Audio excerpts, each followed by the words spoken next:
Hello, and welcome to another stream, where we will be doing a bit of an update stream, because I was on vacation. I went to Italy. This was one of the photos we took on the trip, and I'm going to be doing a bit of a slideshow type of thing. Crunchy, welcome in. Thank you so much for joining. And yeah, it's an extra stream. Of course, I'm late. But yeah, I am back after my vacation. I'm gonna be doing a bit of a walkthrough of exactly what I did, what we saw, the fun things, the highs, the lows, and all that. And while we're doing that, I'm gonna be doing some space-time distortion shiny hunting. So we're gonna try for that in a minute. I just need to get the game set up because I forgot to. I was running late. But yeah, thank you so much for joining. I am happy to be back. I hope you're excited for this. If you are and you've not yet liked the stream and subscribed to the channel, consider doing so you can catch more of these in the future. Regardless, though, thank you so much for being here tonight. I really, really appreciate it. I hope that you are doing well. Wonderful picture of people. Yes, well, the main draw is like the Amalfi Coast, which is, the city and stuff like that, but it sure is also people. 1 second.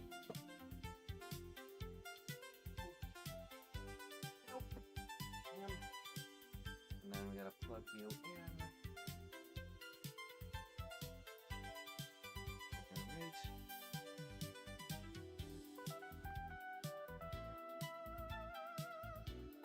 There we go. Visited Italy. Does that mean you're Italian now? I mean, I was already half Italian, but you know. Ash, thank you so much for being a member for 13 months. I really, really appreciate it. Glad to have you in. I really, really appreciate the support, and hope you've been well. All right. I did actually learn some Italian for the trip, though. I've been doing Duolingo. Wait, you're half Italian? Yeah. My mother's Italian. Background, Italian-American. Thank you so much for 5 gifted memberships. Congratulations, Donkey-Bon, Rob Gamer, Impractical, Forkrunner, and Silver Fox. You now have access to custom emotes, as well as the chance to create your own custom entrance theme for whenever you send your first message in stream. Congratulations to all of you for getting randomly selected, and thank you so much, Ash, for the gifted memberships. I really, really, really appreciate it. Let's get some hype up in the chat. How was your time in Europe? It was great. It was great. It was, like, so tiring, but also, like, really, really awesome. And there were some really good highs and also some really low lows. But yeah, it was a great time. And I'm excited to tell you about it. Let me just get the game set up. PLA. Let me first off turn on this guy so you can see what I'm doing here. There we go. And I think we will hunt in here for now. Why not? Forget Snapple Cap Faction? Sure. I actually Italy doesn't have Snapple, so I was off of it for a week and change, unfortunately. So I made up my made up for it a little bit yesterday. I had a bunch. Sound travels more quickly in water than in air. I did know that. Hope you had fun there. I did, for sure. But yeah, let me get us situated over in the normal location that we wait, and then I'll be all set to tell you about the trip. Week without Snapple sounds genuinely painful. Yeah. The bright side was I got into, first of all, sparkling water there tastes better than here. I don't know why. I enjoyed it, so I was okay with that. I also I was drinking a lot of Sprite, to be honest, because they had that fairly often. So I was I was drinking a bit more soda, but overall, it was pretty good. Despite the fact that I did not have Snapple. Glad you survived. Yeah, I was actually really surprised because I thought for sure I would have like really bad caffeine withdrawal, but it ended up being okay somehow, some way or another.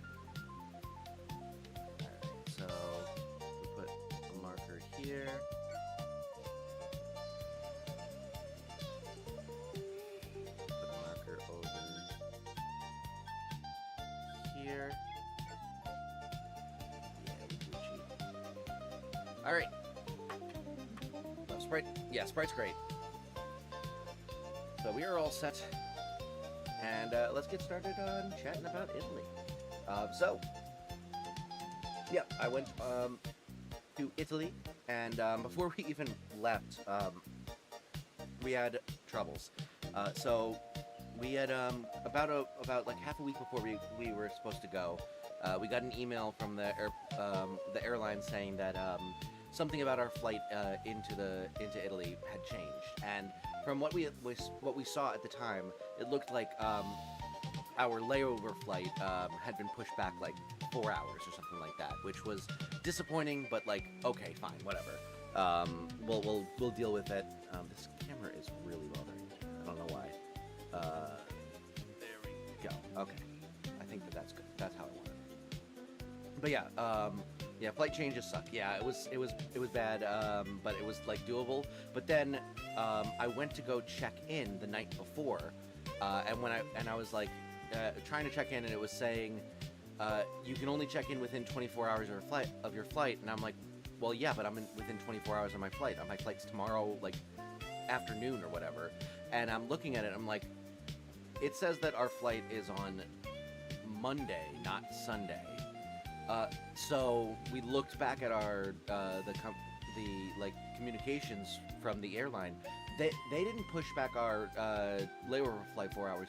They pushed back the entire flight 24 hours, and that new layover flight was 4 hours later than the original one was.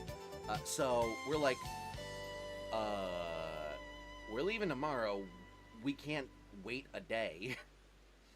We have, we have hotels, we have all this stuff, and they sent it to us like less than a week before the flight. So we're like, okay, it's midnight. I guess we're getting on,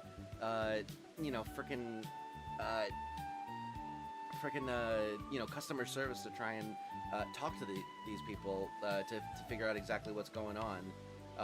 So we get on the phone with everyone. I get on the phone with the airline. I get on like a text chat with the company that we booked it through, and then basically just was like, okay, I guess we're trying to figure out how to get us back on the old flight, because the flight still existed. Sounds like a skill issue, Loki. Yeah, it was a skill issue for sure.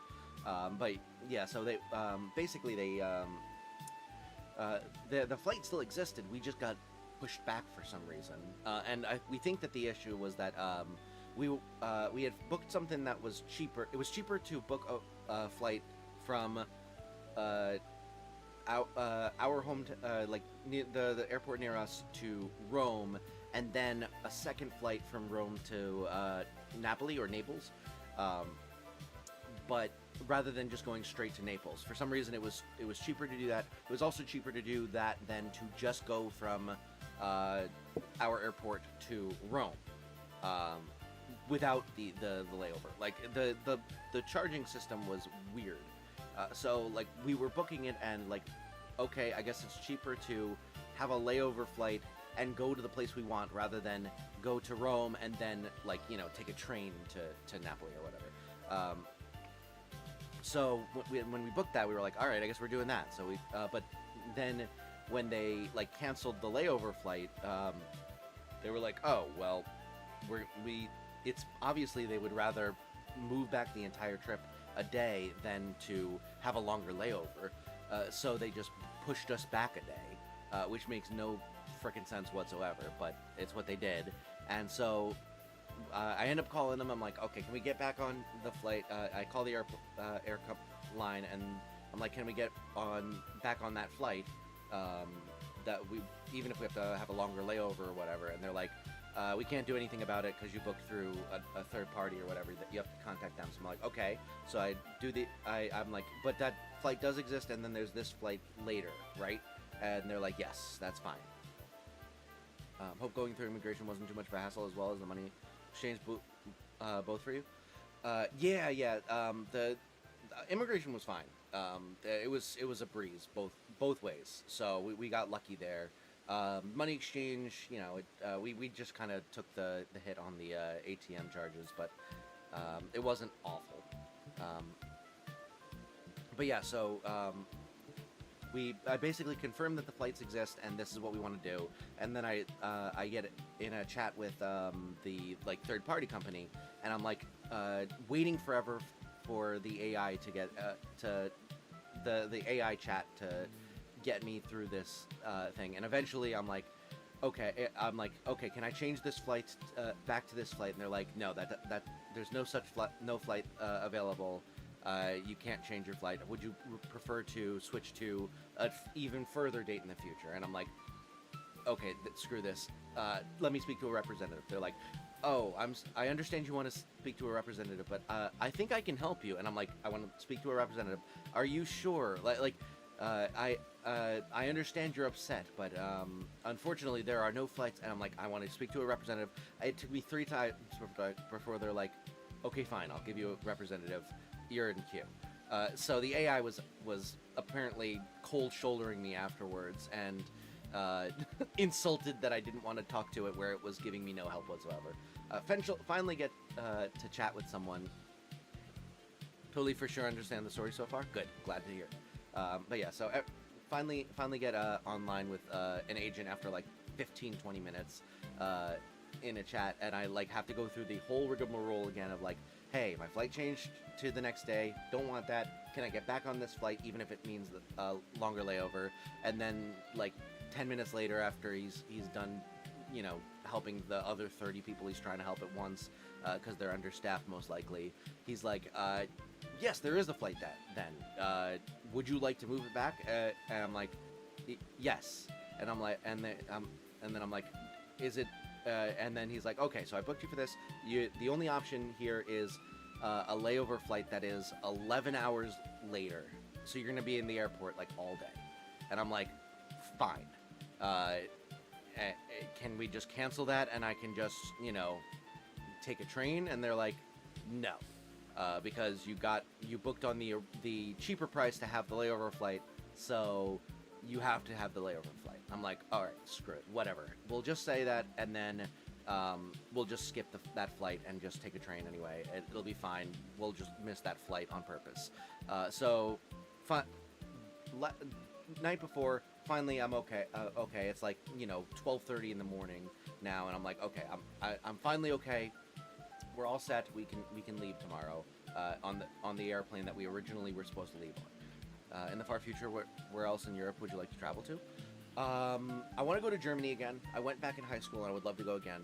I was talking to my wife. I would love to do a Ireland, Scotland trip, and maybe throw in England there too. But Ireland and Scotland are like the two that I'm really interested in.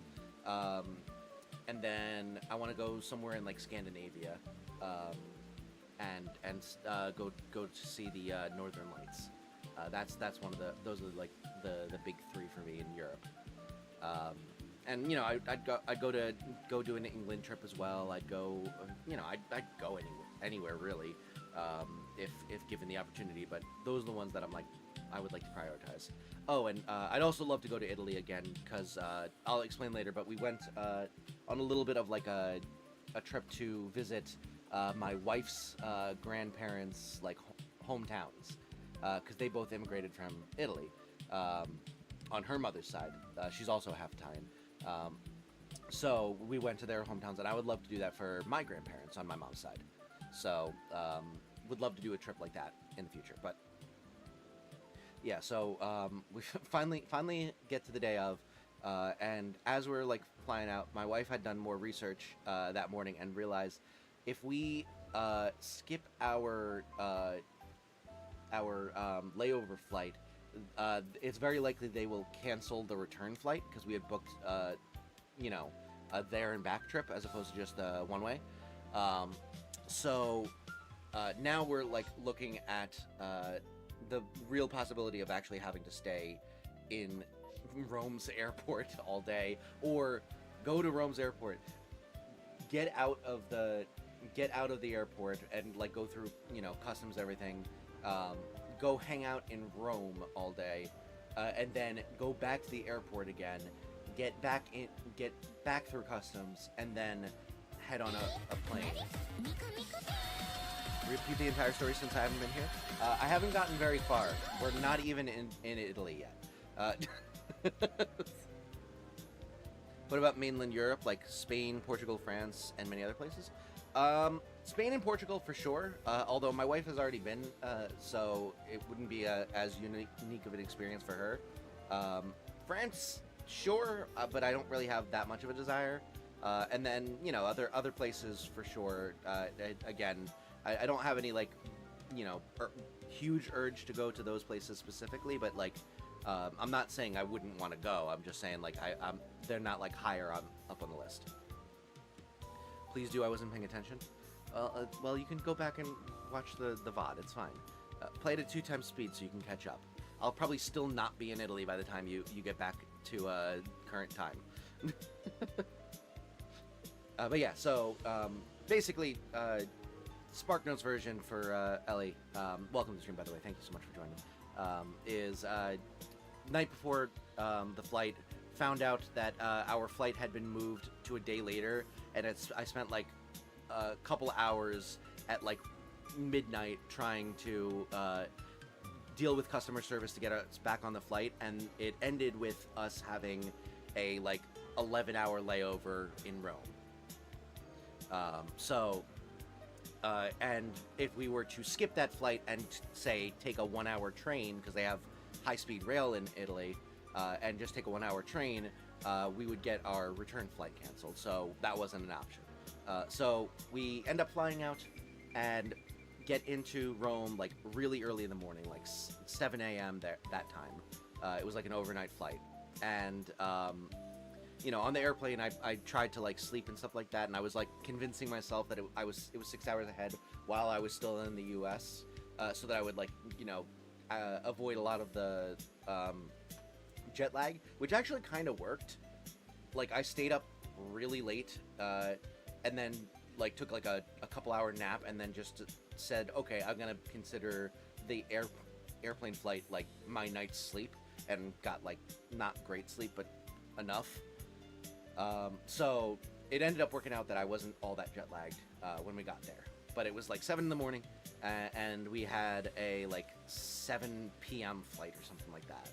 It was like really, really long time in the airport, and we're like, okay, so there exists a 1 p.m. flight, and we are gonna try and get on that. So we found like a help desk, and we're like, hey, we have a layover flight to Napoli, but it's in like 12 hours. Can we get on an earlier flight and just move that up? And they're like, go talk to the help desk halfway across the airport. And we're like, okay, cool, grazie, thank you. So we walk all the way over there. We go through customs, which is literally just scan your passport, walk through. They take a picture of your face, make sure that it matches, and then they stamp it, and you're good to go. It was like so fast.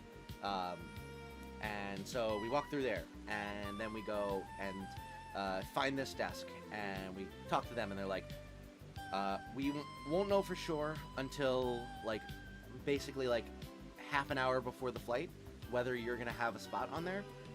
Right now it looks like there is a possibility, but we won't know for sure. So they're like, hang out, come back here around like half an hour before. So we're like, okay, cool. Now what? So we end up finding almost like a cafeteria area called Italy, EAT, Ali, which was very funny to me in my sleep-deprived state.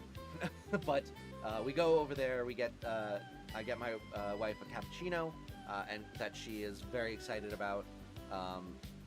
And I kind of just get like a Coke or something like that because I needed some caffeine.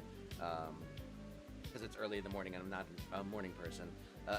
But we're just kind of hanging out, and we just like are chatting and relaxing and stuff like that. And we end up getting an early lunch, which was just, you know, airport pizza. But Italy's airports are actually nice, so it was actually like semi-decent food. Like The restaurants there were actually pretty good. In hindsight, it was still like worse than all of the restaurants I went to, but like at the time it was like, oh, this is actually really good food for an airport. So like we were like thrilled at the time that it was like decent food. And then we kind of hang out more, and then eventually we finally get like through like the 4-hour wait, and we're like, okay, they said get half an hour. Let's go give it like 45 minutes so that we have a bit more time to get to the airplane to board if we're getting on this plane.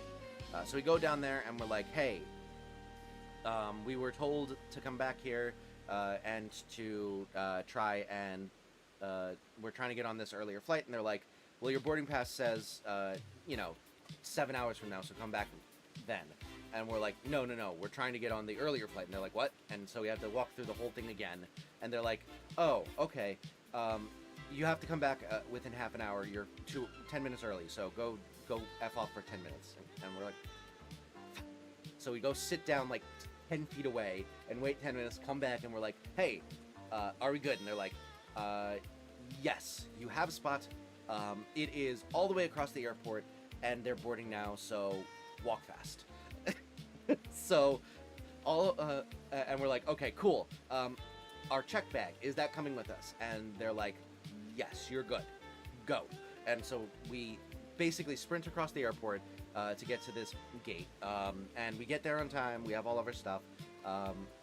They end up checking our roller thing because they didn't have enough space in the overhead bins, but we get on the flight and we're like, okay, cool. We got there. We're getting there earlier than we thought we would. It's not ideal because we had like a whole itinerary planned for the day once we got to Naples, but we're at least going to get to some of it. We were going to meet up with my wife's family, who were also in Italy, and they were like visiting one of her parents' hometowns and stuff like that. And so we were going to go meet up with, we were going to go to our hotel, like check in, meet up with them, and spend some of the day with them there, and then head back to our hotel for the night. It was looking more like we were going to get there, go to the hotel and just basically be able to go over there to get dinner and then have to head back and stuff like that, because it was like an hour drive from our hotel or whatever. So walk fast, you mean walk fast, where you gotta fucking run, not speed walk. It worked out just speed walking, especially because like there were so many people just walking in front of us constantly that like running would have been worse. So walking fast ended up working. But yeah, so this is taking a while to spawn a space-time distortion. But yeah, so we're working.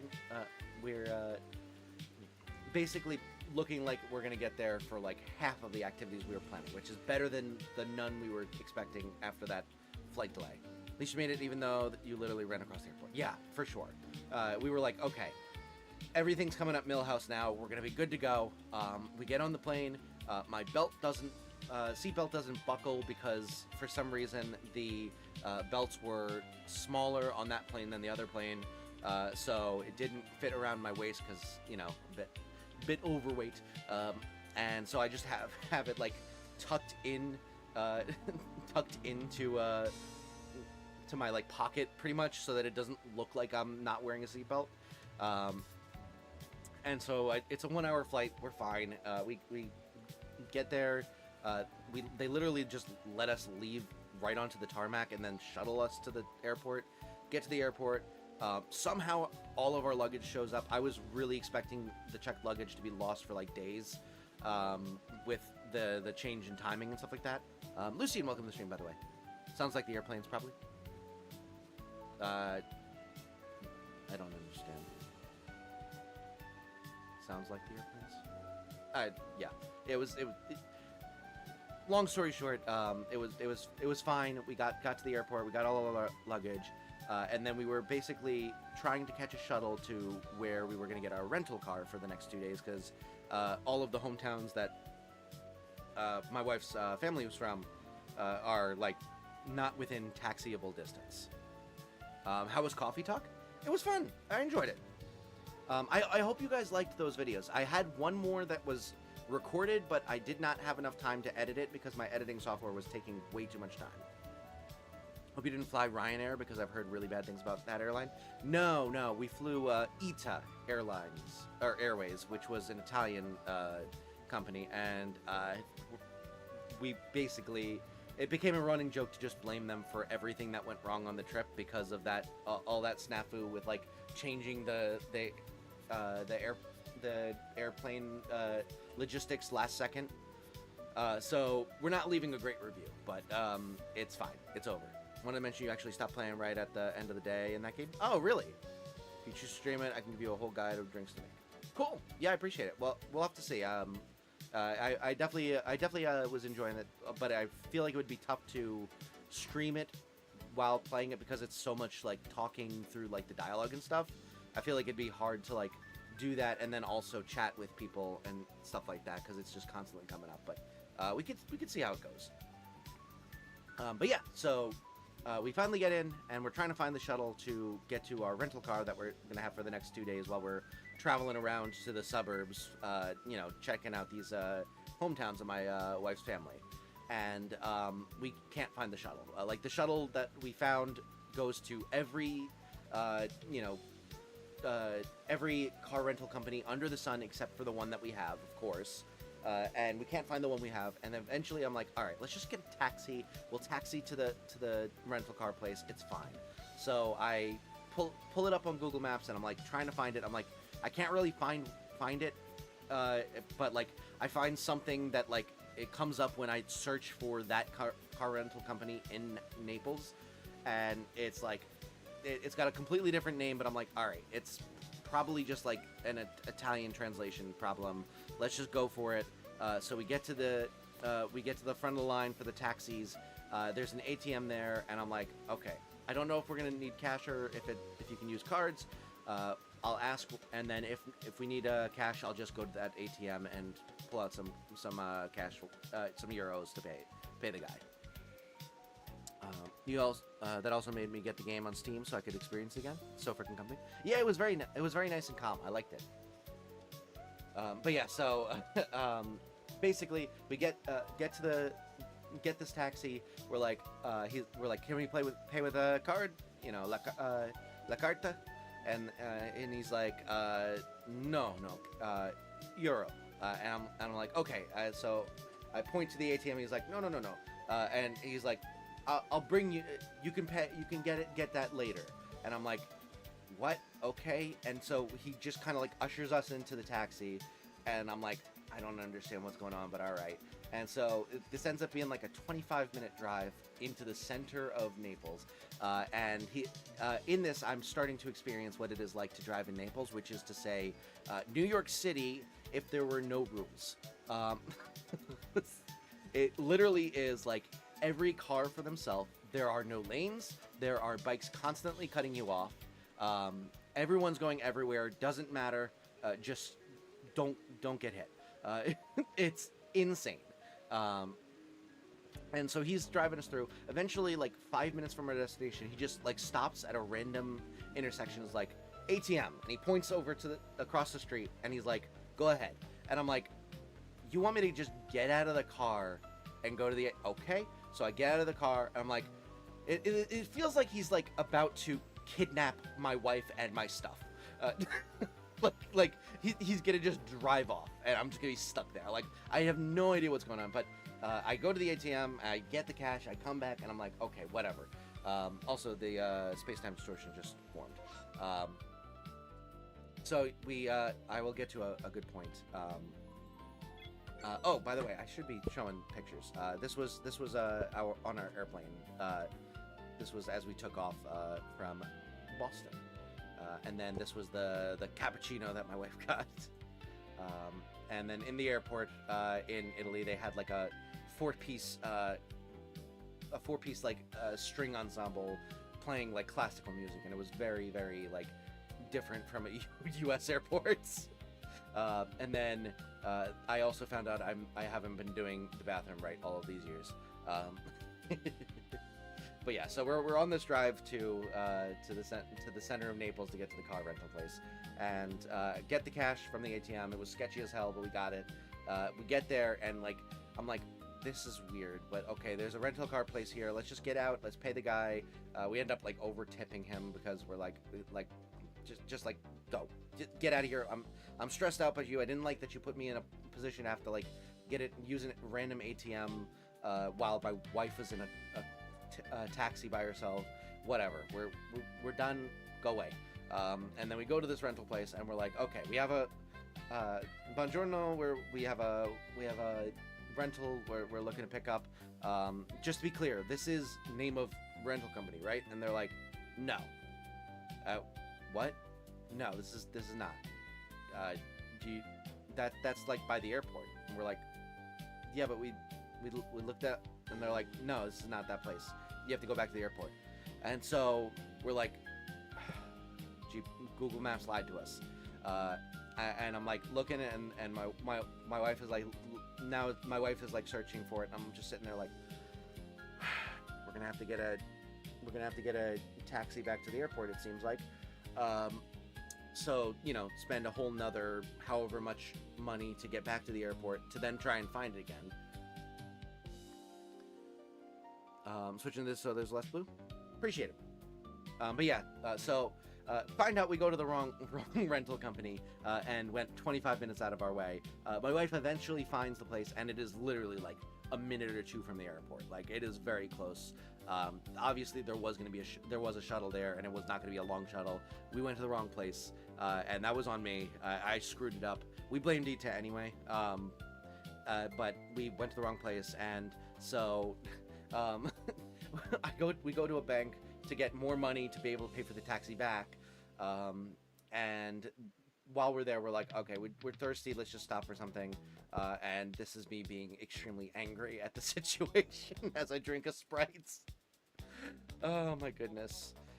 So yeah, I'm pissed off at this point. I'm just like, I want to freaking get to the hotel and just go to sleep at this point. I'm done. But we have so much more. So we end up flagging a taxi, having him take us to the right location. This guy is like quite nice, and he's just like talking about like his life in Naples and stuff like that, and it's really cool. He's very, very kind. He drops us off and charges us so much less than the other guy did. So we're like, okay, it's fine. We got a bit ripped off. We got spent a bunch of extra money we didn't need to on taxis, but we're here. Let's go pick up the car and get out of here. Why does that not look like you? Is it because of the very subtle and minor beard you have? It's possible. It's also possible that it's just like a different angle than you're used to, because I have like, the camera's almost constantly like slightly above my head, so you're like looking down as opposed to like straight ahead or even a little bit lower because my wife is shorter than me. I don't know. It could be the hair too. I don't know. Whatever the case, that is me. Can confirm. But yeah, so we get to the rental place, and we're like, okay, let's just get this car and go. So I get into the rental place, and I'm like, hey, have a rental here, and I give my name, and they're like looking it up, and they take our passports to like check our identification and stuff like that, and they're like, oh, so you're about 5 hours late, so unfortunately we're gonna have to book you a new car. We have a car for you, but we're gonna have to book you a new one, and it's gonna cost about 100 euros more than you were expecting to pay, because you're using a rental that you didn't book beforehand. And we're like, but we did book beforehand, and like it's not our fault that we're late. Our airline like changed our plans. We can't help when we got here. And they're like, well, if that was the case, you booked through a third party company, right? And we're like, yes. And they're like, well, they would have to update the reservation, and they didn't do that, so you're gonna have to pay for the extra money. And we're just like, just give us the fucking car. Just give us the car. Let's go. Chad is constantly looking down on you. Very true in every way possible. But yeah, so it turns out we have to pay more money for this rental. And okay, yeah. And so this is me at this point. I'm just done. I just want to get out of here. It's just money at this point, and I'm like, let me just get out of here. I want to be done with this day. This day has sucked. So we, after way too long, we finally and him going through a whole spiel about like insurance and stuff like that, we pay the exorbitant fee to rent this car. And he's like, okay, you have it for 48 hours. Because you got in later, don't have to return it until like 6 p.m. as opposed to like 10 a.m., which was the original time. So we have the car for longer. Great. We're planning on returning it in the morning anyway, but whatever. So we take the car, I drive us out of there, I go to our hotel, and we check in, and then immediately we're like texting my wife's parents, and we're like, hey, would it be possible to just get dinner near our hotel? Because like we don't have time to drive all the way out to where you guys are staying and then drive all the way back. We're gonna be eating dinner at like 9 p.m., which is apparently normal in Italy, but we didn't know that at the time. And they're like, actually, we were planning on heading back anyway, so yeah, we can meet you there. And so we ended up getting dinner and meeting up with them. Original place we were planning on going was literally a gas station. Like we looked up casual restaurants near us and found this place, and we drive there, and it's literally a gas station. But like it was so nice that we're like, oh, I guess we'll just stay here. It looks good. So we go inside, and we're about to like go order and stuff like that, and they're like, oh, restaurant's closed. Okay, cool. Do you have any recommendations? And the lady's like, McDonald's, and we're like, no. And she's like, okay. And she gives us like this like local pizzeria trattoria place, and so we go over there. I have to park farther away because the streets are too narrow for the rental car, so we end up walking the rest of the way, and we go to this place, and we end up getting some really good food. We get pizza. I got pasta with like various seafood on it, like shrimp and clams and mussels and stuff like that, and it was the food was delicious. So ended the day on a high note with the really good food. Pizza looks nice. Yeah. My wife for the first like 2 days ate nothing but pizza because that was the main vegetarian option. And she was like, I'm not even sick of it. I'm not even upset. That's why you got to use the unmarked taxis instead. Yeah, I guess so. But yeah, so we end up getting this dinner. It's delicious. And then we go back to our hotel, and I'm like, all right, let's just go to bed. I'm done. I want to be done with today. So we go to bed. My wife is no, she's vegetarian. She still eats like cheese and stuff like that, but she does not eat meat or fish. But yeah, so we finished with day 1, and it was an exhausting travel marathon that just would not end. And we're like, okay, day 2 couldn't possibly be any worse than that. Looking forward to day 2. I will do this space-time distortion though, and come back to this in a minute. So let me go over to here. Let me take down the shiny counter back down to 0, because apparently I never changed that after last stream. Forgot the difference between vegetarian and vegan. Yeah, vegetarian is fine with like cheese and egg and stuff like that. Vegan is like no animal products whatsoever. Except possibly honey, because that is not like that is like not taking something that like, I don't know. There's an argument about honey apparently, because it's like beneficial for the bees too. But yeah, so let me get the music paused so that we can listen to the game music. And let's do this space-time distortion. Can you hear the game? Yeah, you can. Good. Never knew that. Neat. Which part? The vegan versus vegetarian, or the honey stuff? Because yeah, I was for some reason on my shorts I was getting this this beef between funny this beef between different varieties of vegan who both do and don't believe that honey should be vegan. Oh, vegan and vegetarian. Yeah. And then there's I think pescatarian is where you you are not going to eat any meats, but fish is okay. I think that's the term, but I'm not 100% certain. All right, let's just crouch here and wait, and then while that is happening, I'm going to switch where the camera is so that I'm not looking off to the side while I'm doing this. There we go.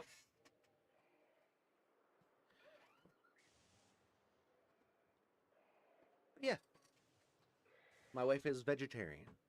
She does not eat any meat, but she does still partake of the cheese and the egg, which was very important on this trip because pretty much like almost a majority of the food that she ate was pizza, which is famous for having cheese.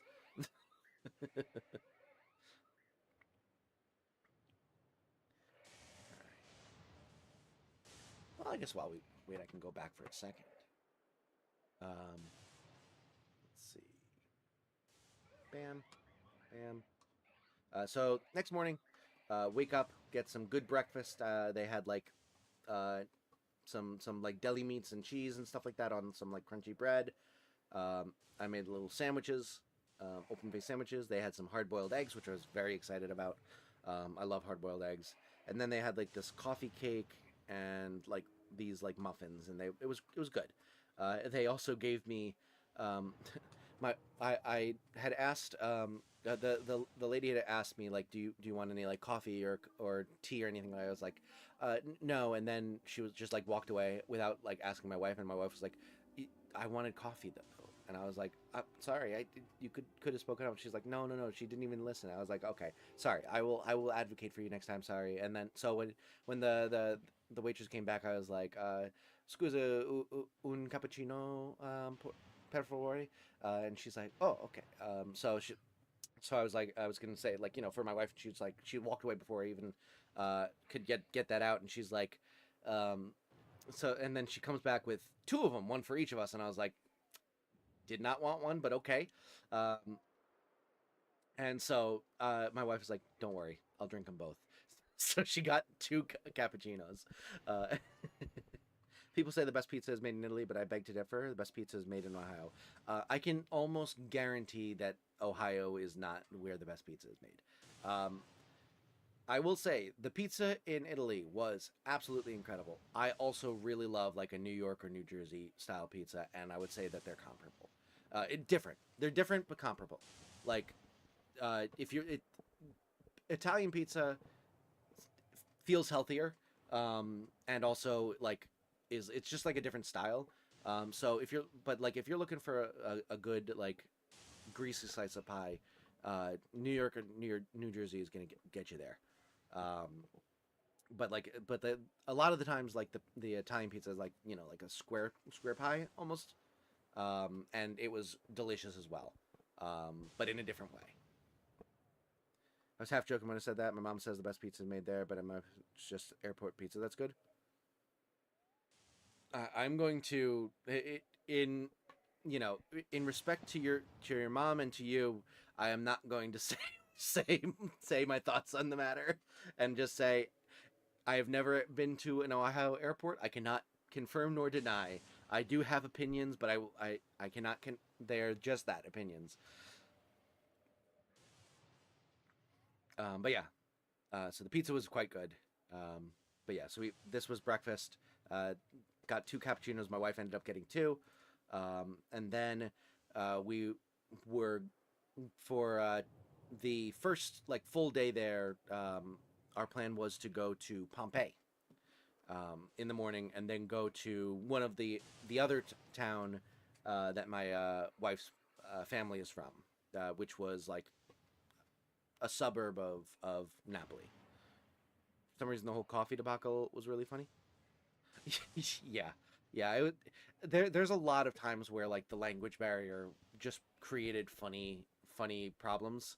And I gotta say, I was starting to get really, uh, not really confident, but like I was starting to like get more confident with using Italian, and I had to use it a lot in the first couple days, especially because like we were going to random suburbs where like not everyone spoke English. But then we went to Rome, and like everyone spoke English more fluently than I do.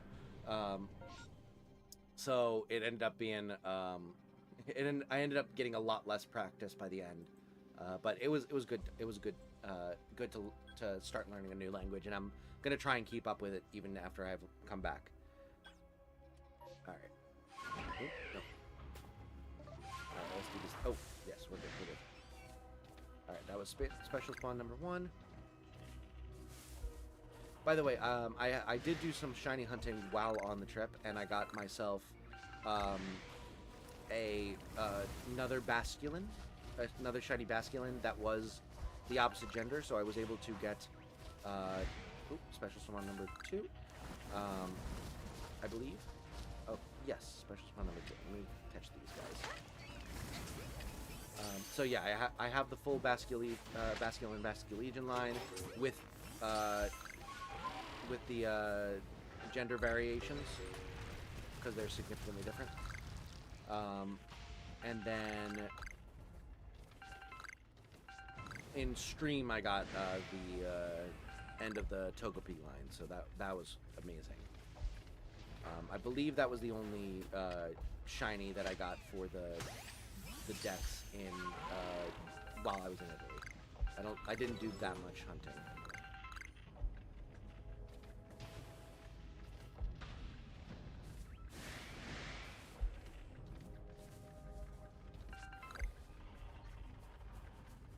Makes sense that there's more English-speaking people in Rome. I'm sure it's popular tourist. Oh yeah, it was tourist central. Holy cow!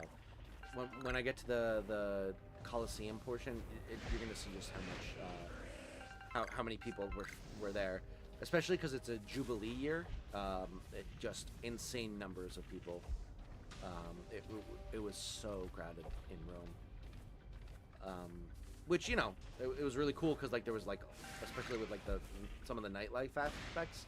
Really, really cool to see. Also was like, for someone who's not a big like go out and party kind of person, was a added culture shock to the being in a different country. So it was definitely, and my wife is pretty introverted, so like she was like, I could not ever imagine living here.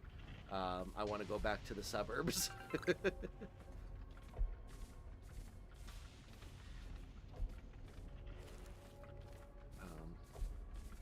But it was really cool seeing like some of the nightlife, and there was one night in Rome where it was like Friday night, and we were like, I like so desperately wanted to do something that was like young people nightlifey, but also didn't want to like do going to a overcrowded club, spending a bunch of money drinking and like dancing.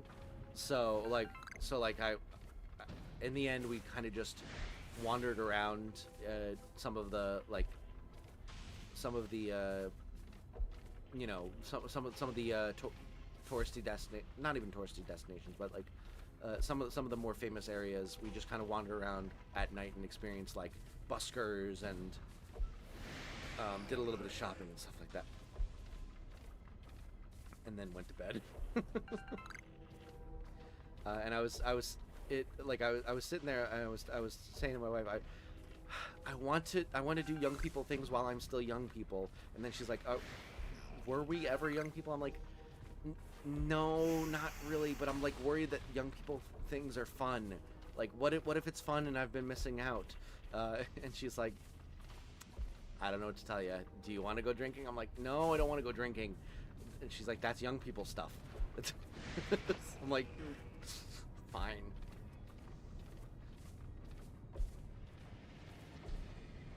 So yeah, that was an unfortunate realization that I probably will never experience that, but whatever. And nothing. Oh well. Let's get ourselves back to where we need to go, and we'll get back to the trip. I zoned out. That's all right. Nothing happened in the space-time distortion anymore. You know, I probably could have... whatever. I haven't been editing the daily space-time distortions anyway, so we won't count this one. Do you have penis 5? No.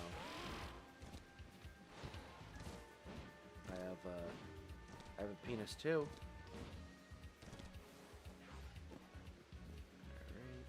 and bam.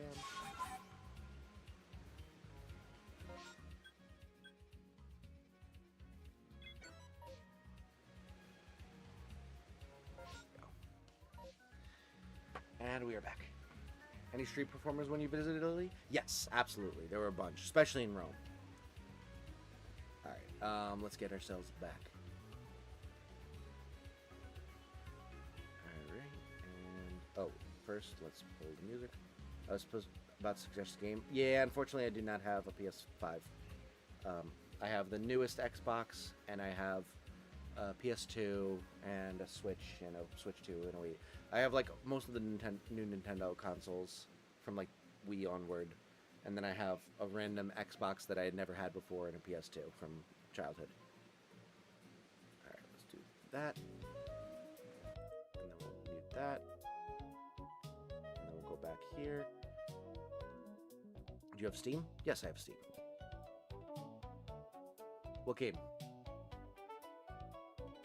All right, and we're back.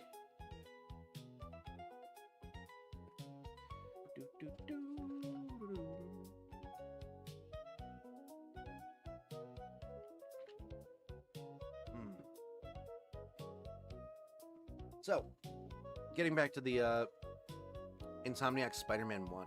Oh, okay. Yeah, I could be down to play that. I've never played it before. I will write down a note for myself so that I look into it. Oh. No. Hold on one second. I'm gonna fix this while it's not on screen so nothing crazy shows up. Don't want to accidentally dox myself or anything like that.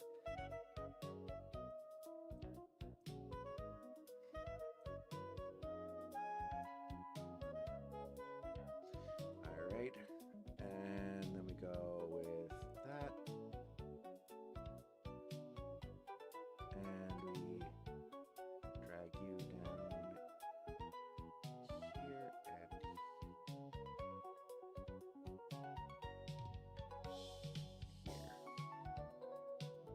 there we go. All right. Need you to play it soon, or else I will. I don't know. All right. Spider-Man 1 on Steam. All right. I have written down the note. Anyway, day 2.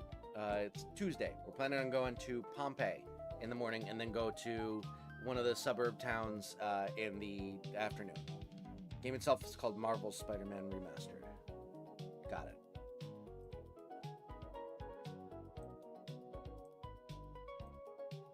Marvel's Spider-Man Remastered on Steam. I will look into it, but I cannot promise anything, especially because I hate Spider-Man. Anyway, let's get ourselves back here. Good.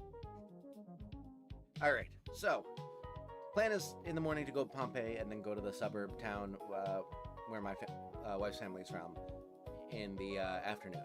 So we start driving down to Pompeii as early as we are able to after breakfast.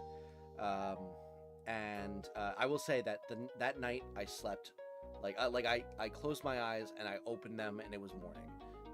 Slept 8 hours just without a single twitch. I was so tired apparently.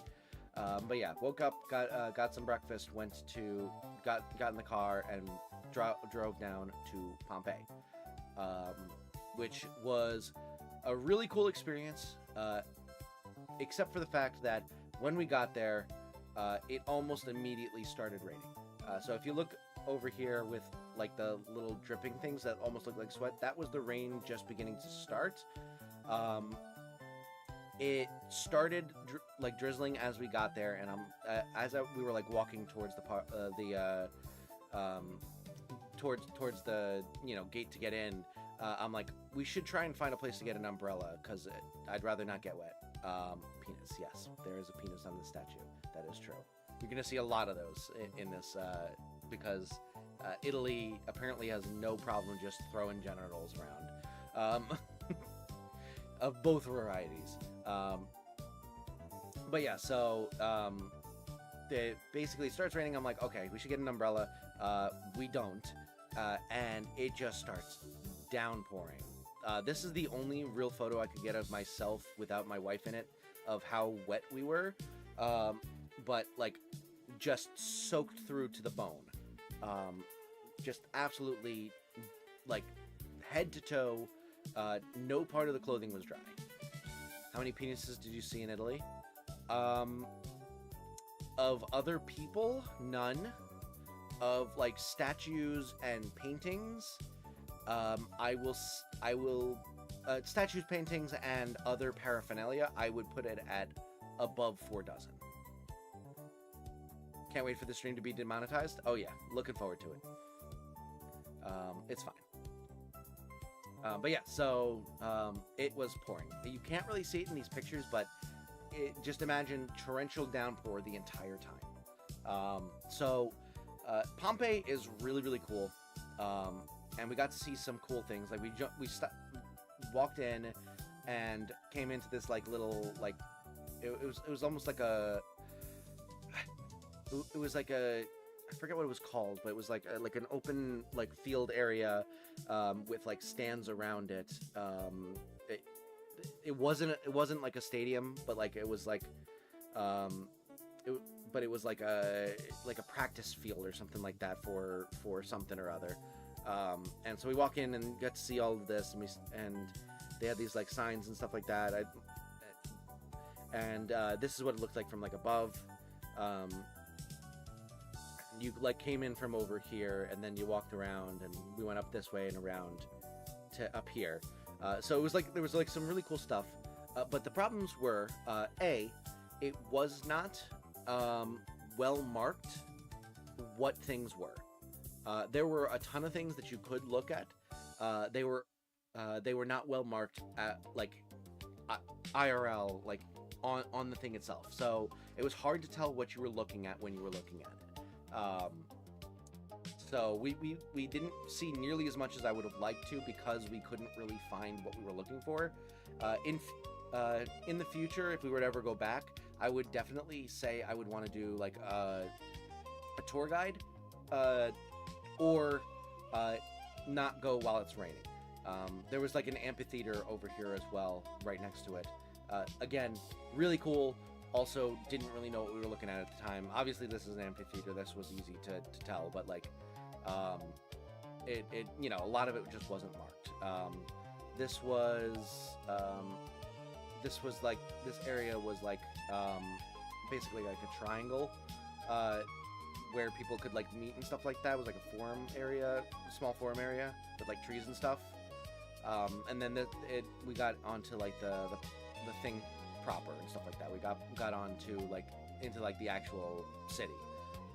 And for those of you who aren't aware, Pompeii was a town that was hit by a volcano in like 40 BC and got completely covered in volcanic ash and preserved, so that when they uncovered it in like the late 1800s, early 1900s, like the city was in pristine condition because it was just completely covered in volcanic ash and nothing decayed or anything like that.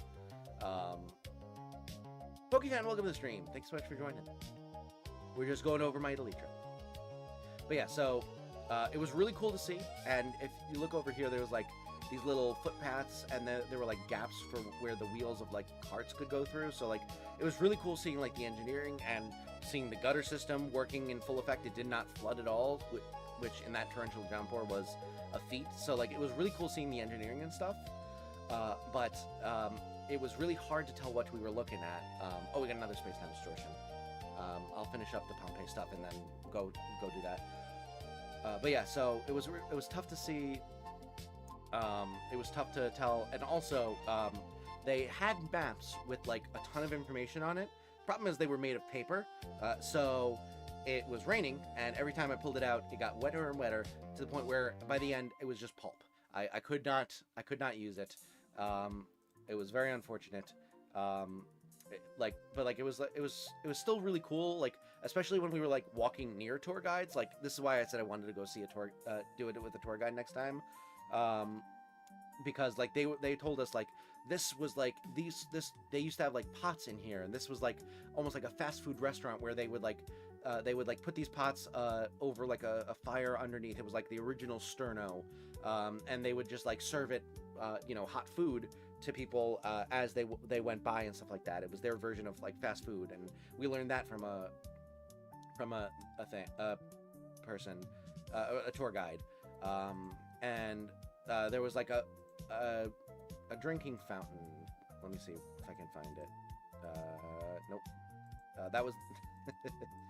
I don't have a picture of the drinking fountain, unfortunately. But, like, there was a drinking fountain in it, and they were talking about how you could like see the indent of where people would put their hand when they went to lean in to drink and stuff like that. So like it was really cool information that we picked up while we were listening to the tour guides, but we did not have that ourselves, so we didn't know where to look. And there was like a lot of cool stuff. Like this mosaic is absolutely gorgeous and so incredible that it was preserved through thousands of years under ash. But like it was tough to see, and like it would have been much better if we had been able to look at the map without it crumpling, or have it better marked at the time. This was like the forum area in the center of like the town center. There were like a bunch of like temples and shops along this area. This was really cool to see. But again, most of the places it was just like, okay, this is just a building, and some of them were like important buildings with like some interesting stuff, but we didn't know that because none of it was marked well. So it was a little disappointing just because I was a little confused, but that was mostly because of the bad combination of not amazing like in-person marking and also the inability to look at the map that did have like more information on it. But we did see some really good stuff. This was a house that was apparently a block long. The people who lived here were like really rich, so their house like spanned an entire city block. And this was like in their house. It was like, this is like we found out this later. This is a replica, and it's actually the real one's in a museum that we went to later in the week. But they had this here.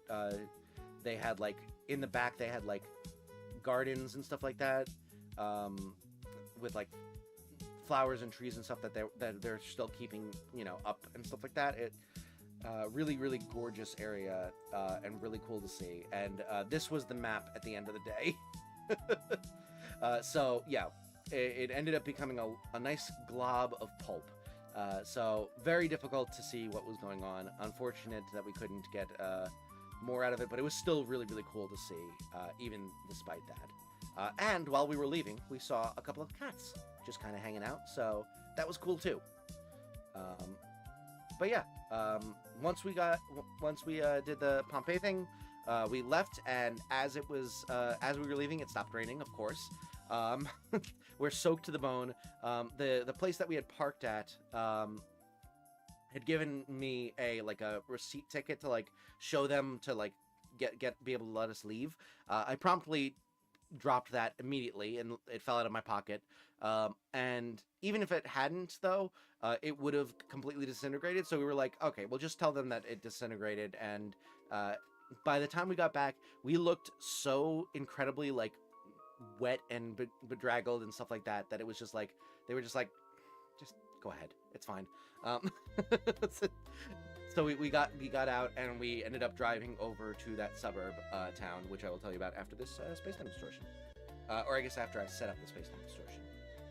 I'll leave it in this screen just so that I don't have to switch back when I go to continue talking while I'm while we're waiting for it to actually spawn. But yeah, we saw a lot of like dogs and cats. That'll be a theme. Is like the wildlife of Italy. A lot of dogs and cats, some pigeons, a lot of fun animals. Being extremely wet allows you to steal a car. Yes, I stole a car. No, it just they didn't care about like the receipt to make sure that we were. We had the keys. It's fine.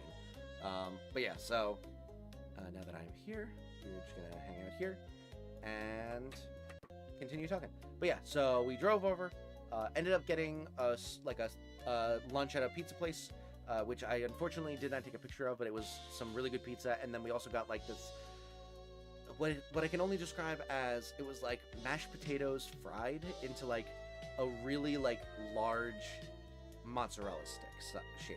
Like, it was like a mozzarella stick that was like the circumference of your hand, and it was just basically like roughly mashed potatoes fried with breading. It was like really good.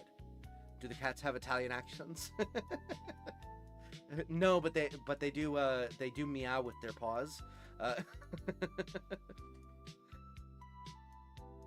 But yeah, so we got a really good lunch. This was the town we went to.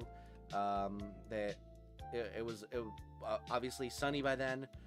We started to dry off. We got some lunch at that pizza place, and then we were going here to do a little bit of digging on my wife's family history. They had her mom had been trying to get more information on like generations up, like their like any sort of like documentation on like when they were born, when they were married, when they died, information on at the cemeteries where they were buried and stuff like that, so that we could try to piece together more of the family tree and stuff like that. So that was like the main goal of coming here. Obviously, it was also to like visit it and see it and stuff like that, but a lot of it was around just trying to figure out what was going on with the family tree. So we went here, and the main goal was to like find the church that they used to go to, and then also find like the municipal building and try and get as much information out of them as possible. So we went here, we got food, and then we started exploring, and we were looking for like the church. And while we were like looking for the church, my wife's mom, my mother-in-law, found the municipal building, and we were wandering around. We found this church. It was like up a hill, up like a really narrow road with no sidewalk, and like it was a really beautiful church and stuff like that. So my wife and I explored over here. My father-in-law went over in a different direction and found a different church. And then while that was happening, my mother-in-law was like, "Okay, I found the municipal building. I'm gonna go into this what looks like an abandoned park, find my way in, go to the building that's off of that park, happen to stumble upon the municipal offices, sit down in the lobby, get a ticket, and end up getting an appointment at this municipal building and talk to someone there." She does all of this, and we're like, okay, the churches were all closed. I guess we can't get any information from those. I guess we'll just go over to like drive somewhere else, go over to the cemetery or something like that, and maybe get some information on like where they were buried and stuff like that. So we're like getting ready to get in the car, and then all of a sudden I just check my phone and see a text message from him saying, "I'm in line. I have a ticket." And I'm like, "What?" And so like I'm trying to figure and I'm thinking like, as I'm trying to find her, I'm like, okay, I'm gonna lead her back to the car so that we can get going. And as I go in there, I see this whole like waiting room, and there's a bunch of people just sitting there, and they all stare at me like, what the hell is this American doing here? Mega the Hopeful, welcome to the stream. Appreciate you coming in. They're all really confused. Ooh, another cat. But yeah, anyway, long story short, she manages to get an appointment and talk to this municipal worker, where she is they pull out these like 250-year-old tomes with like census data and all that stuff, and they managed to get the birth records for my wife's great grandparents on her mother's side. And so they get all of this information, which also has the information on their parents. So we got the space-time distortion showing up. So they basically get so much information that they're now 5 generations back from my wife, and get all of this information on it. And it's so helpful. The person there makes like stamped copies for my mother-in-law. Gets so much information. We get so much information out of this, and it was so fruitful. Going to that municipal building that my mother-in-law just randomly found. And then they direct us over to the cemetery where one of them is possibly buried. And we go over there just as it's closing, drive over, and get to the cemetery. And basically, she talks to the cemetery, the head of the cemetery, and starts like trying to figure out where they might be buried. Meanwhile, my wife and I go exploring, and we end up finding one of the mausoleums that is possibly her great grandmother.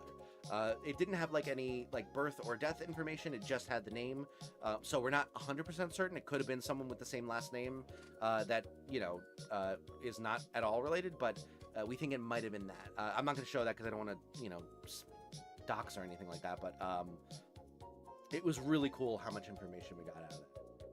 But let me get the space-time distortion done, and then we'll go back to this. All right, pause. We go over here.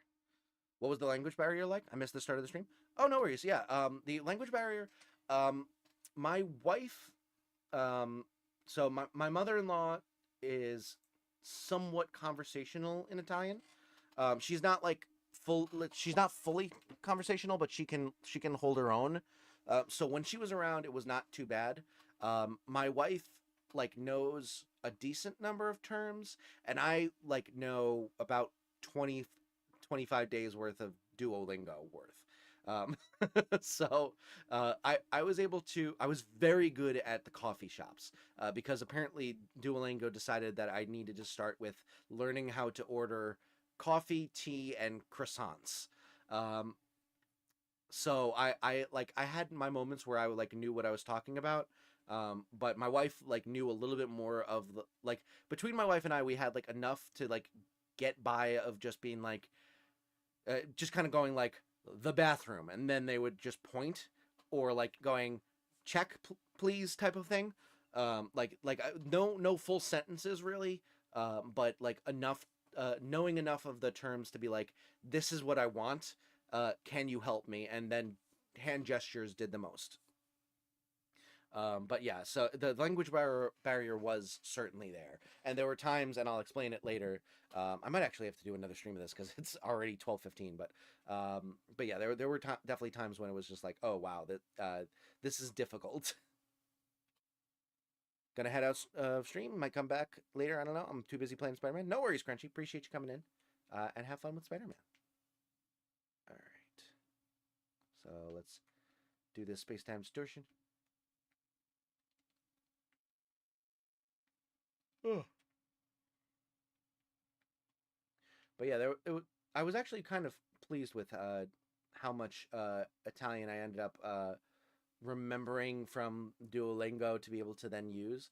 Like, obviously, it was obvious I was not comfortable in the language whatsoever whenever I interacted, but I was able, most of the time, I was able to do enough to be able to get my point across, or at the very least say, do you speak English? Please help. So the language barrier wasn't, it was never to a point where I could not do anything. Like we were just SOL. Could you get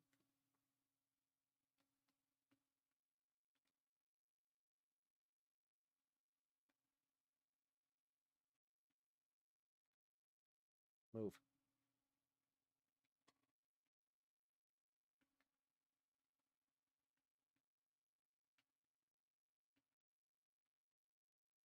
Why is there also an alpha Gengar here? Jesus Christ.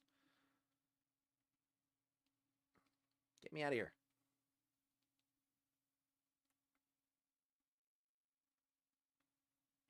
Good luck with the SCDs. Appreciate it.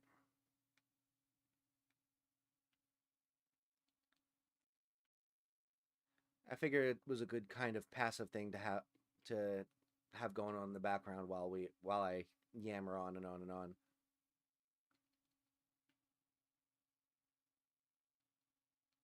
Ooh. Special spawn number 2. Cool beans. Actually, was that 3? I don't remember.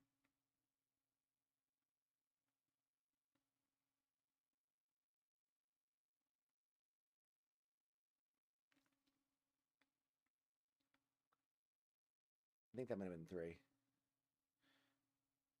Yeah, I think the first one was just a regular Sneasel. Johtoan Sneasel, that is. I think we're only hoping for Eevees at this point.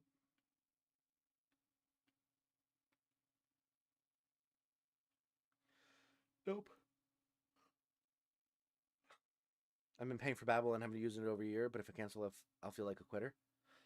I mean, maybe this is your sign to get back on it, even if you just use it once. Make the payment worth it.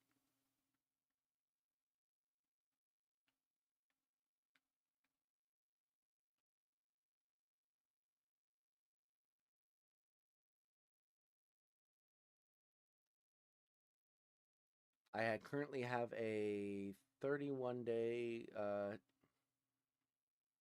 streak that almost got broken um, during the trip because we were out until almost midnight. I was able to get the thing started with 1 minute left in the day, and then my phone died, but luckily it counted starting the lesson as keeping the streak alive. And then once my phone was charged enough to turn it on and have it stay on through the lesson, I was able to finish the lesson up and keep the streak going. But it was stressful.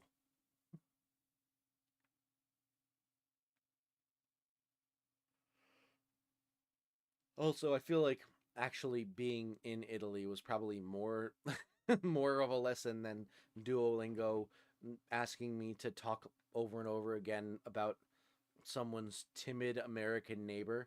But hey, whatever. I also know Chinese again.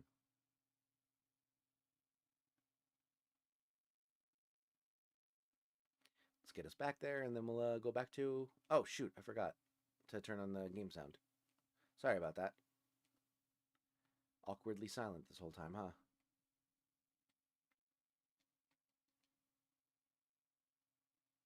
Well, better late than never, I guess.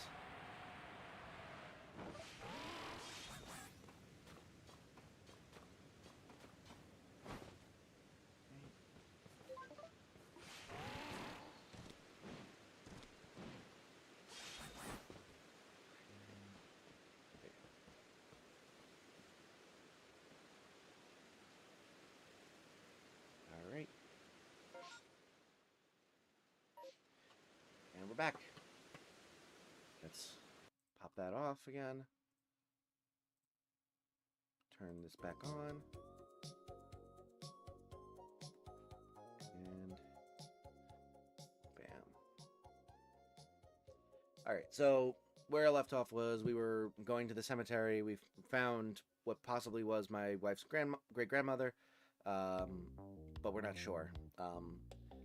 And let me get this popped up. There we go. But we also saw a cat. So what is the real highlight here? Anyway, after that, we went out to dinner, and my wife got pizza again, this time with veggies on it, which it was quite tasty. I had a slice. And then I got spaghetti with roasted tomatoes and then half a lobster, which was quite tasty. It was really good. Also, I forgot to move the camera. Apologies. But yeah, it was very tasty. I very much enjoyed it. And then after that we went home. My wife's parents ended up leaving, and it was now just my wife and I for the rest of the trip. Did the meat and vegetables taste different? Not really. I mean, like it was all really tasty, and the quality of the food felt like overall better. But you know, I don't think that the ingredients themselves were necessarily the main factor there. Anyway, the next day, the original plan was to go into Napoli in the morning, drop off the car, check into our hotel, drop off the car, do a bunch of touristy things throughout the city while we stored our luggage in like a luggage storage place, then check into our hotel once we could, and then end off the day with dinner and stuff like that. But because we had the car later and because we had missed the stuff we were planning on doing on Monday, we decided that we would instead, in the morning, go to the other family hometown that we had missed on Monday, and kind of experience some of the things that we were trying to experience there, and then drive back afterwards, try to catch as much as we could. We were going to go see the Veiled Christ, which is like a marble statue that looks like it is like a person with a veil over their face. It's that impressive, like sculpting. Everyone says their vegetables have more flavor. I don't know that I necessarily noticed a difference, but I mean, in general, the flavors were impressive for how simple the meals were, so maybe that's part of it. In general, it was like very simple recipes, but like they were also really, really good. So maybe you're right. Yeah, maybe that is it. But yeah, so we were planning. We changed up our plans. We were gonna go over to that suburb and go experience it because my mother-in-law had done the same thing that she did in the other suburb on the Tuesday on Monday in the second suburb. Let's call it we'll call it suburb A and suburb B. So we went to suburb A on Tuesday, and my mother-in-law and my wife's entire family that was in Italy at the time went to suburb B on Monday. While we were supposed to go there too, we obviously missed it because of all of the travel shenanigans. So we decided that we were going to go there and kind of do all of the stuff that my mother-in-law missed, because she was kind of running around trying to get all this information. Unfortunately, the municipal building there was closed on Monday, so we decided we were going to go there, try and get as much information out of them as possible. Hopefully, best case scenario, get similar amount of information as we got from suburb A. And then we were going to also go to like the church in town, because apparently my wife's grandfather's sibling was in-laws with like one of the pastors in town or something like that, so who was like locally famous. So so we were gonna go to the church because the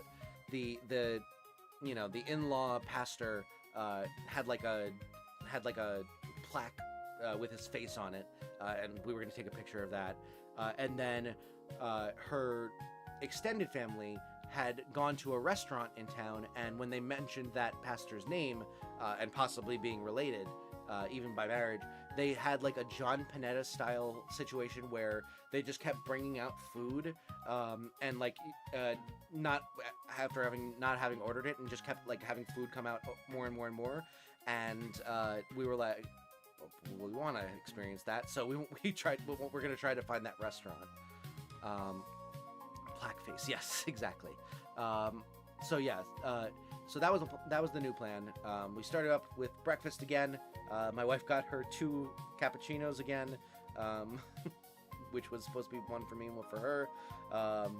They didn't have hard-boiled eggs, which I was very disappointed about, so that's why I'm so frustrated. Actually, I'm probably frustrated because my wife's taking a picture of me, but we'll say it's because of no hard-boiled eggs.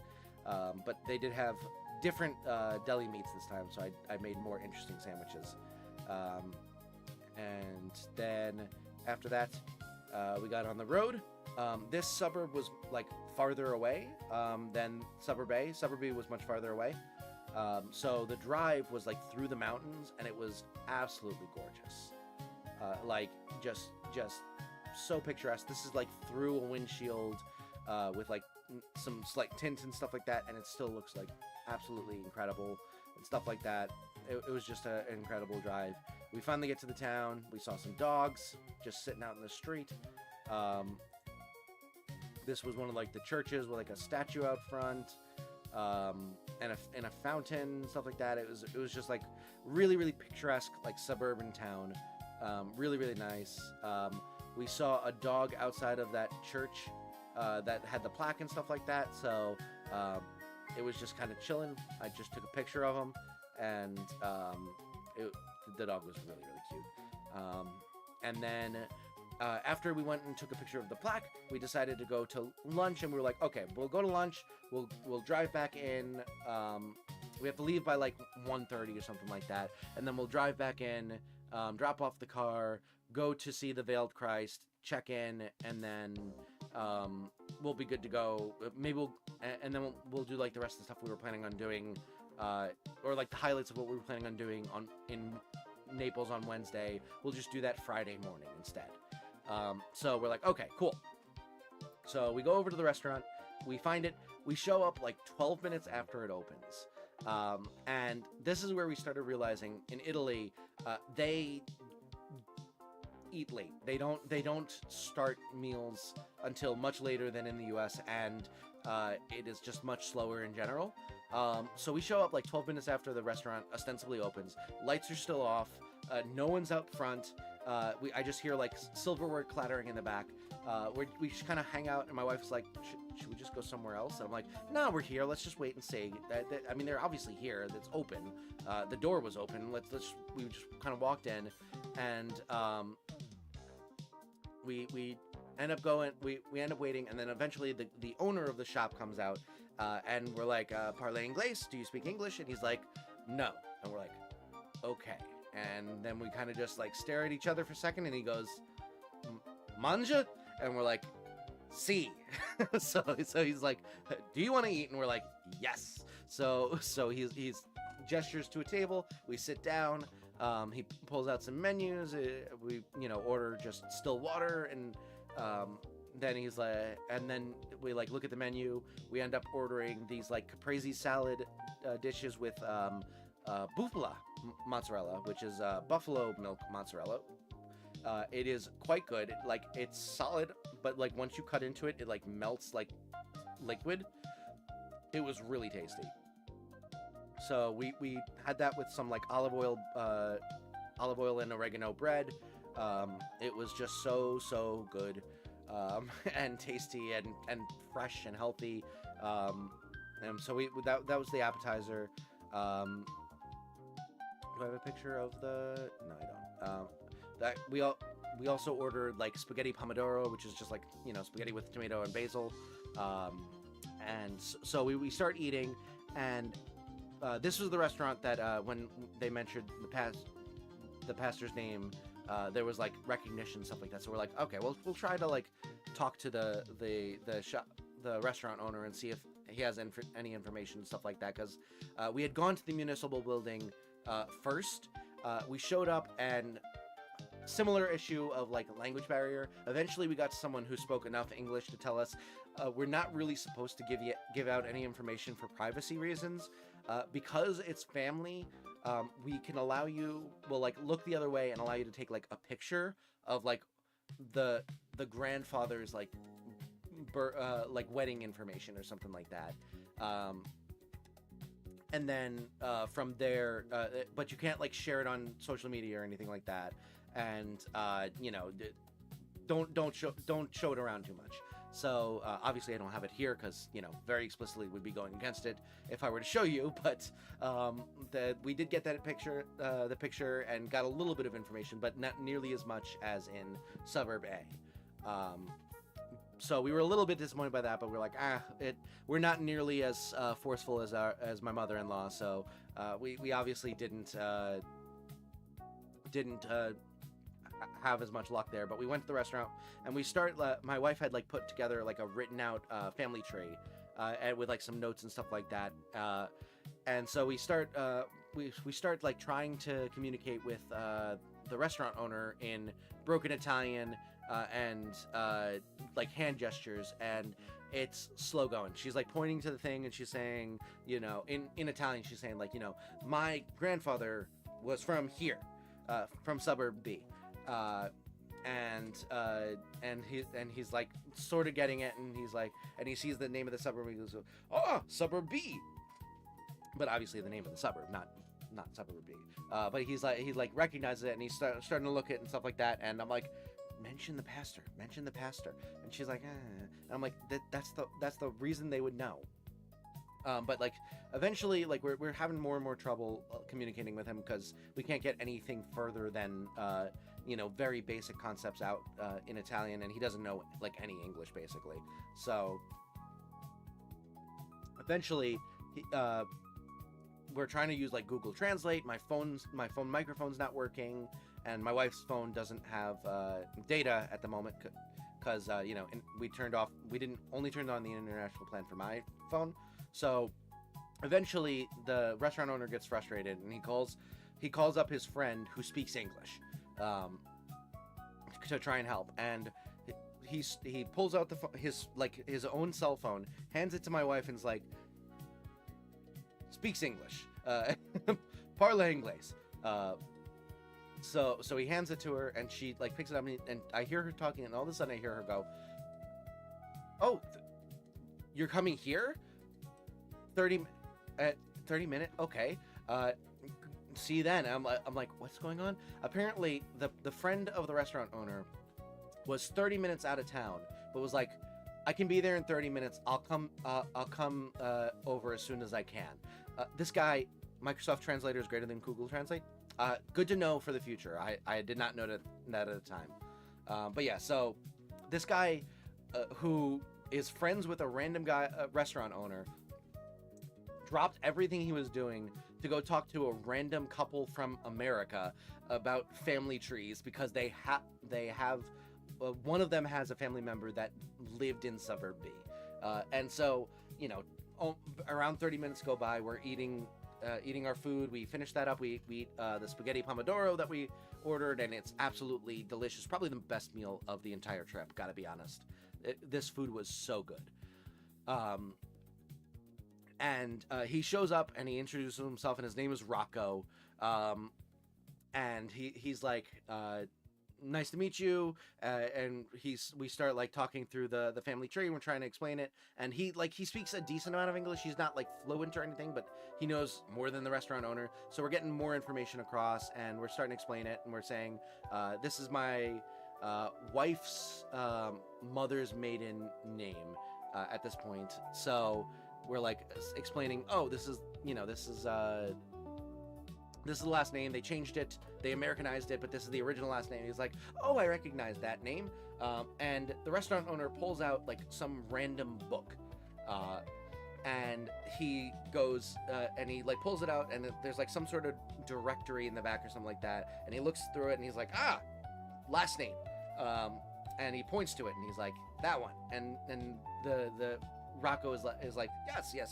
And so he's like they're explaining more, and eventually they get to the point where they're like, this was the pastor's in-laws are my grandparents' sibling. And they're like, oh, okay, and they start figuring it out, and there's a little bit of a language barrier, because they are Rocco calls up the wife of what he says is the brother of the pastor, but that doesn't make sense, because the wife of the brother of the pastor was my wife's grandparents' sibling. So that doesn't make sense, because they're dead. So we think that it was possibly the pastor's like nephew or something like that. His wife was who they were talking to. I end up recording this 11-minute phone call of like him talking to this lady who's like going through all of like the family history and stuff like that. Dazzling, welcome to the stream. Thanks so much for joining. So they're having this whole conversation, and he calls up this person. He then calls up his cousin who lives in the U.S. It's like 8 in the morning for them, but it's like in the afternoon for us because time zone differences. He calls him up. He lives in like the same town that my mother-in-law grew up in, and like it ends up like owning like a car dealership that pretty close to my in-laws' house. It's a weird coincidence, and like they're getting more and more information, and he's calling more and more people, and eventually he calls up someone who has the same Italian version of the last name as my mother-in-law's maiden name, and his name is also Rocco somehow. Everyone apparently in Italy is named Rocco, is what I got. I saw you finally played Five Nights at Wario's. Thoughts on the experience at the job? It was better than Five Nights at Freddy's, in my opinion. It's still not my favorite type of game, but I liked it more than the original FNAF. But yeah, so he eventually calls up this second Rocco. My wife insists that the restaurant owner's name was also Rocco, but I'm not convinced, so I'm gonna call him the second Rocco. And so he calls up the second Rocco, and that Rocco is like, hold on, I'm like 5 minutes away. I'll be there in a minute. So now we have a second Rocco coming to our table at this random restaurant to try and figure out the family lineage and how it's connected to people here. And I'm like, this is absolutely insane. At this point, we've been there for like 2 hours, and another person is coming in. We finished all of our food a while ago.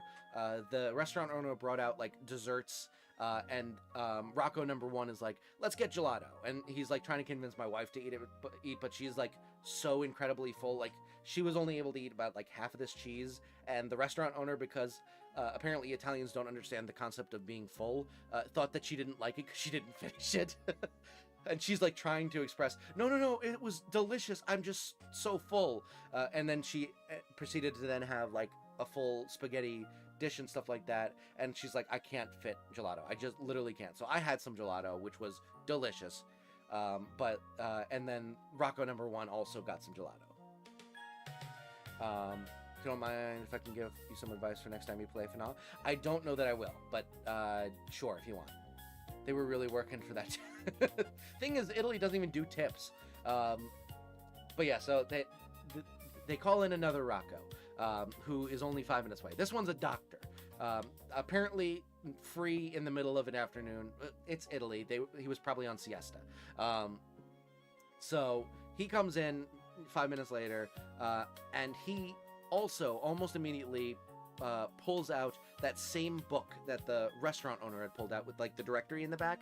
And at this point I'm like, okay, so this is apparently a thing. This is not just something that the restaurant owner has. This is like a thing in this town when you're trying to figure out like family lineage and stuff like that. So I like lean over to my wife and I'm like, hey, we should like ask to see if we can buy that somewhere, because like this seems to be like a good useful tool or something like that. That would be really helpful for my mother-in-law to be able to like help figure things out and stuff like that. So no sooner have I said this to her that then Rocco number two, Dr. Rocco, comes in and he's like, sorry, my English is not great. It was perfectly fine. He goes, my name is Rocco, maiden last name, Italian maiden last name, same one as my mother-in-law's maiden name, but Italianized. Or not Americanized, rather. I don't think we're related because there's a lot of this last name in this town. There's a lot of the same last name but different families. So what we do here is we have like family nicknames, basically where your family unit generally lives in town. They came up with like nicknames for like those similar last names, so that you could tell the difference between different families and stuff like that. So he's like, this is like my nickname. What do you happen to know what your family nickname was? And we're like, no. My mother-in-law would probably know. She is currently on a plane and unavailable. So we were like trying to figure it out and stuff like that. And he pulls out this book and he's like, and he like pulls out the book and he shows it to us and he's like, my father wrote this book. So it is a dictionary of all of the like dialect of this town. Apparently they have like their own like words and phrases and stuff like that they needed a dictionary for it. My father, along with a couple other people, wrote this book. It also at the back has a directory of all of those last names and all of the nicknames based on where they live and stuff like that. So you can look through and you can try and figure out which one was yours based on where they lived and stuff like that, if you know that. This is a gift for your mother-in-law. So he literally takes this book and he hands it to us for free. And like 5 seconds after I was like, oh, we should try to buy this book, he literally just hands it to us after showing up on a whim to a restaurant for a random American couple that just happened to be there. So we at this point, we've got 2 to 3 Roccos, a free book, an incredible meal, and we're talking with like 13 different people in either English or Italian, all about this family tree, trying to figure out how we're related.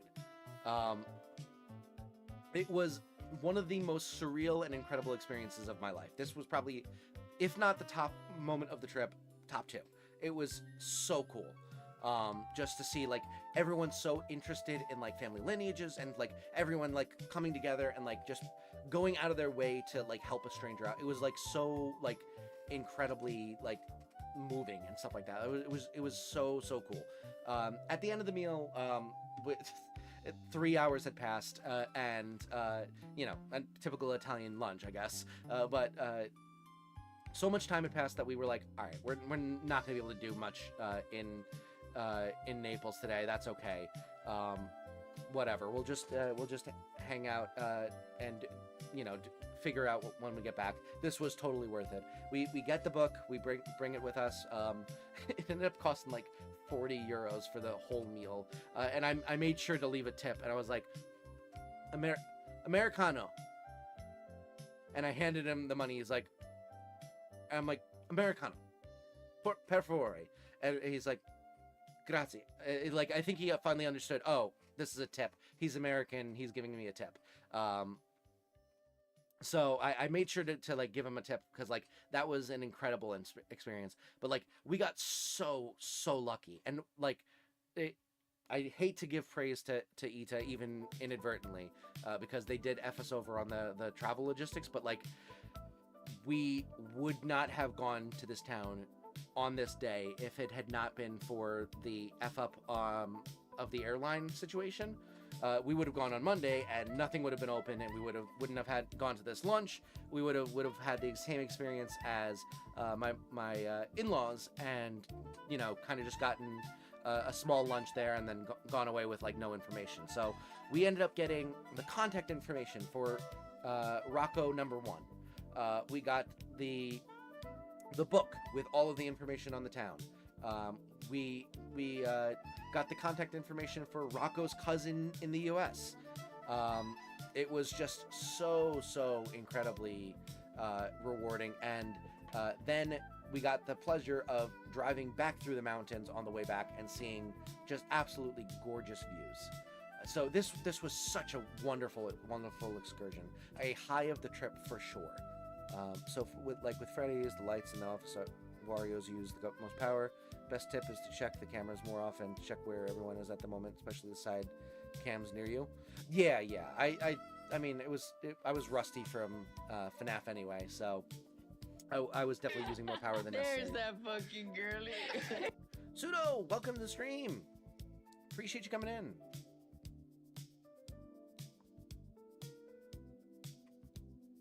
Which Rocco did it end up being? Rocco next to the airport Ixie. Yeah. Speaking of airport, that's where the day takes a turn. But appreciate you coming in, Pseudo. Good to see you again. But yeah, so we're driving back. Gorgeous views. We get to the like car rental place to drop off the car. My wife saw these 2 cats hanging out, so took a picture of that while I was inside dropping off the car. Took forever because there were 2 people working there and 2 families picking up cars. Obviously, that's their priority. We eventually finally get in. The guy checks our car to make sure there was no extra damage, and then he's like, "I'm just gonna drive you back in this car rather than getting the shuttle just for one person." So, or one group of people. So he like takes us in the car, drives us to the airport, and drops us off. Because he thinks that we're like leaving at the airport. Obviously, we're like, no, we're not doing that. But we wanted to go to the airport anyway because we could get a taxi easily from there to go to our hotel in town. So we get to the airport, and this was the car that we dropped off. This was our car that we used on the trip.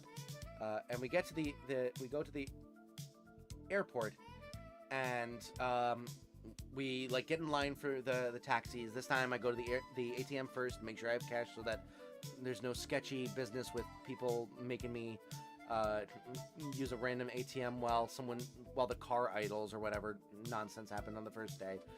We get to the airport, we're waiting in line, we're at like the front of the line, there's like no one going. And when we had been dropped off, we like walked past the bus stop, and then the line literally like probably a kilometer long to this bus stop. We're like, why why is everyone getting on the bus? This is ridiculous. Why wouldn't you just take a taxi at this point? I know it's more expensive, but Jesus. So we're like judging the people for making this awful decision to like wait in like a hour-long line to get on the bus. And then we get in line for the taxi, and we're waiting. No taxis are showing up. And eventually, someone goes up and asks like the one car that is sitting in like the taxi queue. Turns out there was a strike, taxi driver strike at the moment. So immediately became clear why everyone was taking the bus. There's no taxis. We're like, oh, that's bad. We have no way of getting to the hotel. The bus, as far as we know, goes nowhere near the hotel. There's no taxis. Uber's not really a thing in Italy. It's more of a thing in Rome than it is in Naples, but it's still not really much of a thing. And if it is, it's very expensive. So we try to book an Uber. Nothing happens. Nothing goes through because obviously everyone's trying to do that if they have Uber. We tried downloading like two other options that people randomly had mentioned trying to use that were theoretically supposed to be like more Italy centered. Neither of them work. So eventually we're just like, I guess we get in line for the bus and hope for the best. So I'm calling like everyone I can think of. Like one of my wife's like distant cousins was still in town, and we were thinking about meeting up with them for like dinner and stuff like that. So we like I text them and I'm like, hey, are you still in town? And are you looking to meet up and stuff like that? Because like on the off chance they still have their rental or whatever, maybe they can help pick us up or something like that, and we can go out to dinner or something. I call the hotel. I'm like, hey, we're gonna be late for our check-in. There's a taxi strike. Also, do you happen to have a shuttle service that you can get us from the airport? So turns out cousins are in town, never had a rental, so unfortunately that's no option to get us out of the airport. I call the airport, or call the hotel. Eventually they do say, okay, we do have something available we can try and find a shuttle service for you, but it's going to be like expensive, and I'm like, at this point, whatever, we'll pay it, doesn't matter. So eventually they call back and they're like, we found someone, they're gonna pick you up in a black van in like 5-10 minutes. So I have to send through WhatsApp a picture of where I am, explain where I am, and while I'm in line for the bus, just wait for this guy to come. We're getting closer and closer to the front of the line of the bus, and I'm getting nervous that we're gonna like have to like step out of line. Eventually he shows up. We had befriended in this time the people behind us in the line on the bus. It was a nice Dutch couple, and once we get the van, we're like, hey, you wanna take this van with us? It'll at least get you closer, and you can go to your hotel from there. And they're like, yeah, we'll take it. So we end up having this Dutch couple tag along with us as we get into this black van and get driven across Napoli towards our hotel. It's just like travel hell at this point. Like it's just like everyone is like oh, this is crazy. And we get in the van. It's a 25-minute drive, so we have a little bit of time. I take some pictures of the stuff we were supposed to go see while we were in Napoli. Was the driver's name? No, the driver's name was not Rocco. I think it was like Alessandro or something like that. I don't remember. Welcome to the stream, really. Say, I appreciate it. If it were me, I would have hopped an Italian stallion. They are wild horses roaming through the cities of Italy, right? It's been a few years.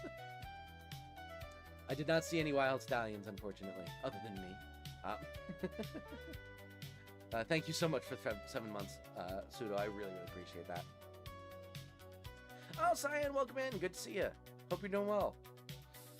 But yeah, we finally get in the shuttle with this Dutch couple, and we kind of see some of the sights that we would have seen. The Veiled Christ was long gone. We missed that by hours at that point. And we're driving through. The very funny anecdote. While I was putting together this Google photos album. It did like facial recognition on all the faces, and obviously it recognized my wife. It recognized me. It some of the cats, it just showed random like stock photos of cats, and same for some of the dogs, especially a golden retriever. For this guy, it showed a meme I have from Dodgeball of Ben Stiller playing, what is his name, White Goodman or something like that. So Google's AI thinks that this is Ben Stiller in Dodgeball, the movie. Just a fun little anecdote. But this is like a castle in Naples. This is it without the man in the photo. So yeah, we're driving through the city, get to see some of the sights. This castle wouldn't have been on the list because it's apparently not accessible. They don't do tours because it's like run down enough that it's not safe. But you can take pictures of it and stuff like that. But we were planning on doing some like touristy stuff. Ended up not doing that. But we do finally get to our hotel hours late. And at this point it's like 7:30. And we like had texted, or it's like 7 o'clock, and we had texted my wife's cousin and been like, hey, we got to our hotel. We can go out afterwards, but there's no taxis. So can we do something a little bit closer than the place you had just mentioned? Because that's like too far away. You mean to tell me Ben Stiller from Dodgeball doesn't just hang around in Naples? Yeah, apparently not. Lately, I've been having a blast playing through Silksong. Nice. Last boss I did on my first try, but what does it? It does unlock a 3-key system to get to the end game of part 2. Nice. Yeah, I think if and when I beat the original Hollow Knight, I might try Silksong at some point. But yeah, so getting back to this, we got to the hotel. I'm exhausted at this point. We had already agreed we were going to go out, but we're like, hey, can we do something a little bit closer? We're like, oh yeah, we're going over here. And they mentioned this like wine tasting place, and it's like 2.5 kilometers away, or like, you know, a little over a mile and a half. And we're like, there's not going to be any taxis. I guess we can walk it, I guess. And I'm like, I kind of want to just bail and just chill here. I know that like it'd be fun to go out and see them and stuff like that, but like I'm kind of exhausted from the travel nightmare we just had. But like my wife is like, we all of the travel nightmares have caused it, have made it so I haven't seen any of my extended family, and I really would like to see someone before they all leave Italy, because it would be really sad if I like went to Italy and my family was there and I didn't end up getting to see them, other than her parents obviously, but like the extended family. So I'm like, all right, fine. So we decided we're gonna go walk to this place. Unfortunately for us, and what I soon realized is that 2.5 kilometers was straight up steps the entire way. It was north of us, and fun fact about Naples, it is on the coast. It is also on the side of like a cliff, so uphill as you go north. And I did not realize that until we were already on our way, and then had to proceed to climb up 2.5 kilometers of steps. I get about like a third of the way through, and I'm already panting and having to take breaks, and my wife is panting and having to take breaks, and we're both just like, oh god. I'm like, and I'm sitting here and I'm like, this is not Ita's fault, this is your fault. I blame you, this is your fault. And we get about halfway through and she's like, you're right, this was a bad idea. Fun fact about Naples, it sounds like nipples. That I do think that every time I say Naples. That's why I started saying Napoli. First of all, because that's the actual name of it, and second of all, because it didn't make me think of nipples. But yeah, we're hiking up these steps. This is about halfway up. Our hotel is like down there, where my pointer is. We're here. You have to go another like halfway up. Napoli, yes, exactly. It was so tiring. And then it proceeded to downpour. About 2/3 of the way through, it started raining, And at first it was a welcome change because, first of all, you know, I was overheating and sweating a bunch because of all of the stairs, and then it was like covering up the sweat stains with like, you know, water from the rain. But then it soaked us through. So for the second time in 2 days, yes, Pompeii was the day before. I was soaked to the bone, completely dripping wet. It was the one upside was I did get to see a cat in a window, sitting on a bed. But yeah, it was absolutely exhausting and drenching. Torrential downpour again. For some reason, after the first time getting drenched, didn't think to buy an umbrella. Well, did think to do it, didn't do it, and got screwed again.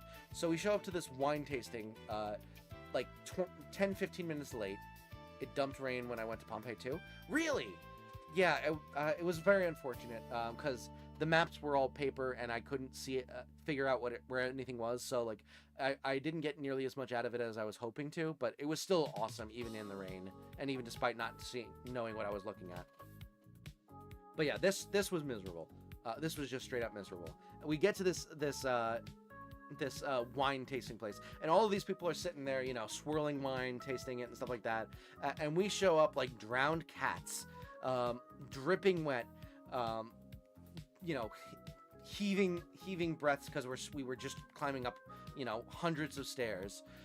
And the shop owner takes one look at us and pulls out a roll of paper towels for us to dry off. So we literally have paper towels and we're like wiping off our arms and our foreheads and stuff like that to try and clear off some of the rain.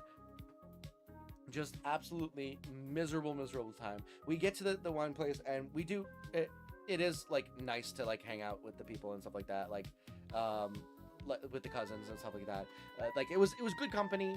We did the wine tasting, had like a white wine, and then we went across the street to have like dinner at like a pizza shop. So like it was like a good time once we got there, but like it was I hate to say it was like probably not worth the amount of effort and and chagrin it took to get there. And we ended up hanging out until like almost midnight with them. And as my wife got drunker and drunker, she decided to speak more and more Italian, which was she described as her Italian got better. I described it as she was no longer like worried about being wrong. So she just in the middle of this pizza place in Napoli decides she's gonna do the same thing that she did at the restaurant in suburb B where like her grandfather was from, and just start talking to the random restaurant owner about her family lineage. She just like in Italian she's going, you see this guy over here, his great grandparent is my grandparent, and they lived like an hour and a half away from here. And I'm just sitting there like, why are you telling this man this? I mean, sure, I guess it's kind of neat. I don't know why you decided to do it, but damned if, you know, don't get me wrong. She ended up being right in this situation because she ended up befriending the guy, and he brought us free desserts. We were about to leave, and all of a sudden this guy comes up to us, and he just hands us a plate of it was basically like I hate to describe it like this, but because it's probably an insult to this dessert, but it's the best you know, equivalent I have for this. It was essentially like little nuggets of funnel cake with like the powdered sugar and then like a chocolate drizzle on top. And obviously I don't like chocolate, so I wasn't able to eat them, but they looked very tasty. So this guy brought out free dessert because my wife decided to speak Italian to him, and befriended him. So we ended up getting free dessert out of it. And then around midnight we're heading back, and I'm like, I have to walk down 2.5 kilometers of stairs, and my wife is drunk. So we're walking down, and she's insisting on hanging on to me the entire way down. but also is like skipping and like doing like rocket kicks as we're walking through the city at midnight.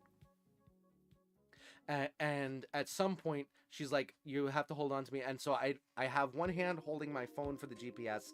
I have the other hand holding her. I can't hold on to the arm rail going down these steps. I slip at one point and she like manages to catch me, and she's like, I saved your life. I'm like, it's your fault that I slipped in the first place, but okay. Eventually we managed to get our way back down. It is much easier going downhill than uphill, so that's at least good. But it's like, we get home at like around midnight. I told you before, I managed to get the Duolingo in before midnight, so that was at least good. We have to be up early in the morning the next day for a trip down to the Amalfi Coast. So it ends up being we end up going to bed way too late. And when we get back to the hotel,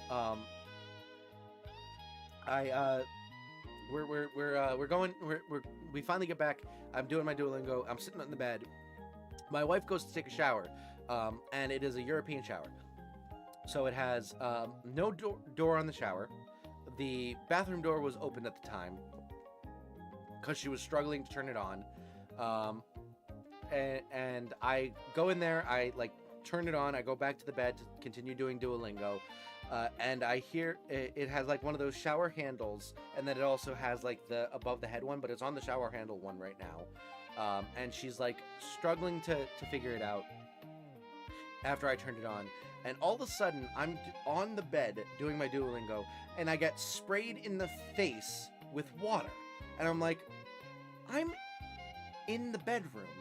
How am I getting sprayed? I look up, and she's like, she has dropped the handle of the shower, and it is just like whipping around, going everywhere, spraying water everywhere. She's laughing her ass off, and I'm like, you just fucking sprayed me. And then I'm like, turn off the water, turn off the water. I have to get up and go in there and turn off the water because she's laughing too hard to turn it off herself. She flooded the bathroom. Literally every inch of the bathroom is covered in water at this point. There was like one circle of floor right by the toilet that was not covered in water. So I joked I had to. I guess I'm gonna pee like a flamingo right now. She's like a lightweight. She is quite small, so that is fairly true. But yeah, so the bathroom is now completely covered in water. I am somehow wet because I was sitting on the bed like an idiot. And is this thing ever gonna spawn? This is weird. But yeah. So all of that happens. Eventually, I figured out the shower enough and get it set up so that she could take a shower. I go take a shower. And as she's getting into bed, she complains, my side of the bed is wet. I'm like, whose fucking fault do you think that is?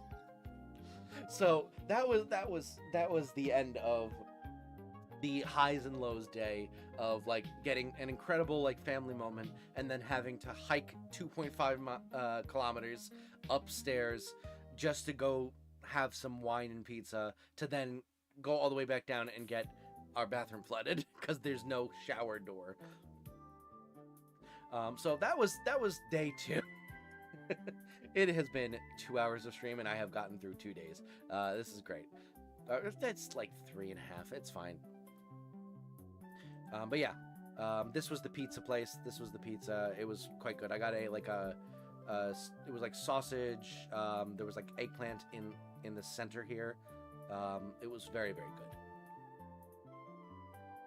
Well, I never did get myself down to nipples, but getting Shatali-faced, now that I'm darn near expert at, ask that Roman elevator my face collided with. Oh boy, that sucks. Hillary Pizza is hilarious. Please read my last comment. Oh, sorry. Just last Friday I had a blast, as well as the Tilt Studio Arcade me and my friends went to. Got about 15,000 tickets. Nice! GG's there. But yeah, that was the pizza place, and then this was on the walk back later at night. So that was Wednesday. So on to Thursday. Oh, after a quick excursion to the game we're playing, which has not happened in like an hour. All right, let's do this thing. So we're gonna pause the music, and we're going to unpause the game audio, and we're going to do this thing. Wait, we're playing a game? Exactly. Let's see.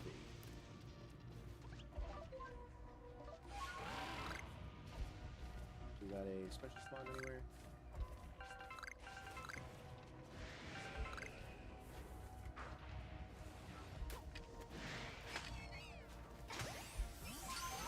Okay.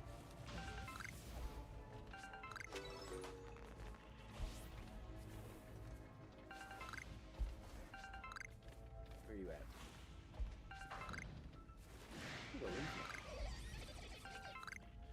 It'd be so cool if I got a shiny evolution in one of these days. I would love that so much. Ah! Ow. Rude.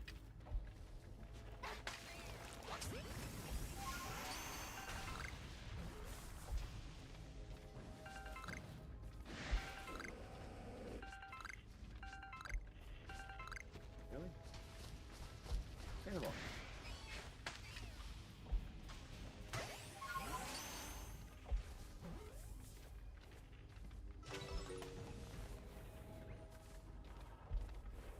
I still have not gotten any additional Eevees shiny in this game, by the way.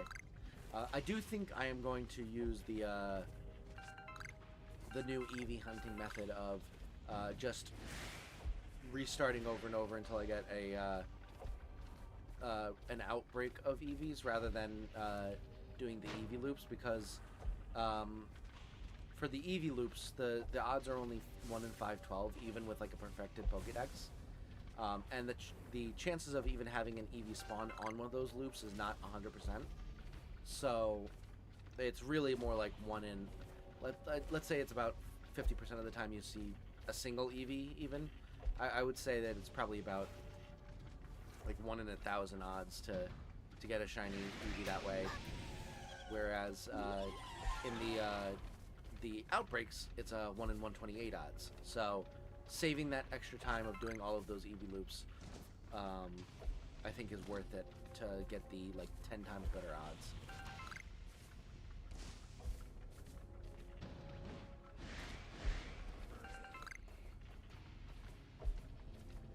Wait, was that the third special spawn that I caught when I said stay in the ball?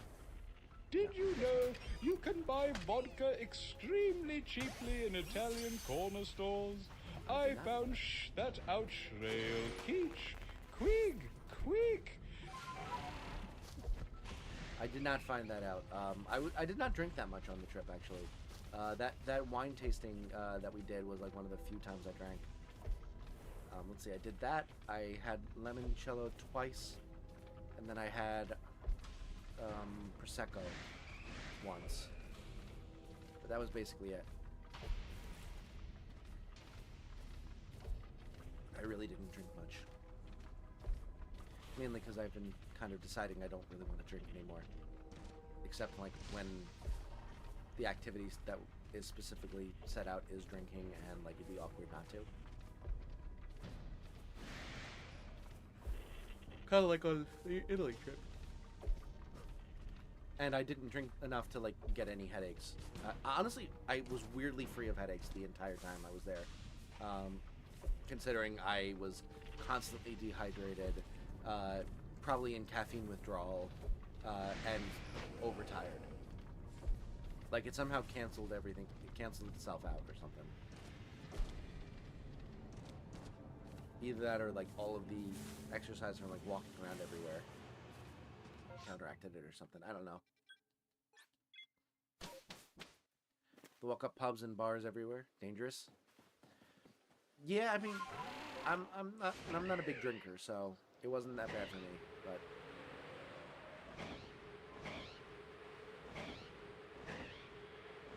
caffeine withdrawal with Italian coffee everywhere. I don't drink coffee, so oh, I forgot to move the phone. Sorry about that. Yeah, and I don't drink coffee. They didn't have Snapple, so I wasn't able to drink that. Does Sprite have caffeine in it? That might have been the reason I didn't have caffeine withdrawal. I always can't remember if Sprite has caffeine. I know that ginger ale usually doesn't, but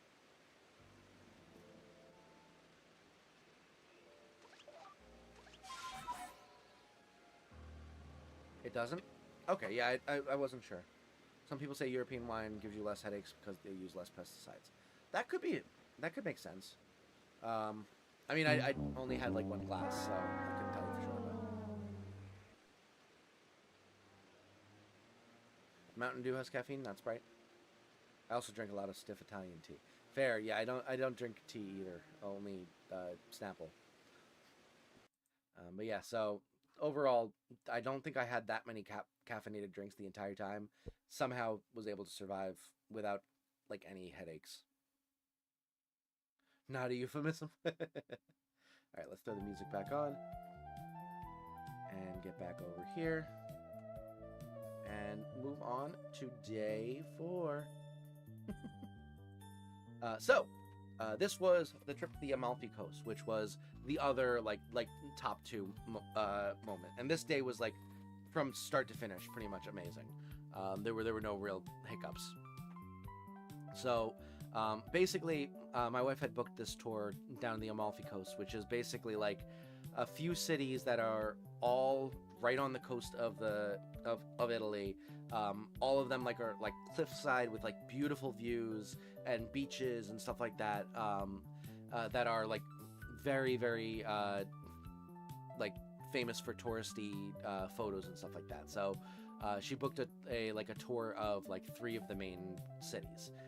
Amalfi, Sorrento, and Positano. So we got a text the morning of saying, "Hey, would you rather me pick you up here rather than like at this one location rather than the original location we had agreed on? I can do either." And we're like, that's kind of a weird text to get in the morning on WhatsApp, but I guess that's what they do here. So we're like, it is closer, and we're still worried about the taxis from yesterday, so yeah, let's do it. So that made it so that we could actually walk to the pickup rather than having to transit. So we got up early, and we kind of walked through Naples and walked on our way. We saw something, it was just, normal everyday stuff that you see in Naples. We saw that there. And then we ended up going down towards like the docks and got our pickup, which we thought this tour was gonna be like a bus going through, and they were gonna stop off, you hop on and off type of thing. It ended up turning out to be like a tour guide driving a van, and it was us and one other couple who also happened to be from the Boston area. It was really weird. Came in to say one thing, pee pee poo poo. Profound. But yeah, so we ended up hanging out. We ended up having, it was just 4 of us total with this tour guide.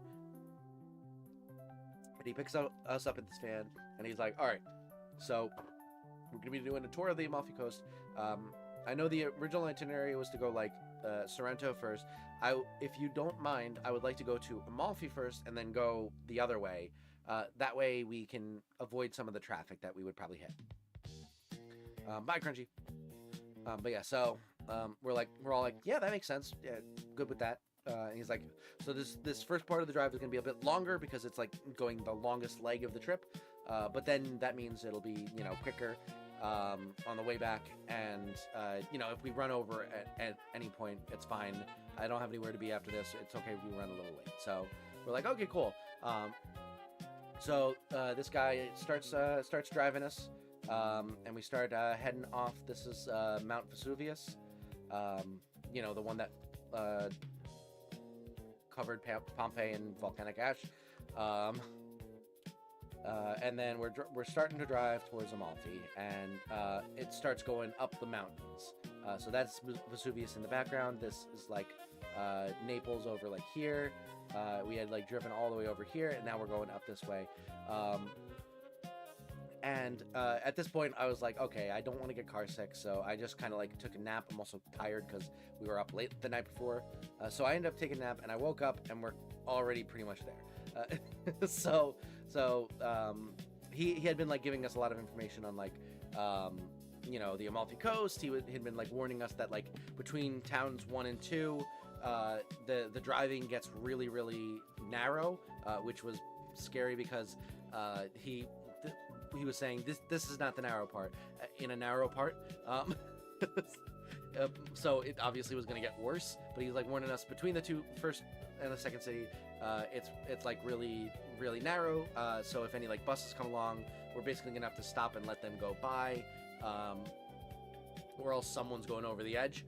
So you know, the time between the first and second towns might be a bit longer depending on how many buses we run into. And also like there's a restaurant between that has some really beautiful views if you want to go there for lunch instead of the second town, and we can make a 4th stop and stuff like that. So he's giving us all this information, and eventually I go to sleep after taking some of the photos, and we get closer to Amalfi, and finally we pull in, and this is Amalfi. So it's, you know, right on the coast, right on the cliff sides, and it's just absolutely gorgeous. Immediately we're like, wow, this is so beautiful. Like, you know, you got like castles up top, and you know, all the towns are built into the cliffside, and he basically like drops us off and says, hey, so beach is over there if you want to go to the beach. I would recommend going to like the historic center and stuff like that. They have like a cathedral that's really nice to look at. They have a bunch of like souvenir shops and stuff. They also have like different like food and stuff like that. The town here is known for, it's called Cuopo, which is basically just a bunch of like fried fishes on skewers in a cone, and I was immediately like, getting that, sounds delicious. Immediately he mentions a couple things. That was like one of the first things he mentioned. I was like, okay, I'm getting that. As long as I'm here, I'm getting that. So he mentioned that he drops us off. We kind of go our merry way. My wife was getting a bit car sick, so as soon as we got off out of the van, we kind of went and hit up a little cafe, and she got some like tea with like lemon in it to like settle her stomach a bit. So we kind of sat for a little bit, and then we decided to like start looking at the souvenir shops and stuff like that. And I'm like, why are there so many lemons here? It turns out the Amalfi Coast is known for their lemons, specifically limoncello, and they really take that to heart. So we got a bunch of lemon stuff, including a lemon hat, which I don't have within arm's reach, but I can wear at some point. A lemon umbrella, because I was like, after the second time getting rained on, I'm not doing that again. Didn't rain the rest of the time we were there, of course, because I had the umbrella at that point. And then we got a bandana for Lola with lemons on it. So we got a bunch of lemon stuff. But they're known for lemons, and I'm like, why isn't everything lemon? My wife was like, they're known for lemons. And I'm like, I didn't even know the Amalfi Coast existed until like 3 days ago. Cut me some break. Cut me some slack. But yeah, the entire time there's a ton of like lemon paraphernalia. Lemons as big as a baby's head. That's what I heard. The tour guide said as big as cantaloupes, and I was like, either they make absolutely insanely large lemons, or he doesn't fully understand English, because like I am blown away that lemons could be that big. It apparently was the former, that they're just that big. But yeah, I got my Cuopo. I stopped by I was like looking for restaurants as we were going and doing like touristy stuff and buying all that crap. And I like kept looking, and eventually found a place that said Cuopo, and I was like, yes, perfect. And I go up, and I'm like prepping myself for the Italian. I'm like, okay, uno Cuopo Amalfi, per favore. And then I'm getting up there, and I take a breath in as I go up there to start saying it, and they go, not open. Open at 11. And I go, first of all, I hate that you know that I'm American so quickly that you didn't even try to speak Italian to me. Second of all right, I'll be back in 13 minutes. So I pass by that place. We go all the way up to where we don't see any like more souvenir shops and stuff like that. We kind of buy some stuff. We buy some like gifts for some friends and stuff like that as well. And then we start making our way back down, and it's like 11:03 by the time we get back to that shop. And there's already like a line formed. So I'm like, oh damn, I missed my window. I should have just stood in line and waited. But it went fairly quickly. It was pretty like fast food. They like put it together. I ordered my thing. They put it together, and I got this, and it was absolutely delicious. Like fried shrimp. You had calamari on the bottom. This was like a fried like I think this was like a fried vegetable actually, and then they had like fried octopus as well. It was absolutely delicious, and I would definitely have it again. It was so good. But yeah, this was the cathedral. We took some photos also while we were doing it. We didn't go into the cathedral because I was still anti-stairs at that point, but we did take a really nice picture of it, and got to see some of the shops and stuff like that. It was just a really nice time. It was a bit touristy, but at that point we hadn't really done anything touristy, so it was like still fresh. So we really enjoyed it. I would definitely go back. Anyway, we also saw a cat. Anyway, this was like the beach, because we went back down, and we were waiting for like the other couple to get back, so we were just kind of like taking pictures down by the beach. It was like absolutely gorgeous, just so freaking beautiful. You know, the sun glinting off of the water, the sand. This was like the castle up top again, or I guess that was a church. And then we found the other couple gets back. We get in the van again, and the guy's like, okay, so again, there's this restaurant. It's in between the first and second towns. I've been doing this for like 6 months. I generally never recommend anything. Is everyone skinnier over there? Yes. Not everyone, but like the majority of them were skinnier than in America. That is for sure. But yeah, so he's like, I never would recommend anything that I'd never been to, but like a couple months ago, this woman from North Carolina had been doing research and had found this restaurant, and she really wanted to go there for lunch because she had heard that the view was absolutely stunning, like one of the top views in the world, and eventually convinced me to go. And everyone had such a good time there that I started bringing people here, and every time after I bring people here, I will ask them, can I recommend this to the next group? And if at any point I get a no from any of them, I won't recommend it anymore. I have never had anyone not recommend it to the next group. So we're like, yeah, we'll go see it. Like a gorgeous view with a dedicated restaurant. Yeah, absolutely. So he's like, all right, great. It's expected to be like maybe 20 minutes as opposed to like the 40 to 50 to all the way to the next town. It's about halfway between. But again, it might be a little bit longer depending on how many buses we run into. So we start driving, and almost immediately run into traffic, and 3 tour buses come by around a corner. And again, because it's near Naples and stuff like that, and in Italy, all of the bikes are trying to go past, and they're stopping the bus from getting around because they're in the way. So it takes forever. It ended up taking us like almost 40 minutes just to get to this restaurant. But we finally get there, and I'm honestly a little bit glad that it was such a long time because I was a little full from the Cuopo. So by the time we got to the restaurant, I was hungry again. So we finally get to the restaurant, and this is the restaurant. It is beyond beautiful, like one of the most gorgeous views I've ever seen in my fucking life. They have like a gift shop, and then you go down 3 floors, and the restaurant's there. And this was our view of this was just like a little thing on top of like a pole that my wife took a picture of. That was really pretty. This was the view from the restaurant. Literally just sitting there, lemons on the tables, of course, and you're looking out at this gorgeous view. It was one of the nicest places I have ever been to, if not the nicest. I cannot say enough high praise about this restaurant. This restaurant was incredible.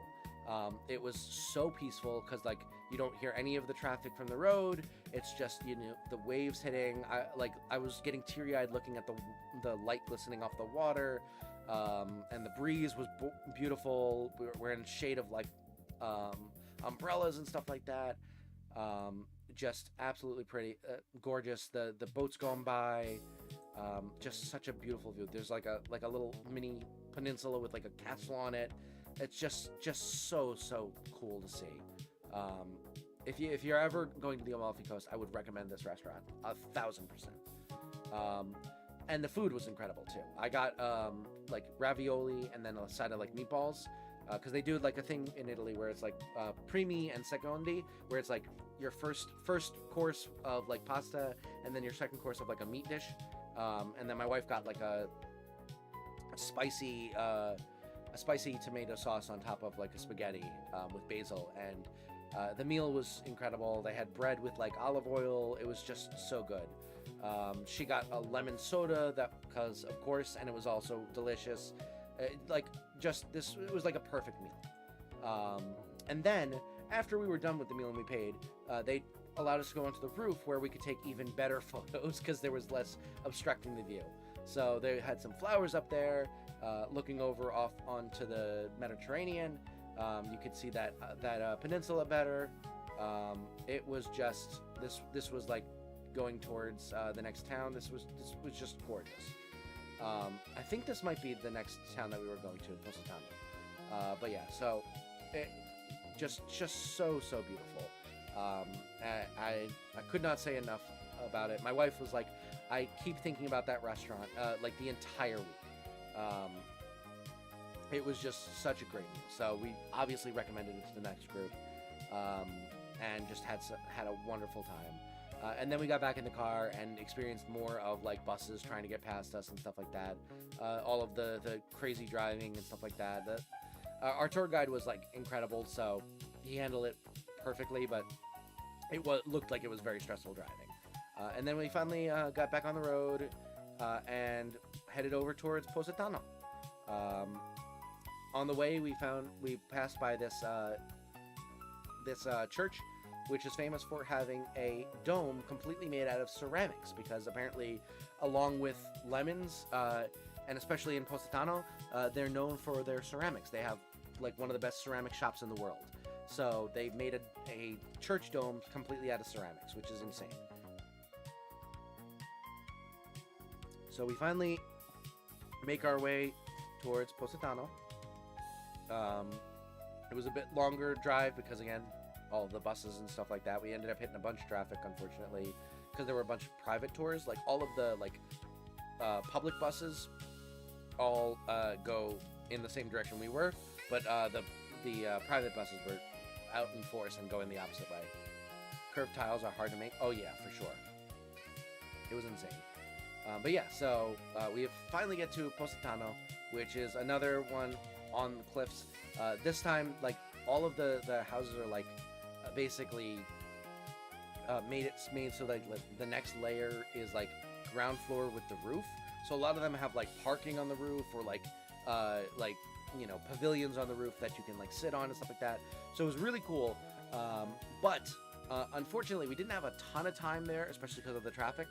So I was still a little scarred from the stairs the night before, and I didn't really want to do a lot of exploring because I was worried about getting back up the hill in time. So we ended up just doing a little bit of shopping. We didn't really get super far. They had a classic music festival, and so there were a lot of people just like milling around, a lot of like shops and stuff like that. My wife got some shaved lemon ice, which was good. And yeah, so it was a fun time. We didn't do as much exploring as we probably would have if we had had a bit more time or less fear of stairs. But yeah, so it was still a great time. It was probably my least favorite of the three, but that was mostly just because we were a little bit conservative because of the stairs. but yeah, so like this is like looking up towards the higher levels and stuff like that. So climbing up there would have sucked, especially because we only had like an hour. So we went down about as far as here. They had this interesting statue that I took a picture, and then off over there was a view of like the beach and stuff like that, which was down a little bit more. So we didn't go all the way down, but we also didn't like go nowhere. You know, just did some more shopping and stuff like that. And then they also had like a nice church. And then this was like where our meetup was, and they had like a little river going down. So it was very, very picturesque and pretty. We did a little bit less there than we might have intended, but it was still good. And then we got back in the car again to go to the last city, which was Sorrento. And that one is actually on like a little peninsula by itself that actually you can see from Naples and vice versa. So it's getting closer and closer to Naples again. But yeah, just picturesque driving. At that point, the roads weren't as narrow, so it was a little bit better, a little bit less stressful. But yeah, it was another like 45 minutes or so. So I was taking naps throughout the entire time we were driving, so I was kind of out for some of it. But we eventually got to Sorrento, which is I think what Naples wants to be, but with like less people and like actual people living there. I don't know. It was more like what I think I imagined Naples to be. So it was like much more like, you know, tourist friendly, but also like not like touristy. I don't know how to describe it, but Sorrento was very nice. We got there, and immediately the guy's like, okay, so there's this limoncello place where they do free sampling. You get to sample all of their different flavors and stuff like that, and then if you want to buy, you can buy. So we did that. We ended up getting to sample like 4 different types of limoncello, and we ended up buying like 2 of them. And so it was a good time. We all, you know, cheers together, salute and all that. And then we went on our separate ways and did some more shopping. I love lemon jello. Yeah, lemon jello, great. But yeah, limoncello. It was quite tasty. And then we went on our separate ways and went shopping and stuff like that. So we were just kind of like going down the shops, buying some more stuff. My wife and I were trying to get gifts for people and stuff like that, and also just trying to find some fun stuff. I managed to find a fan with lemons on it. I again don't have it within easy access. I probably should have, but here, just pretend that this has lemons on it. It looks like this. But yeah, so got a fan, got a hat. It was a great time. Very fruitful. But yeah, so we did that. We explored around a bit more. We accidentally stumbled upon a wedding where they were just getting out of this church and they were sending them off. So we were in the background of some random we were random background people for a wedding of an Italian couple in Sorrento. It was actually a really nice like car and stuff like that. It was really cute to see. My wife was yelling at me to stop photobombing. I was like, there's nowhere to go. There's cameras pointing this direction. There's cameras pointing this direction. Where am I supposed to go? So we did watch them off, and I got a picture of them as they were leaving. It was a good picture. And then we went over to like a terrace that the tour guide had told us about, where you can look across the sea to see Naples and Mount Vesuvius. So this is Mount Vesuvius. Naples is over here. Just an absolutely gorgeous view. You know, got the boats going across the water again. It was just so cool to see. So yeah, again, this entire day was just beautiful views, fun shopping, and really good restaurants. So it was just a wonderful trip. And then, you know, we finally got. Oh, yeah, we did a little bit more shopping after going to the terrace. We saw these different dogs that were like ceramic statues and stuff like that. They were very expensive. Otherwise, I might have gotten one. But we finally got back on the road as the sun started to set. This was Sorrento over here. Just again, gorgeous views. And we started heading back towards Naples. We got back like a little bit before sundown, I found out that apparently Andrew Cuomo is exclusively advertising in Italy for his mayoral campaign. Did you see any of the famous Sorrento music boxes? I did not. I feel like I should have. If I did, I didn't note it at the time, but I did not specifically see any, unfortunately. But yeah, so we got back, saw Cuomo's campaign signs, and then we started kind of walking back the way we came in this pavilion. They were setting up for like a concert, which was pretty cool. We went past this castle again. We actually got to see some of like what we would have seen in like the touristy parts of the Wednesday if we had gone and done that. And then we went to, it was called the Galleria Umberto, or Galleria Umberto, and it's basically like a mall but like gorgeous, like marble floors, marble facades, glass domes, so that it lets sunlight in, and all of the shops are like really fancy and stuff like that. Somehow still with graffiti though. So we walked through here. We were planning on going and actually like getting food here and shopping here and stuff like that. Didn't have time for that because everything was closing up and we had a full day the next morning. But we did get to go through it. And then we kind of like walked back to the hotel and just kind of got pizza at the a local place, and just kind of chilled for the rest of the night because I was tired.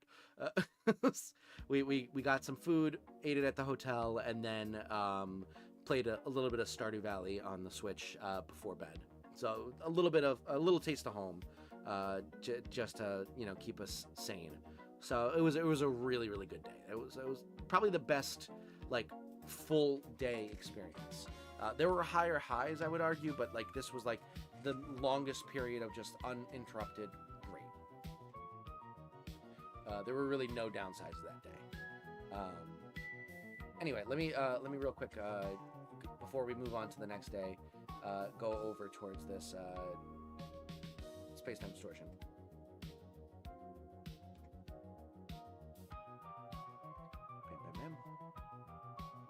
I just need to make sure that this didn't already start. Because if it did, I got a boogie. No, it's not started yet. Yeah, we're good. All right. We'll wait for this thing to spawn and then we'll switch over. But for now, on to the Friday. So this was our last day in Naples. We were planning on in the mid-afternoon going over to Rome, but we still had like the morning, so we wanted to get at least a little bit of the stuff we had planned on doing in Naples proper done. Not trying to interrupt so you can sleep tonight. I'm trying not to interrupt so you can sleep tonight at some point. I appreciate it. I honestly, my sleep schedule is still effed, so it's fine. I have no work tomorrow. I'm all good. I do have a doctor's appointment in the morning, but that's fine. I can sleep afterwards. But yeah, anyway, next morning, my wife got up earlier than me, so she went to a coffee shop down the road and got herself a cappuccino again and a croissant, and she saw some dogs and was bragging to me about it.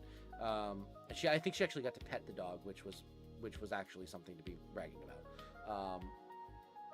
But I took the time to like just relax and sleep in a little bit more, and then we went to the National Archaeological Museum in Napoli. Which was really cool because it had a lot of the stuff that they took out of Pompeii. Basically all of the really, really good stuff that they were worried was going to get destroyed now that it was no longer covered in volcanic ash. They took it and put it in this museum. Forget Italy, dog, exactly. You'll see a lot of dogs in the upcoming. And I might split this up into 2 streams because I've been yapping so long. But yeah, so... basically, ended up being really, really, really cool stuff. We kind of walked in. They had luggage storage. We had checked out of our hotel, stored our luggage there, and we went and did this museum before we left for Rome. So we got there. I got this little coin coin that came out of like a machine. I thought it was gonna be like one of those penny presses where you like put in a penny and like 50 cents and you crank it and it like presses the penny into the shape, but you basically put like a euro in and it spit this out or something like that. It was fine, but it was a little less fun than I thought it was gonna be. But it was cool anyway. So we got that, and this is the museum. They had like a bunch of like statues and stuff like that. Some of it was just like regular old art and stuff like that. Some of it was like excavated from like Pompeii, and another one that called Herculaneum or Ercolano, which was another town that was covered by the same volcanic eruption, but it was like a smaller town, so it's a little bit less well known, but it was also better preserved because it was like at a different elevation, so that it like got preserved better. So they also had a lot of stuff from that as well, and I think in the future, if we were to go back, I would want to go to see Ercolano, because apparently it's a bit more manageable to like see everything in like a day trip. And also, like, probably would be a little bit less touristy, so I'll probably go see that at some point. But they had a lot of stuff from there, too. So, you know, they had statues of this guy who looks a little bit weirdly like me, at least in my opinion. I think he's like a Roman general or something like that. They had a lot of sculptures of dogs and other animals, like lions and stuff like that. They had pictures of the dogs, mosaics and stuff. They had a lot of really cool stuff. So I took pictures. This little spooky boy mosaic, pretty cool. And then the interesting thing they had was, it was called the Secret Cabinet, which was a section of the museum where they had erotic artifacts. Because Pompeii, it's kind of famous at this point, was kind of horny. Or at least had horny parts that were completely preserved. So this section of the museum, we took more photos than I am care to admit, had dicks and dicks and dicks and man with large dick and people having sex and man fucking a goat and everything. just a ton of fun stuff. It was very entertaining to see. There was a lot of interesting stuff. It was just a very fun section. We took way too many photos because we're children and have no appreciation for art. And with that, I'm going to switch over to the space-time distortion. This was life before DeviantArt. Exactly. Never forget Herculaneum, 650 BC to 79 AD. Yep. R.I.P. Or R.I.V.A. Riva. Alright, let's switch over to PLA. And we pause the music. And I want to see... There we go. Thank you so much for 5 likes, everyone, by the way. I really appreciate it. And now we can go and turn the game volume up. And we're going to start.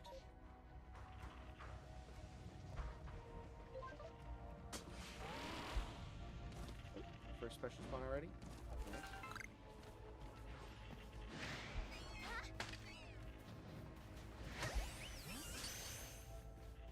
Ooh, a Sylvia.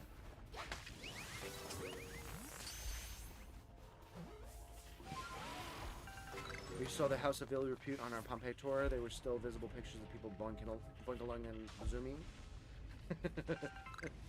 Bazooming, sorry. Yeah, unfortunately we didn't get to that in Pompeii.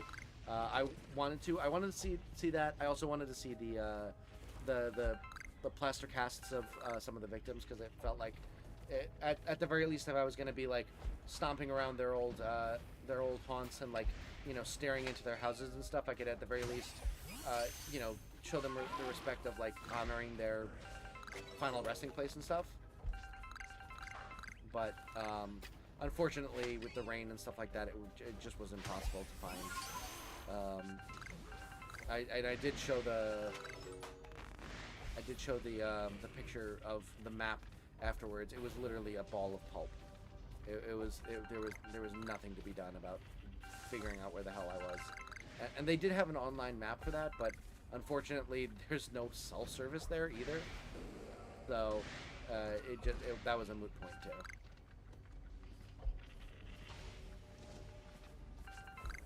But I do want to go back at some point and see the fun stuff. Ideally, not while soaking wet. Had to come in stream because of something Ellie told me. Why was there a statue of a man fucking the goat? That's a good question. My wife did refer to it as the Aberforth statue, which made me laugh. Blame horny people from 79 AD in Rome, or in yeah, well, I guess Roman Empire. Pompeii specifically.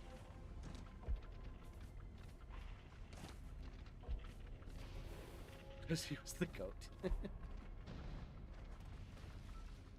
Another Sylvia.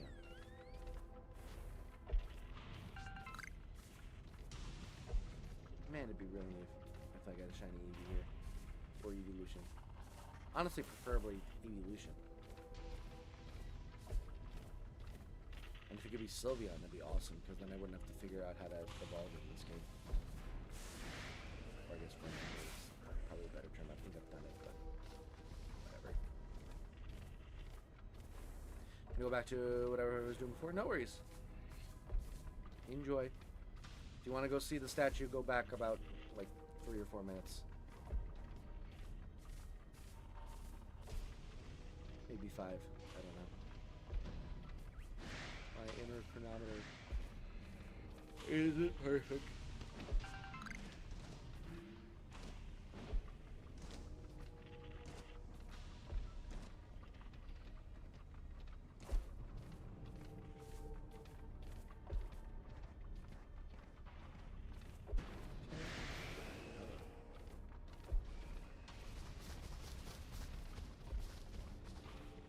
I think I'm going to still try to get that last video edited at some point and posted, because I really was proud of it. If you want a little spoilers on what the concept was, I did a shiny hunting challenge in PLA where I tried to catch one shiny of each of the colors in the Italian flag to make an Italian flag of shinies. And I managed to actually complete it in like 3 hours total, which was insane. I was very thrilled that I was actually able to complete the challenge, and was like, oh, I even completed this with like a day left, so I could just go and have plenty of time to edit it. And then my editing software decided to run at like 1 frame every 10 seconds, and I had to kind of bail on it because it was like the most. If we were to go back and I were to do the Amalfi Coast again, I probably would stay at the hotel attached to that restaurant I was talking about, right on the coast, because it was just so gorgeous there. But other than that, I would definitely do Sorrento. Sorrento was awesome. I loved Sorrento. We ended up in 3 hotels total, and honestly, I think the best one was probably the first one we did, which was like in just a random suburb of Napoli. It was like ridiculously cheap comparatively. Like, I think it was like 80 euros a night or something like that, and we got like everything we could have asked for and more. Like, they had like someone serving for the continental breakfast, so that they could like freshly make coffee for everyone. They had like a pool. It was like you know, the AC worked well. It just like it was just like really like all you could ask for in a hotel and more.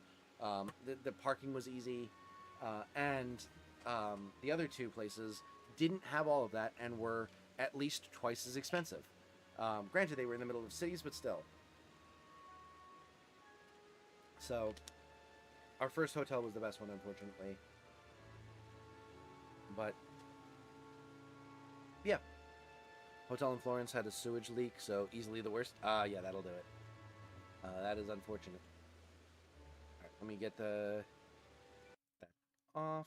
We're gonna get this back on, and we're gonna switch back over to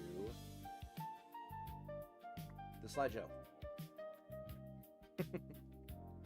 So yeah, we did the naughty room, which was a lot of fun.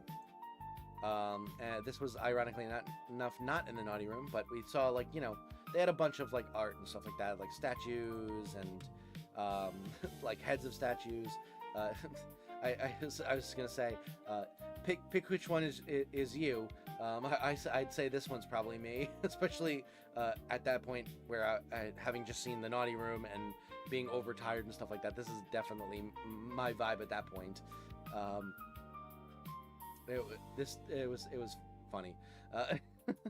But yeah, there was a lot of cool stuff at this museum. The highlight was certainly the naughty room, but there was a lot of fun stuff there.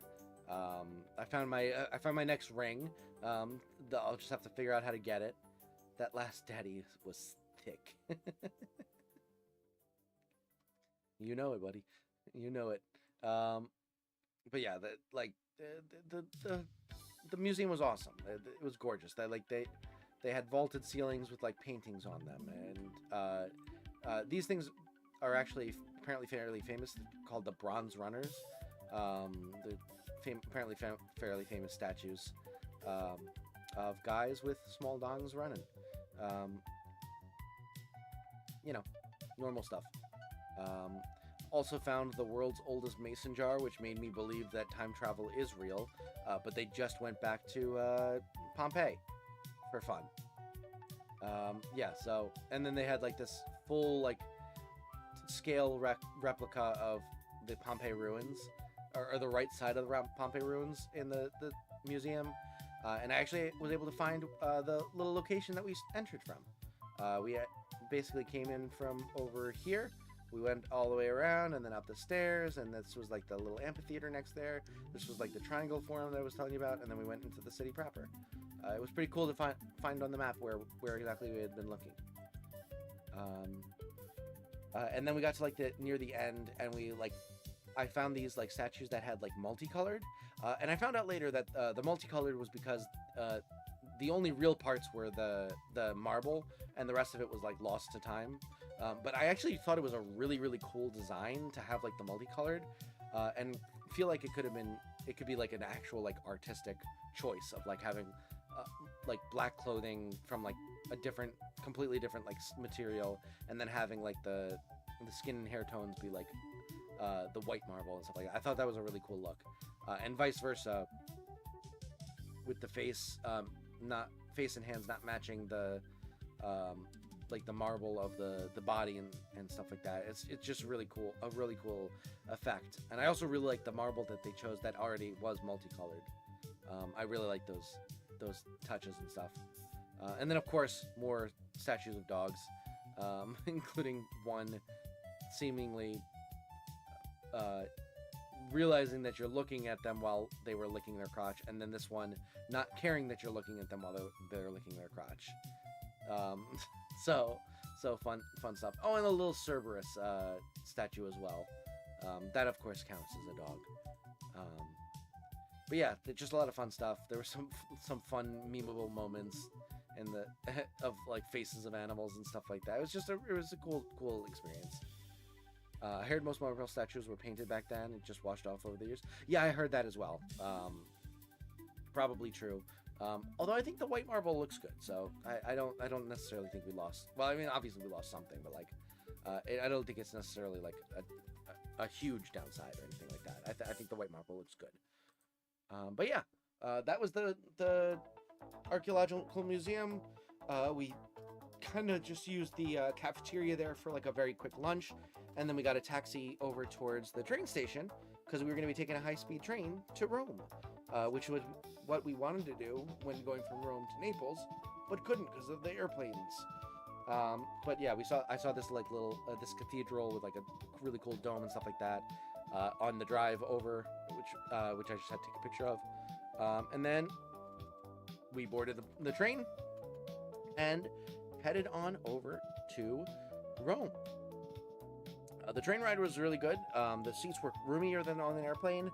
The AC didn't work amazing, but it was fine, and it was just like a nice, comfy, quick ride. I really was jealous of high-speed rail in other countries. I really wish the U.S. had the same. It was a wonderful trip. Would do again.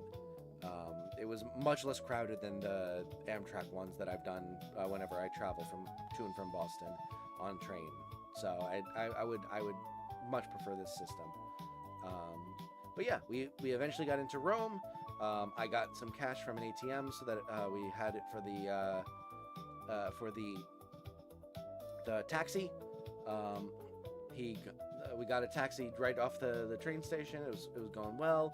He pointed out some landmarks and stuff to take pictures of, and then once we got to the third hotel, we were trying to pay him, and I don't know if he scammed me or if he was confused and accidentally scammed me. But what happened was I had taken out 250s from the ATM, and we had other spare change, and we were trying to pay him it was 55 for the trip. We were trying to pay him 55 plus a tip for taking us from the airport. It's hectic there. So we were trying to pay him either 60 or 70.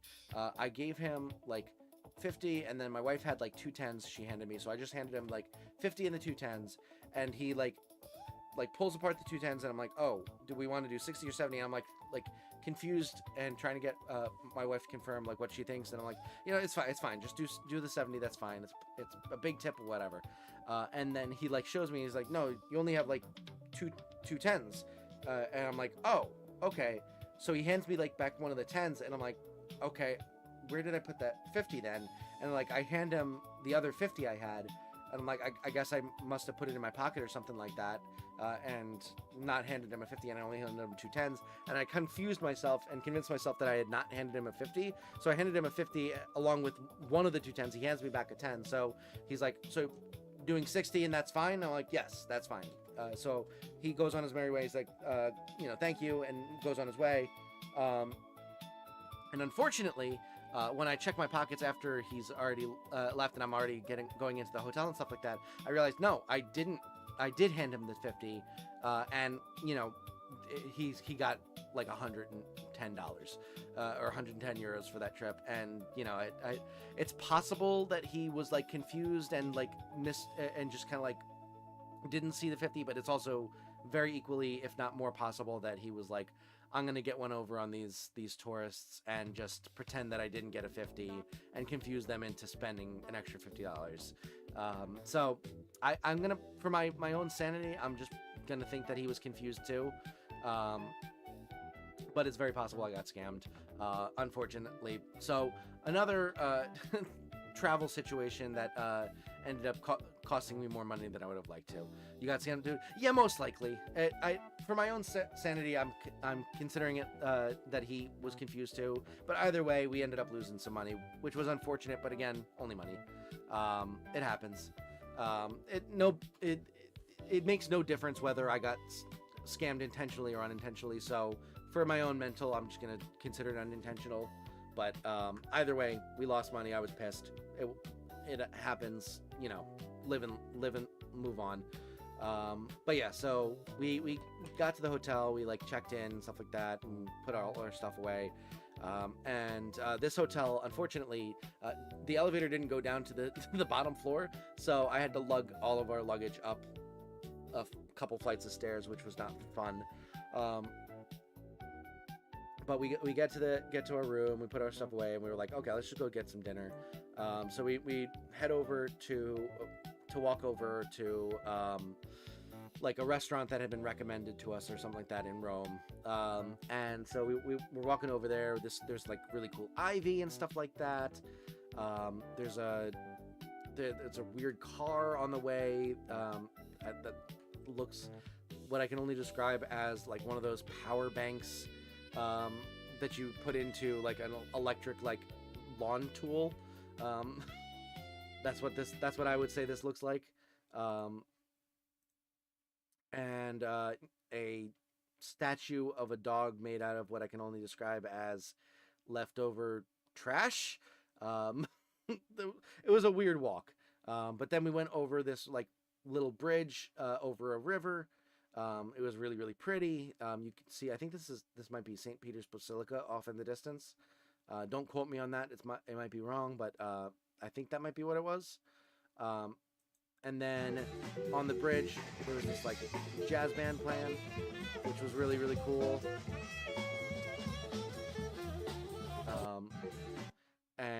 So I took a little video of that. And then we got to dinner. This Hayden. Oh, it's a TJ Hey, at site. least you didn't pay €40 for a linen scarf that you find out wasn't actually made on capri. Oof. Dotted line. Yeah, that's rough. Face. That's line. Face. Yeah, unfortunately, it's going to happen at some point. Is you're going to overspend on something, or you're going to pay for something, and it's going to end up not panning out. It basically is almost a guarantee based on what you're doing with when you're traveling and stuff like that. You're going to have it happen eventually. But yeah, it happened to us a couple times. We kind of just accepted it as, miscellaneous costs of not being as informed as we could have been. Or mistakes or whatever, acts of God, if you want to put it that way, in insurance terms. But yeah, so we went to this dinner. I ended up getting like a spaghetti with meatballs as like a preemie. I thought it was just like spaghettis in like a meat sauce, but it ended up having meatballs. I probably would have just gotten this, but I ended up also getting like some steak as like a secondi. But it was decent. It was, after all of the meals we had been having recently, it was kind of a little bit of a letdown. It was like very like, it's not like Olive Garden level, but it was like the Olive Garden equivalent of for Italy. So it was just like a very basic meal. But it was cool. It was a cool area enough. Unfortunately, the people behind us, we were listening in on their conversation because they were talking fairly loud, and we were kind of like tired, so we weren't really talking ourselves. And this, if you go to Venice, don't let anyone hand you a flower. Yeah, we had a similar experience in Rome. I'll get there. But first of all, right on the road, we got outside and got an outside table because that was all that was available. And had multiple people like solicit us. We had a street performer come up and play a song and then ask us for money, and we're like, no, I was just clapping because I like music. I don't have any cash to give you. And then we had people multiple times come up and offer to sell us flowers, offer to sell us like palm readings or something. I don't know. There was a lot of like solicitors just while we're trying to eat, just trying to sell us shit. So that was a little annoying. And then the people behind my wife, so like farther up this way, these two women, and one of them is just like going on and on, is like, I mean, I'm not going to spend money. You're trying to you're asking me out, and I'm spending my time on you. No, you asked me out. I'm not gonna pay for this. If I'm gonna be paying, I'm gonna hang out with someone I want to hang out with. That I already know that I want to hang out with, like one of my friends. And we're just sitting here, and I'm just like, wow, that's really self-centered and arrogant. That's annoying. And my wife is literally sitting there, and she's like, I'm gonna punch her. I'm gonna punch her. I'm gonna punch her. And I'm sitting, and like at first she's just muttering that to herself, and I'm like, what? And she's like, I'm gonna punch her. I'm gonna punch her. I'm like, who? I'm like, she's like, person behind me. I'm like, and I start listening, and then I hear this conversation. I'm like, oh god, this is annoying. But like, but it was like so funny that my wife was like so immediately like, I hate this person with every fiber of my being. and we're listening to this, and at a certain point, I'm like, I mean, I can talk to her if you like when we leave if you want. And she's like, I'd like to see you do that. I was like, I mean, like, I don't know what I'd say at this. I don't think anything I say would get through. Like, sounds like a prudent spender. I don't see the problem. Yeah. That's probably what it was. But yeah, so overall, this meal was not the best one we had. The food was like fine, but like not amazing. And the environment was not amazing either. But like, it still was like better than I'd say like maybe 40 to 50% of the meals I will get in the US. So like, It's not like it's a high bar to cross, but like it was just fine. But anyway, we finished up our meal and we kind of just walked back, and there were like street performers going, and we were like listening to them and stuff like that. And we walked back over that bridge, and at this point it was like nighttime, and there were like boats with lights, and it was very pretty. So it was, and then it was a really nice time, and then we ended off with gelato, which was like right next to our hotel. So I got some vanilla gelato with like some whipped cream, and my wife got like chocolate and pistachio with like chocolate sauce on it, and they gave us these little wafers with like printed emojis on it. It was cute. It was pretty good gelato. It was a pretty good ending to the day. So we went to the hotel, we went to bed, and that brought us to the next day, where we were going to be doing some touristy stuff. Let me get to the Space-Time Distortion, though, before I move on to that. Because we got one cooking. But yeah, so we're now on Saturday. And the plan for this day was like a lot of like walking stuff. So we were going to go see like the Trevi Fountain. We were going to go to the Spanish Steps. We were going to get like lunch on one of the piazzas nearby, and then we were going to go to like a museum called the Borghese Gallery,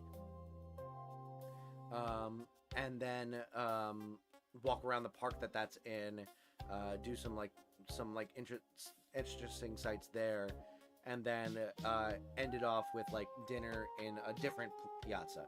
So that was the plan. We got up, we started walking towards our first destination, which was the Trevi Fountain.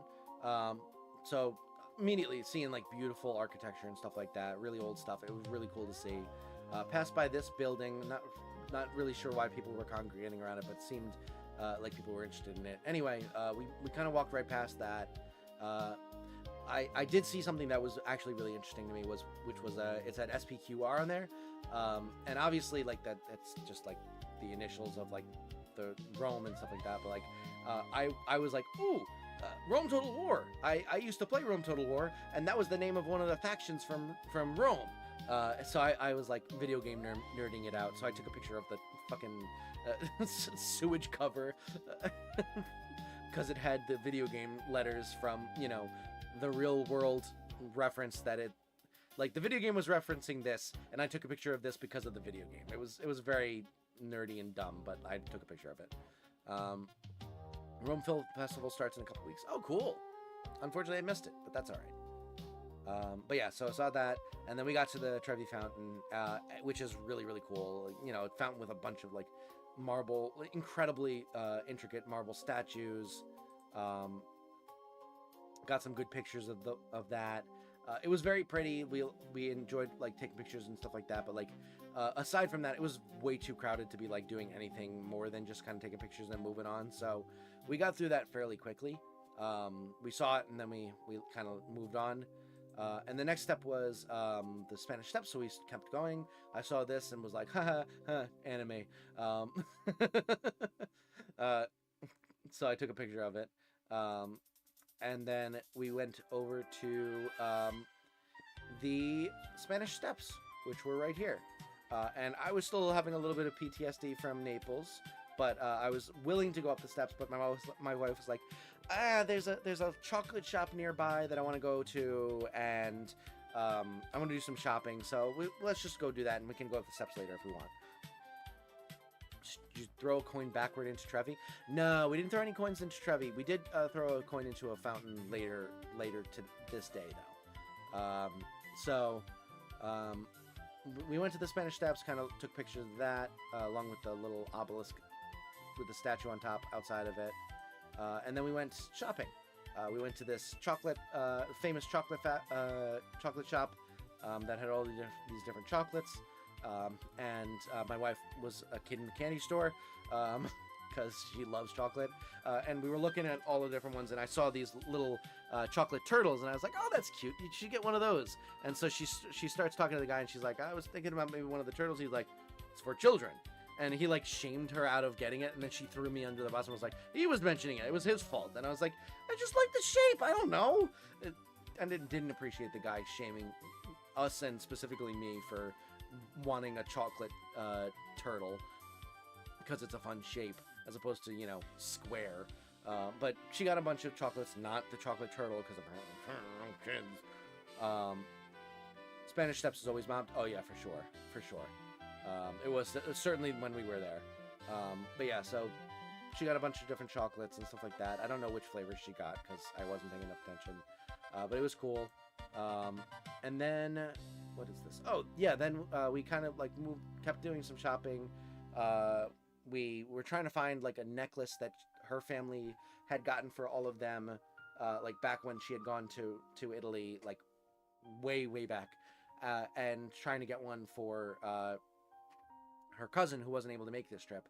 So we were like looking in jewelry shops and got some like perfume and stuff. Can't believe you would be so frivolous and mature. I don't see the problem there. Yeah, it's on me. It's on me. You're right. But yeah, so we ended up at the Piazza del Popolo, and saw a little couple literally playing, like, they're singing opera from Carmen.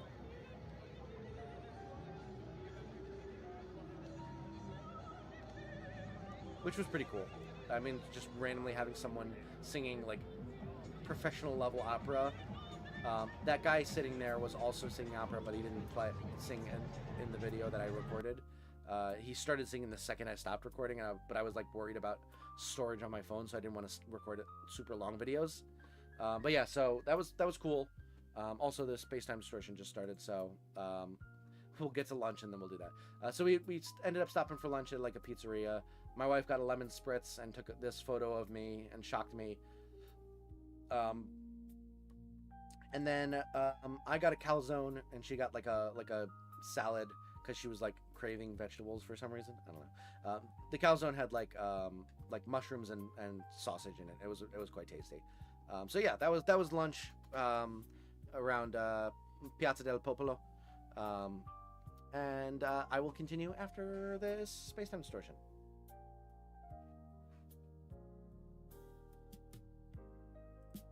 Bam. Pause the music. Oh, we're almost done with this video. Let's move on to the next one.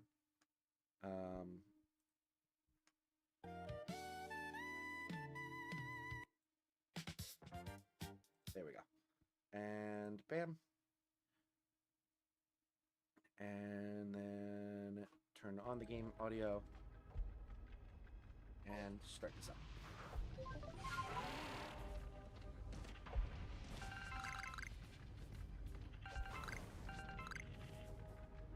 Was it from the low-cal calzone zone?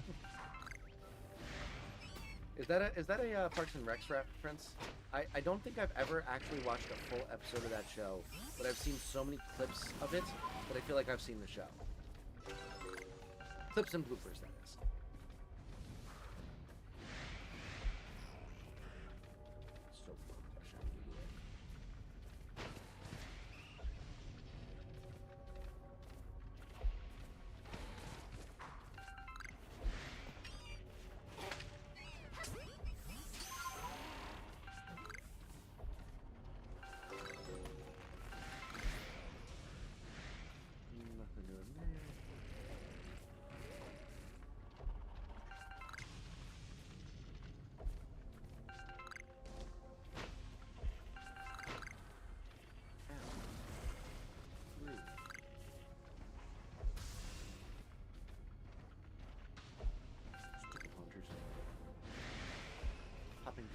into existence on top of a red shard. Oops.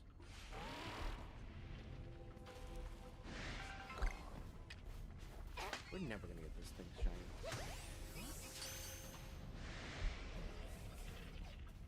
What is indeed my favorite piazza in Rome was probably Navona. Ah, so that is where we ended up for like dinner-ish. That was a really nice piazza. We actually had a hotel right by there, like a couple minutes away.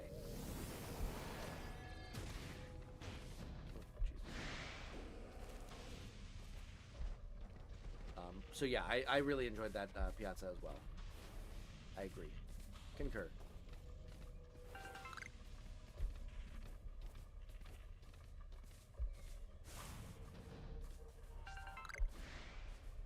Oh boy.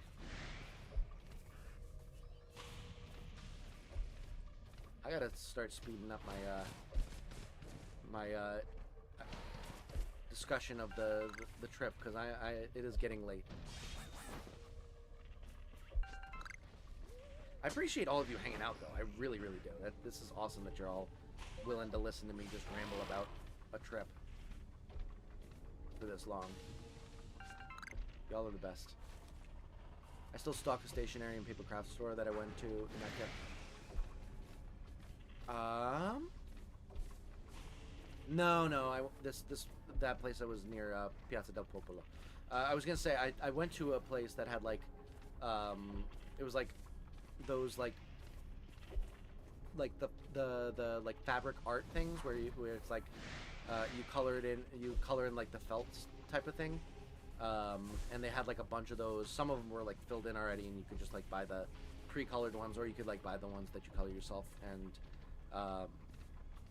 they had like a bunch of different designs and stuff like that that we went to. And we got one of a pit bull for my parents, so that because they have 2 pit bulls. So I was thinking about that one. I was like, is that the same one? But then realized that wasn't anywhere near, so probably not. Oh, that's cool. Yeah. It was really cool. The shop owner was quite nice too. It was a honestly, there were very few like bad. I don't think I had any bad interactions with any like people of the town or people of Italy, other than those ladies who were like really obnoxiously arrogant at dinner, and maybe one or two of the taxi drivers who like ripped us off. So those were like the only bad experiences I really had. But yeah, no space-time distortion, or no shiny in the space-time distortion rather. Let's get us back there, and then we'll go back to the picks. This was a shop with hand-bound journals on a tablet. Oh man, it must have been closed, because there's no way if we had seen that shop and it was open, that we would not have gone in there. That is like right up both of my wife and I's alley.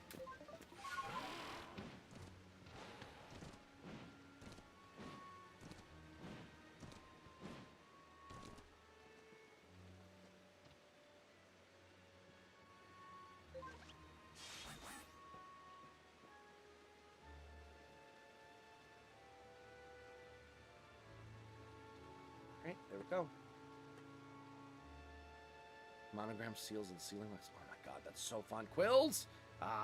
Yeah, I would love to go there. Now I'm disappointed I didn't. Oh well. We did a lot of fun stuff. Alright. Back to the farmhouse. Let me get a drink before I start talking again. I almost spent so much on a sealing wax set with my initials on it.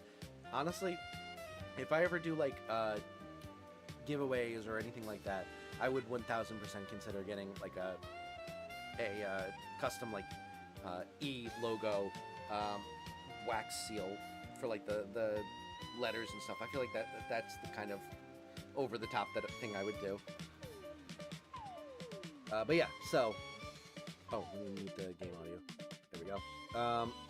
So yeah, this was lunch. It was quite tasty. Calzone was good. And then we went back to the Piazza del Popolo, but this time we were passing through because we were going to the park that the Borghese Gallery was in, which is Via Borghese. So we walked through the piazza, and then we went to this park, which is called Via Borghese. It has the Borghese Gallery, but it also has like a lot of other stops. They have like a pavilion that like looks over towards the St. Peter's Basilica off in the distance. They have like off of that pavilion, there's like a little area where there's like buskers and like benches and stuff like that. It's basically like Central Park of Rome, but with like more historically significant things in it. And it's shaped a little bit like a heart, which I thought was fun. So we went there. They had some insane transit in Rome, in Italy. Like the trains were fast. Like I am blown away. They even had buses to all the way to DC, which is baffling to me. But I don't know how. Whatever the case was, they had buses there. Don't know how they manage it, but it was crazy just to see like the transit situation. But yeah, the buses were stopping off in Via Borghese. We went and saw a fountain. We sat on this and then realized it was splashing us and our asses got wet, but whatever.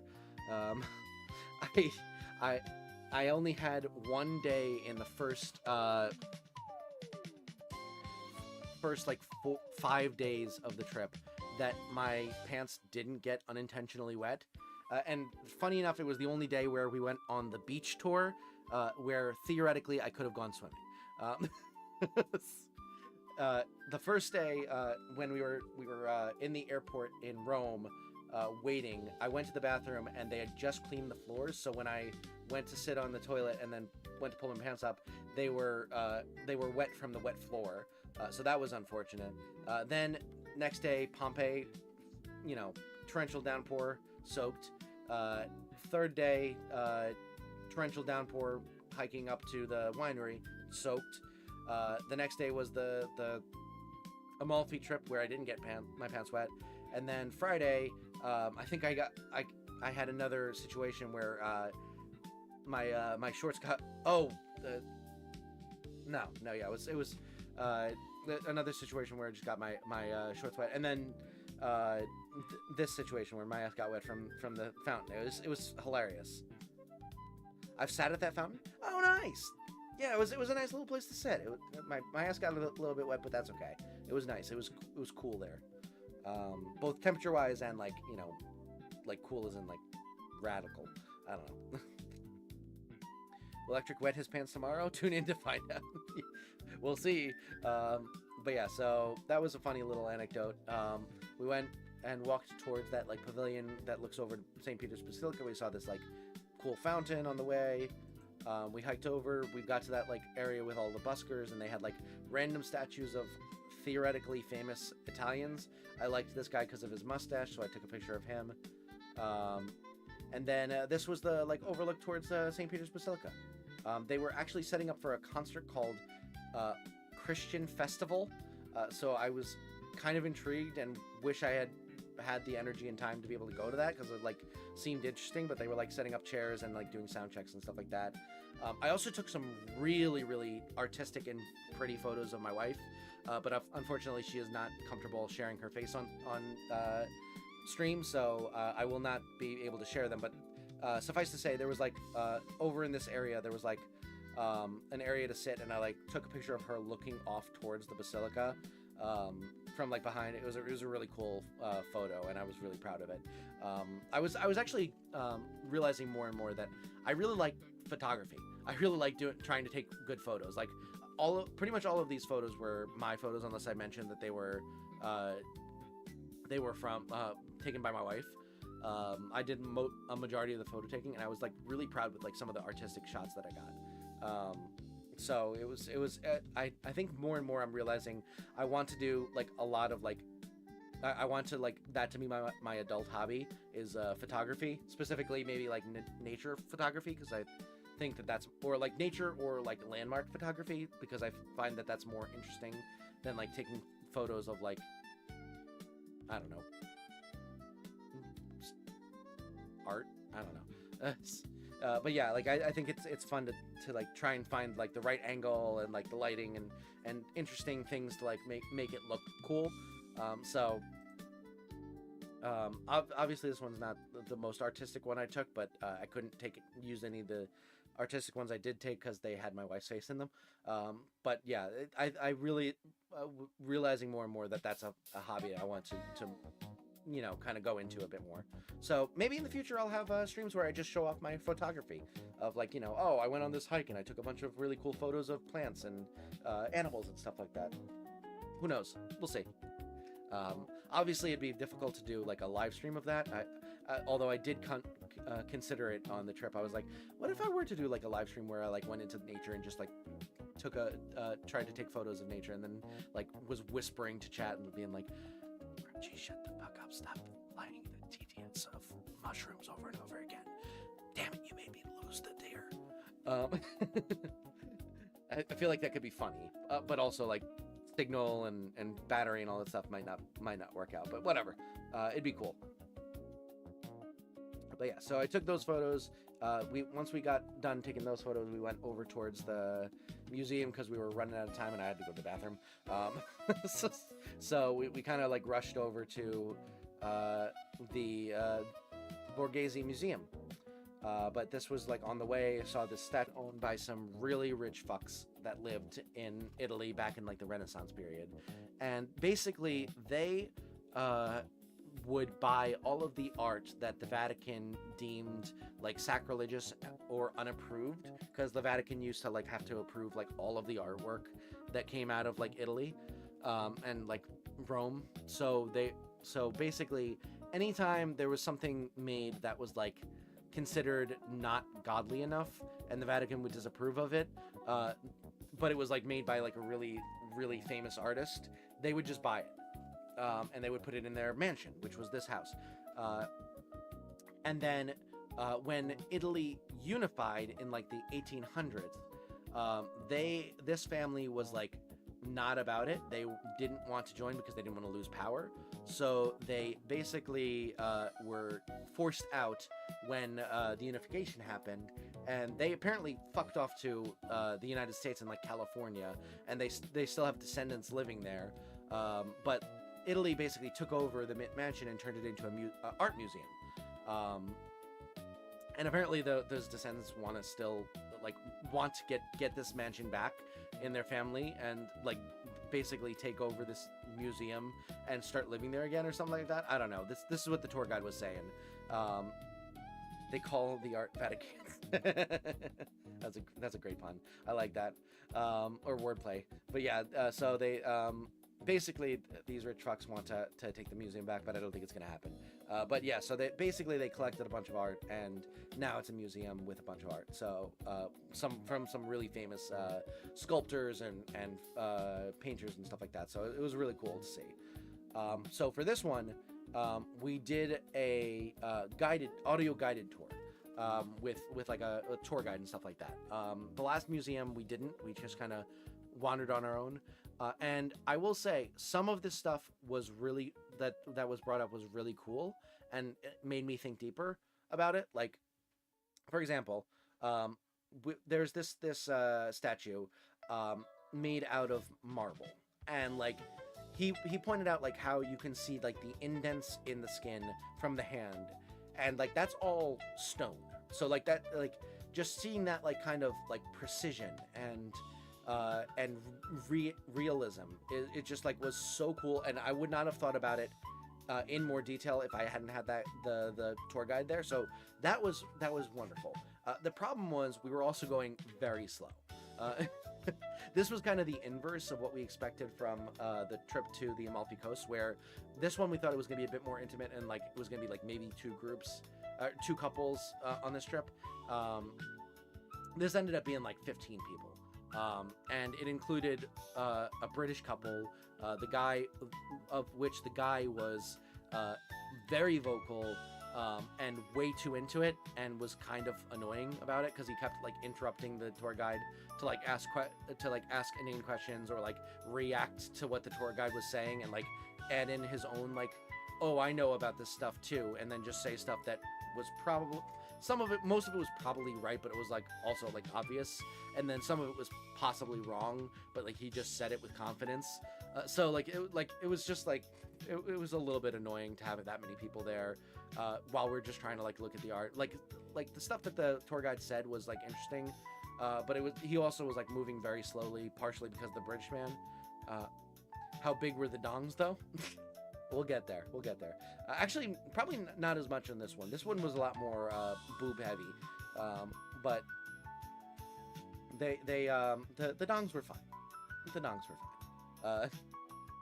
But yeah, so there was a lot of like interesting stuff that was pointed out, and I got a lot of like background information that was interesting. But I would have liked if we had been moving a bit quicker, especially because I had to go to the bathroom again after the tour.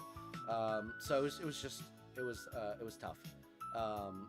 And it was a bit tiring walking around and waiting around for them to finish up talking about the same statue to move on to the next room that I had already been kind of like scoping out, and I kept making it work for myself by scoping out the next room and being like, oh, I've already kind of seen this, and now I'm bored and I have to wait the entire room. So I didn't help myself at all, but like it was cool. But yeah, like some of this stuff, like this is stone. This looks like real rope. But it's made out of stone, like this kind of stuff. And this is all, I think, Bernelli was the name of the sculptor. And he's doing all of this when he's like 21 to 25, and it's like, F off, guy. Just go home. This is ridiculous that you could have this much precision and intricacy and realism, and you're like younger than I am by like almost 10 years. Why? Like this is a David with the slingshot, and it's just insane. Like this is stone. It looks like a cushion. It's just insane. So, and then if you're not looking at that, you're seeing these incredible like artistic tableaus on every vaulted ceiling, and it like blends in to the wall so that it almost looks like this stone almost looks like it's real, but it's painting. They had one where they had an animal with its tail, and the tail turned into a sculpture that like leaned over the edge. It was so cool. There's so much stuff that was really cool about this. And speaking of dongs, unfortunately some of these were the ones where like they had taken the dongs off because the Pope was like, oh yeah, I'm gonna knock off all of the penises so that it's more holy, and covered up with like leaves and stuff. So some of these statues no longer have dongs.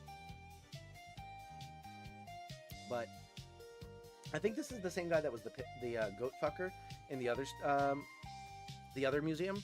At least he at least looks similar. But yeah. So there's a lot of really cool statues that we saw. He's holding a dong at least. That's true. And that is a nice dong. That is very true. The other cool thing that I learned about this museum was the tour guide said that they had to make this mansion with all of the marble. They pillaged the Colosseum. So when you see the Colosseum and you think, oh, it fell down over thousands of years, and that's why like some of it's missing and some of it's in ruins. No, most of the reason that it's no longer complete is not because it fell down over time. It's because these rich fucks stole the marble to make their mansion. And it was cheaper to take it from the Colosseum, which is like right down the road, rather than ship it in from somewhere farther and leave the,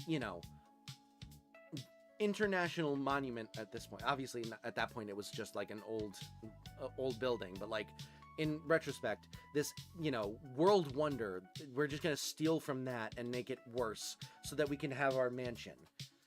So that was something I learned and made me hate these people even more. But yeah, it was really cool to see like all of these statues. That the artists that, made these statues were not part of that pillaging. So like that's not on them. I can still appreciate their art. But yeah, so they had like really cool statues. They had these really cool paintings from this artist I had never heard of before. Marble columns. Now you see him. Now you nice. But yeah, they had this artist that I had never heard of before. I forget the name now. I took some screenshots of like the QR codes that they had, so I can probably look it up again at some point. I'm not gonna go searching for it right now, but he basically pioneered like using just like the foreground with like no background, with like a really dark background, whereas like in Renaissance paintings, typically like the background was just as vividly colorful as like the foreground was, and you're supposed to like look at all of it. He really liked to focus on just the subject, so he would like paint these really dark backgrounds, and then he was like the tour guide said, a master of lighting, like how the light hits the skin, so like seeing like the shadows and stuff like that. It was really cool, and I really like appreciated more this art style. Like it's kind of hard to see with the glare, but like this head, when I first saw this painting, it just looked like this guy was like holding out to nothing, and then I realized this head was here, which was like so cool to see, like it just like appear out of the darkness. And so I was like really appreciating this artwork, and it was like more appreciation of art than I've probably done in a long while. Also, apparently, this painting was the artist. This was his face as a young person, and this was his face as an old person. It was supposed to represent like David holding Goliath's head from like mythology.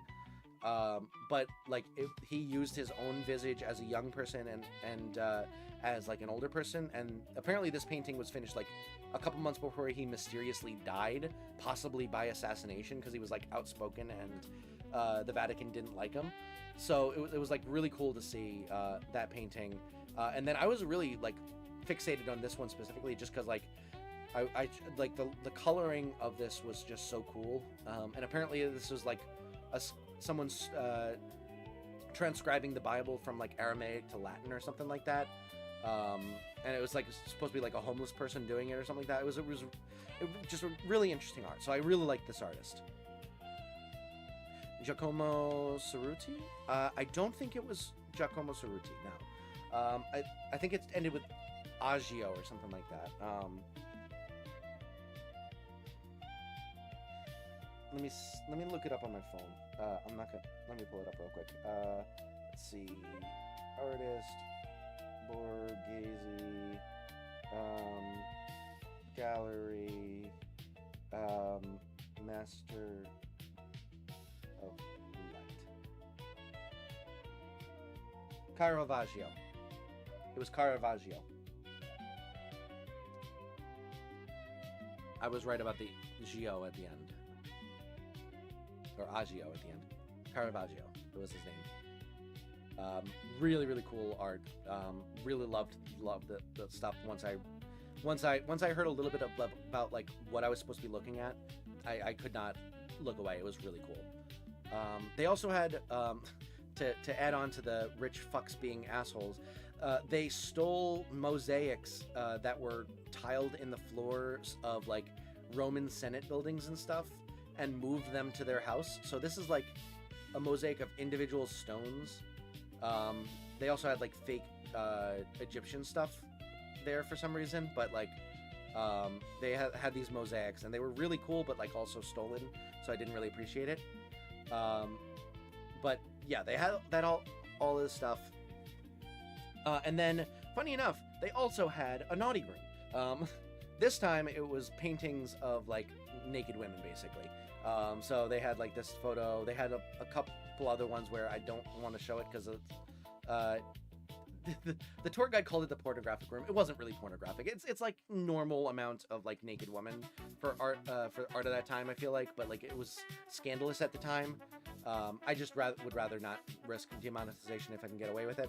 But they had one of those rooms, and so you know it was cool to see.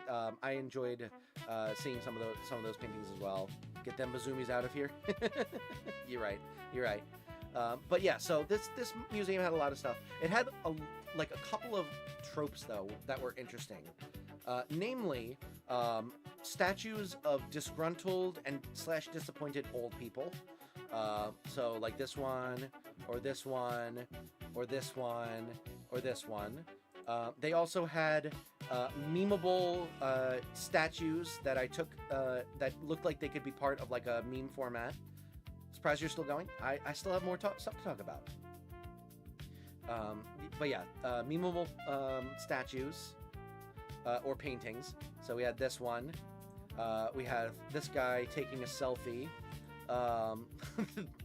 Random close-ups of animals' faces, like this snake, or this duck, or this horse, or this horse, or this goose, or this horse. What that mouth do? There were a lot of dogs in this museum, so I took a picture of pretty much every dog that I could find. Dog, Cerberus, so 3 dogs, cute little dog, painting of a dog, painting of a dog, painting of a dog, painting of 2 dogs, painting of 2 dogs looking at a bird and a rabbit, a dog begging for attention, like Lola, a dog giving side-eye when they're not getting attention, like Lola. You also said earlier you might need to do the rest tomorrow. Yeah, I'm still awake. It's fine. Snake had chihuahua face. It's so true. This horse that looked like Lola when she wants me to pet her belly. So there was a lot of like dog related stuff. And then the weirdest trope, which was person, mostly a woman, being bothered by a goose. So there was this one, there was this one, and this one. It happened weirdly a lot. And then we finally left. I went to the bathroom, we left, and we saw this dog, and he came up and said hello, and I got to pet him and stuff like that. It was really cute. And at the same time, coincidentally enough, the doggy daycare that was taking care of Lola randomly sent us an email because they had gotten this picture of her at camp, and she was just having the time of her life, and they wanted to send a picture. So a minute or two after I got to pet a golden retriever, I got to see this happy picture of Lola just having the time of her life at camp. And I joked with my wife that this face was her going, I'm naked. So she was just she was having a good time, which made me happy because I was worried about her a little bit being at camp because she was there for like over a week. So yeah, it was good to see that she was happy. We had a little bit of a scare when we were on the Amalfi trip because they have cameras for when they do like playtime.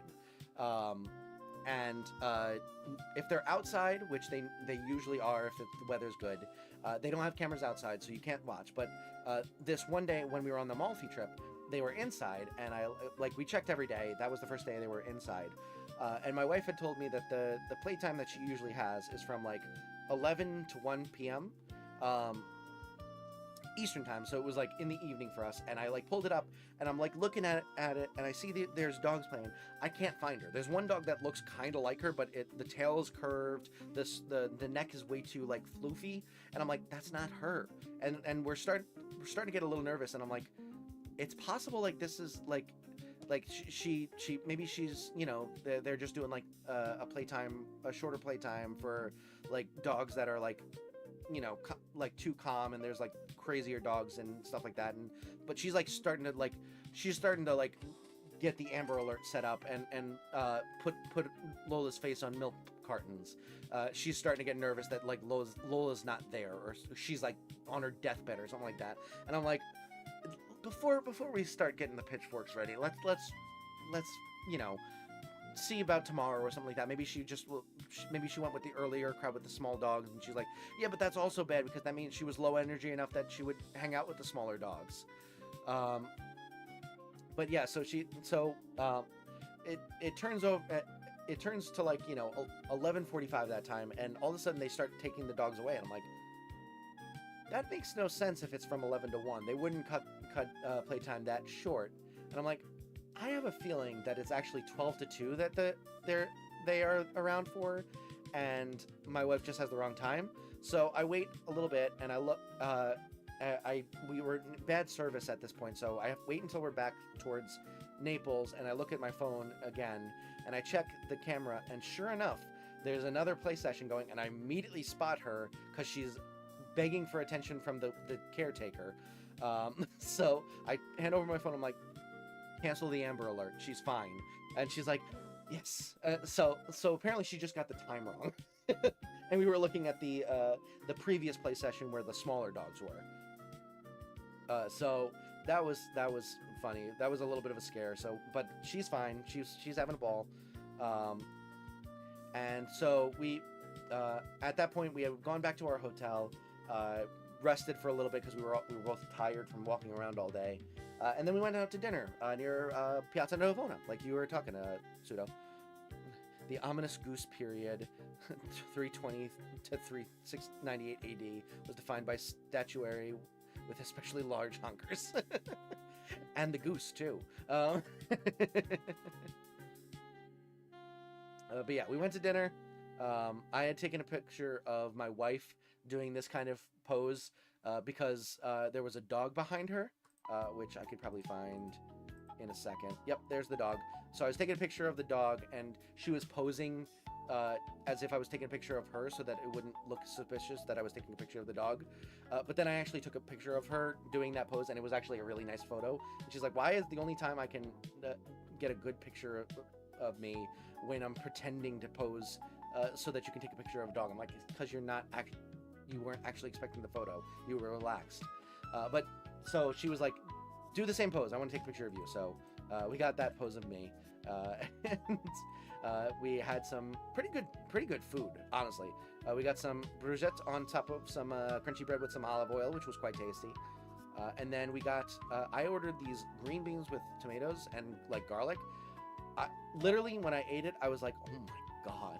Like, it was the only, like, I don't think it was the best meal I had or the best food I had, but for some reason, it just hit me so hard. Like, this tastes so freaking good. I think it's because it was, like, so much better than I was expecting it to be. It was delicious. And maybe it was just that I hadn't had vegetables in a while, but, like, it was so good. It was probably the best part of the meal. But, yeah, I had that almost immediately filled up on bread, tomatoes, and green beans. And then had our actual meals. I got the lasagna, which was decent, but they used bechamel sauce, which is like what they tend to use in like the fancier mac and cheeses.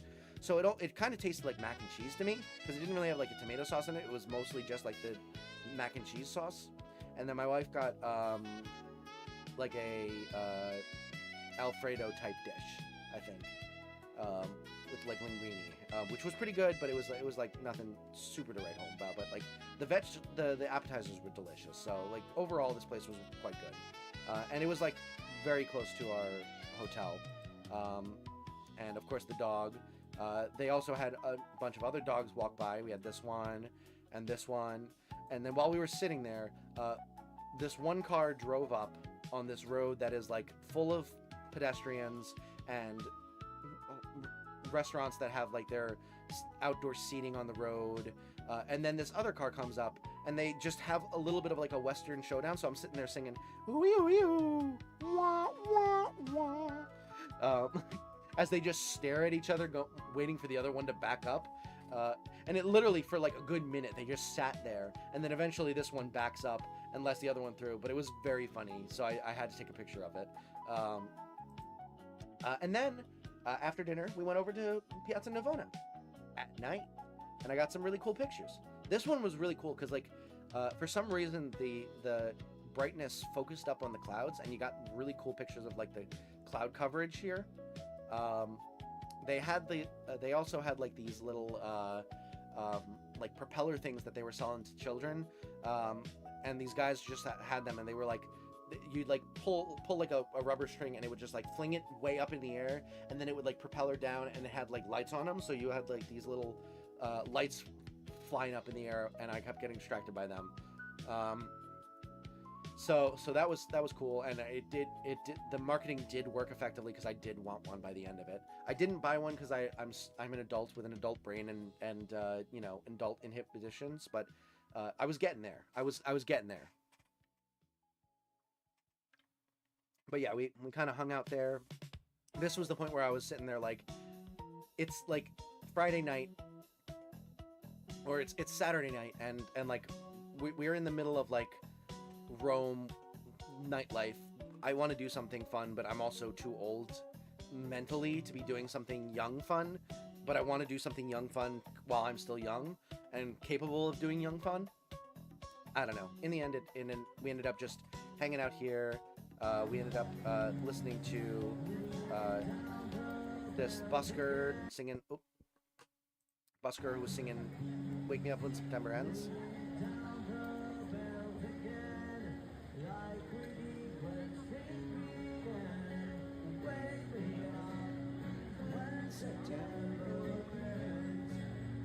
He was really good too.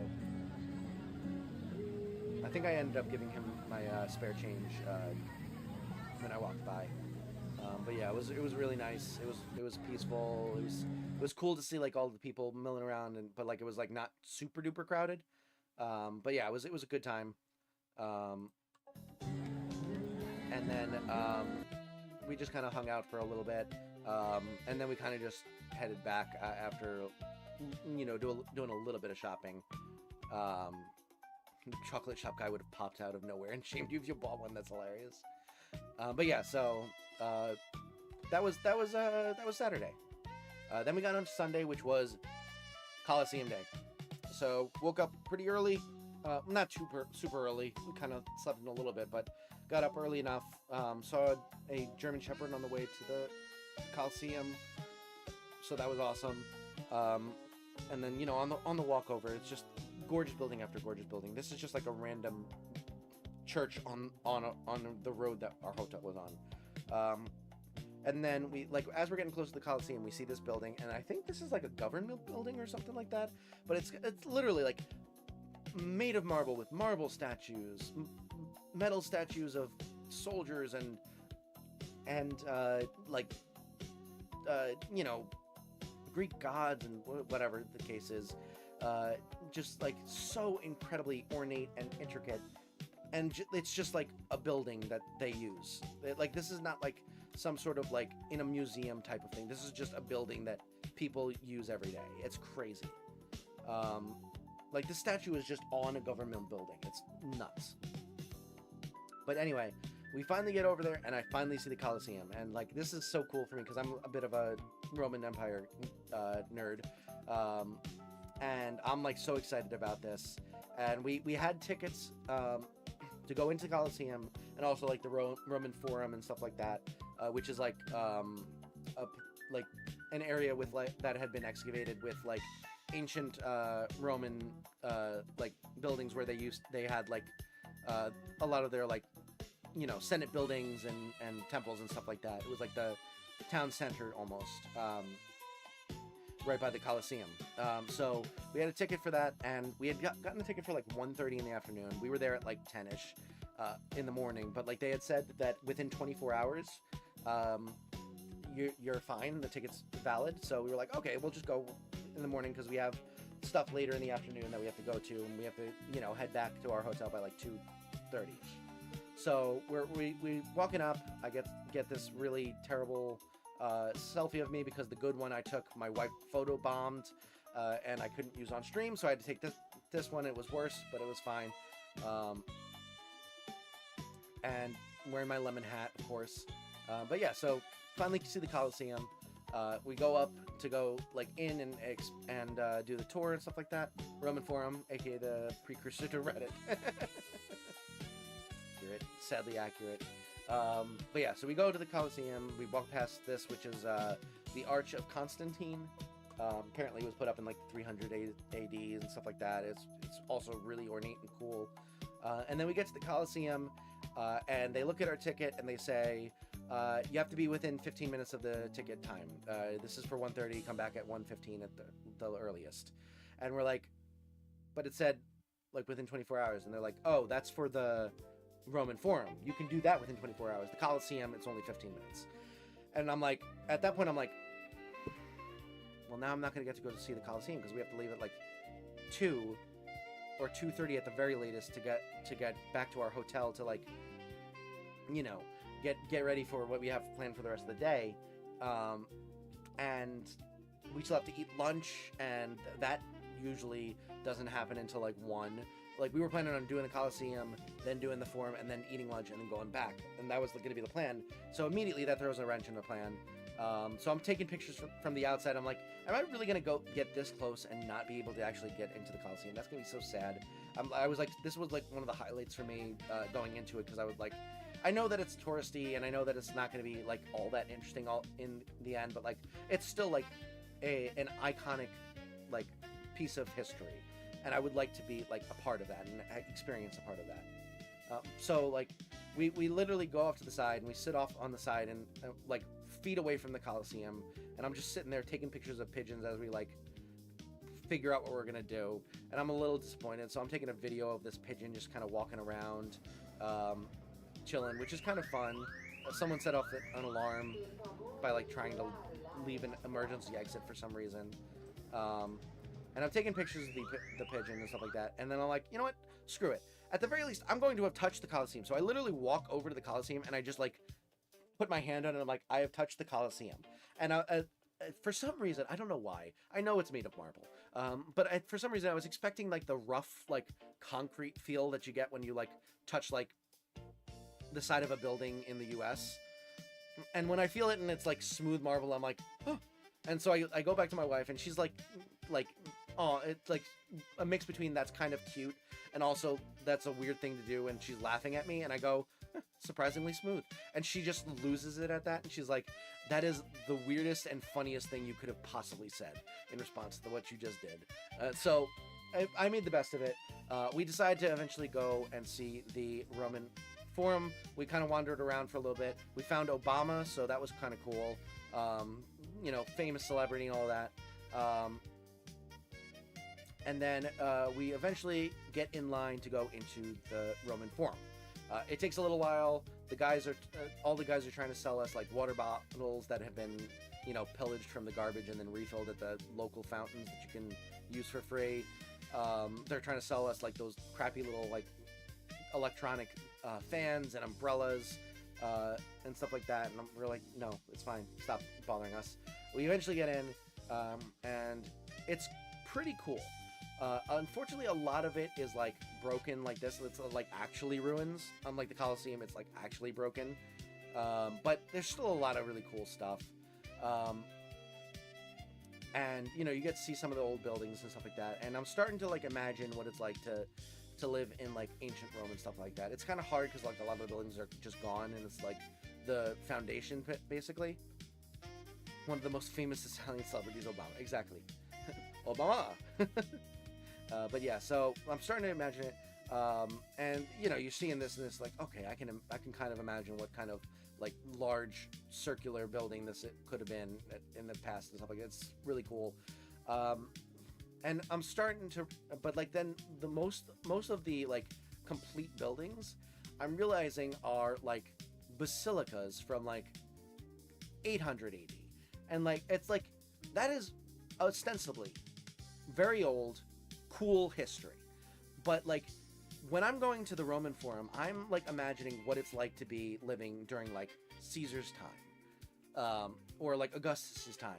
And like I understand that even in the Roman Empire they became Christian, but it's the start of an unfortunate trope in my mind of the Catholic Church subsuming pretty much anything that was ancient Roman and turning it into Catholic stuff. And one of them is like you know, this ancient forum where like all of this stuff is like ancient Rome stuff, and I want to see like Jupiter. I want to see Poseidon, a statue of Poseidon coming in on a wave with a trident. Like I'm looking for like ancient Roman stuff, and I'm getting like pretty middle-aged old Catholic stuff, which is like cool, but it's also like not what I'm looking for when I'm thinking of like ancient Rome. So I'm getting a little disappointed by that. But I do see like one building off to the side. I do see some cool stuff, like, you know, this is a sign from Augustus's time. I see some like, you know, old Latin and stuff like that. The Senate sign, that's really cool. And I see like a building off to the side, and I'm like, oh, this looks like a Senate building. This is really cool. I want to go take a picture of it. But like it's like 40 feet off to the left, and my wife starts walking to the right. I'm like, I want to go take a picture of that. Can we do that? And she's like, oh, we'll get it on the way back. I'm like, all right, fine. So we start walking over, and we go towards like this basilica, and it's cool, but it's like, you know, Catholic cool. should go back in time and stop the Catholics. Thank you. Yeah, I agree. But yeah, so we're taking pictures and like, you know, see some stuff that's ancient Rome, but again, a lot of it's like Catholic stuff. And we're starting to go farther and farther away from this building. I think this is the building I wanted to take. No, the building I wanted to take a picture of was like over here-ish. But like we kept going farther and farther away, and she's like, I thought this would like loop around quicker. Sorry about that. And I'm like, it's fine. We'll see it eventually. And so like we're starting to go farther and farther. We're going up. My wife points out this really cool angle to get like the foliage and also like the arches of this, you know, large building and stuff like that. That's really cool. And we keep going higher and higher. And then she sees a sign for the Palatine Hill, and some gardens. And she's getting big into gardening. So she's like, I want to go see that. And I'm like, well, it's like the opposite direction of the building I wanted to go, but okay. And she's like, yeah, and then afterwards we can go, like, you know, there's an exit right there, so we can just exit out. We're gonna have to start going to lunch soon. And I'm like, I guess we're not gonna get to go see my building. And she's like, oh shoot, I'm sorry. And so like she's starting to feel bad, but like I'm like, it's whatever. It wasn't that important. It was just it was like one of the most complete old buildings that didn't look like it was a Catholic church. But I'm like, I'm a little disappointed, but I'm like, it's okay. I'll live. So we go up to these gardens, and we kind of go up there, and there's like some really cool flowers. I didn't really take many photos of that, but she did. And one nice thing was that we got a really good view of the Colosseum from afar. So I got this really cool photo of it with like the clouds in the sky and stuff like that. And my wife got a really artistic one of like, they had like the little locks that couples will put there where they, you know, oh, we're gonna be together forever, so we're gonna put a lock on this famous place. And then in the background you have the Colosseum at that same angle, so it's really cool. But then we realized that the restaurants that we wanted to go to were in the direction of that building, so we walked back down that way, and I got my selfie with my building, and I was very happy. And it's probably going to turn out that it was a Catholic church, but in my mind, it's a Senate building, and it's really cool. And I really loved that, like, you could see where the stairs would have gone and stuff like that, and you still have all these pillars and, like, Latin on it and stuff like that. It's really cool. I love it. So, at that point, we go to lunch. I get another lasagna, and my wife gets a pizza, and it's, like, fine. It's nothing really to write home about. It's pretty close to the Coliseum, so it's kind of touristy and probably a bit more Americanized than I would like it to be, but, you know, it's fine. So then we go back to the Coliseum after lunch. It's now our time, and I finally get in, and it's really cool. It's really cool, but there's also a lot of people. Like, a lot of people. And unfortunately, the way the Coliseum is nowadays, I don't know if it was this way in the past, but like the way it is nowadays is it's essentially just you go in, you follow one path, you loop around the Coliseum, and you go back out, and you pass a gift shop at some point. There's really nowhere to like explore. You can't like go off into like hidden gem corners or anything like that. It's very like cordoned off, roped off. There's a direct flow of traffic, and I get it because there's like a ton of people there. You have to have that kind of organization to be able to like not have people just like slamming into each other all the time and have it be complete chaos. So glad you got going. Yeah, it was very cool.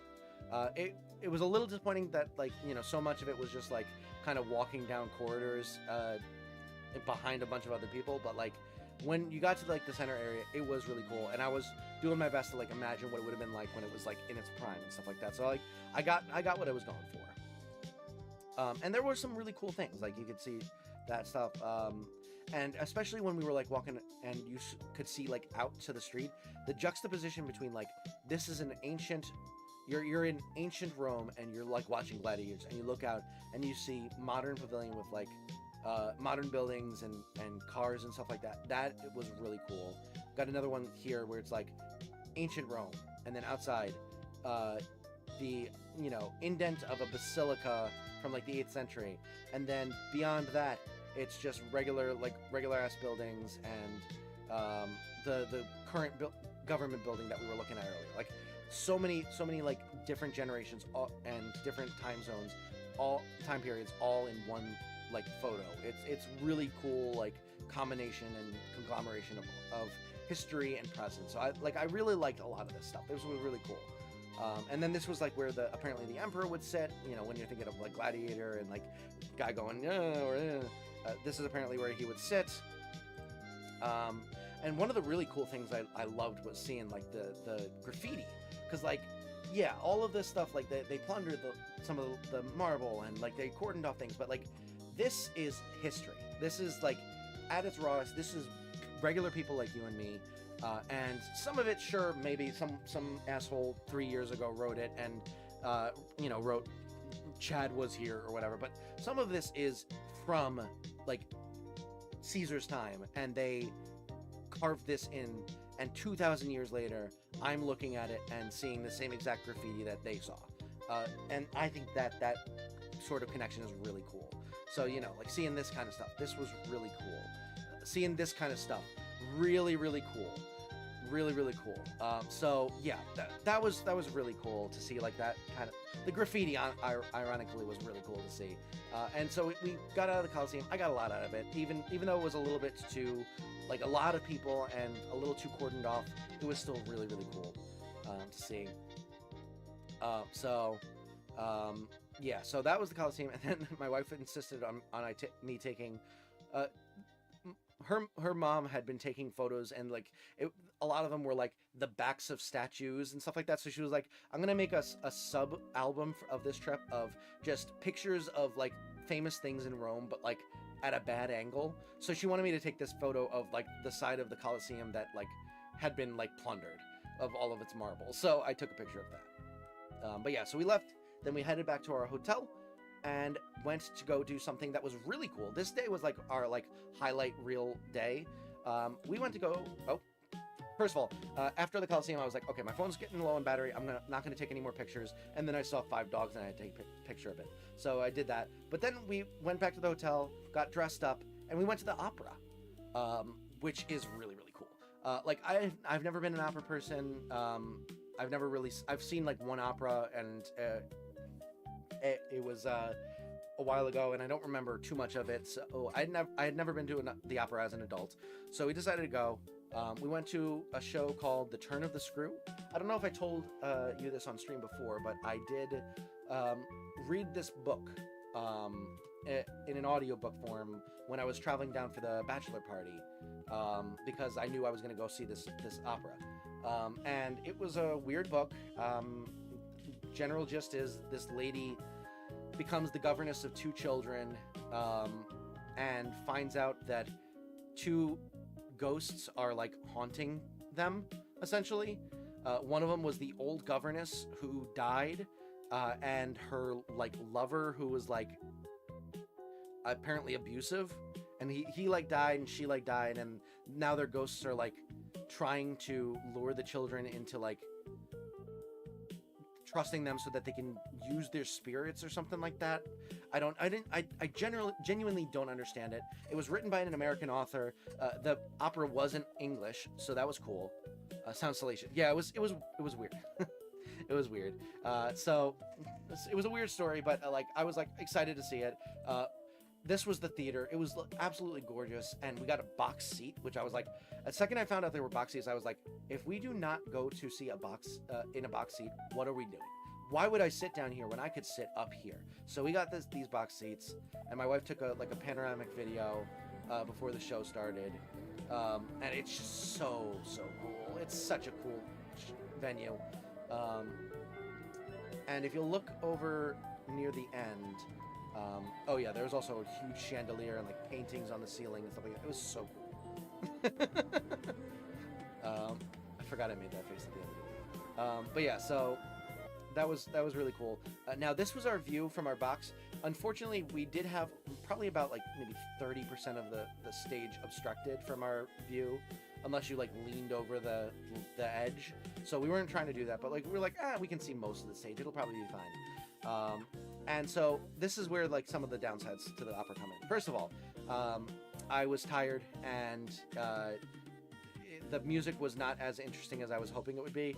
I was definitely nodding off a little bit in there. Second of all, Apparently, the entirety of the show takes place on this 30%. When I tell you that I could probably count on my fingers the number of times I saw something interesting happen on this side of the stage, while there were people actually acting, where I saw both characters interacting with each other on this side of the stage, it was probably on two hands at most. Everything was happening here. So I was listening to an opera where the music was like a lot of it wasn't melodic enough for me. I'm very used to melodic stuff, so I was a little bit uninitiated with like how it is to sit through like an entire opera rather than just listening to operatic music where it's like the famous songs that are more melodic. So I wasn't as used to like the opera part. The story was weird and I couldn't see most of it. So it was still fun. It was still a cool experience. I did not get as much out of it as I was hoping to, but it was still a really cool experience. So we got to see that. On the way out of the theater, we saw a cat, which was cool. And then we really struggled to get like a taxi to go to the next place. So we ended up just getting an Uber. It's to simulate wearing a mask over half your face. That's funny. Like the Phantom. I see. I get it. But yeah, so we got a taxi, and then we went to dinner, which was at... we got the Uber, and on the way to our dinner place, it was starting to get dark, and we drove past the Coliseum, and I got a really cool picture of the Coliseum at night. I was really proud of this picture. So drove on the way there. We also saw this cat, which may be Augustus, the cat that lives at the Coliseum. We're not sure. He looked a little young to be that cat because he's apparently 20 years old. But yeah, possibly Augustus, possibly just a random stray cat in there. But we got another cat on the drive. And then we went to our dinner place, which was the Elegance Cafe Jazz Club. So we ended up going to a jazz club for dinner. And this place was real swanky. Like, you literally went through like two secret passageway doorways before you got into the jazz club. It was really cool. And then we got in, and this was like the stage where the jazz was going to be performed. It was like really, really like a really, like chic kind of like decor and stuff like that. And it was like fancier food. It was a really cool experience. And my wife said that this was like some of the best food we had on the entire trip. I would argue that this was like more middle of the road, at least for me. And I think it was mostly just because I picked the wrong dishes.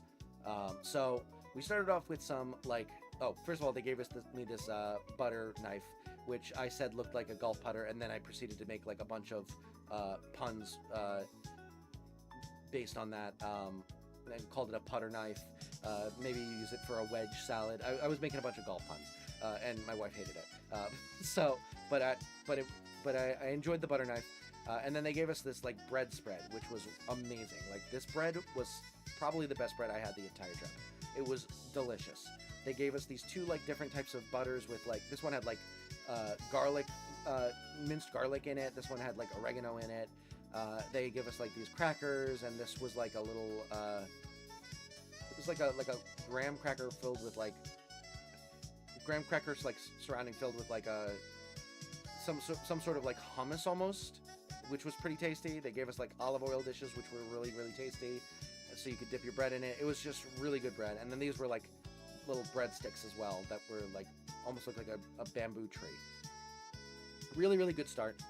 And then we got our appetizers. Hers was probably the most delicious thing of the night.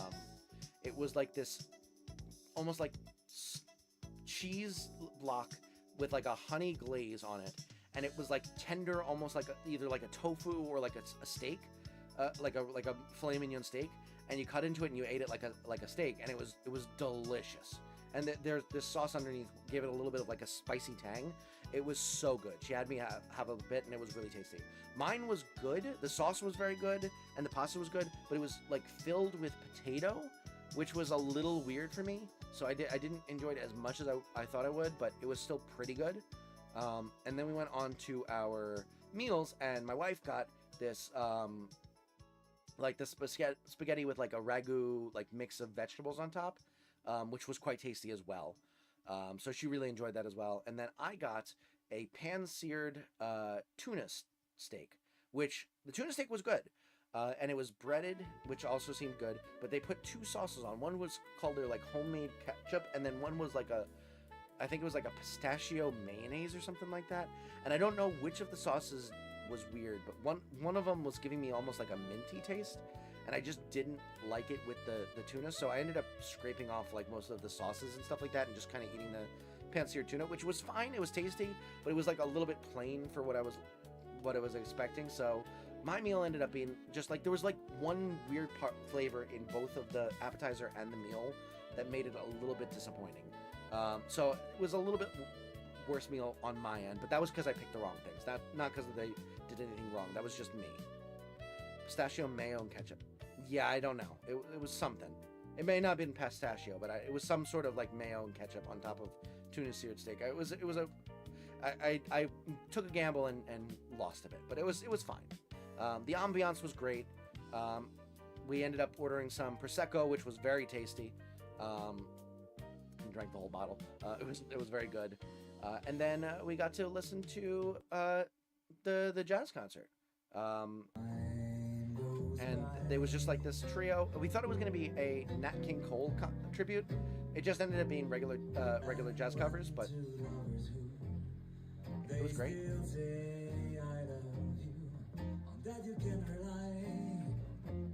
And I love this song, so we recorded this one among others. And they were great. They played well.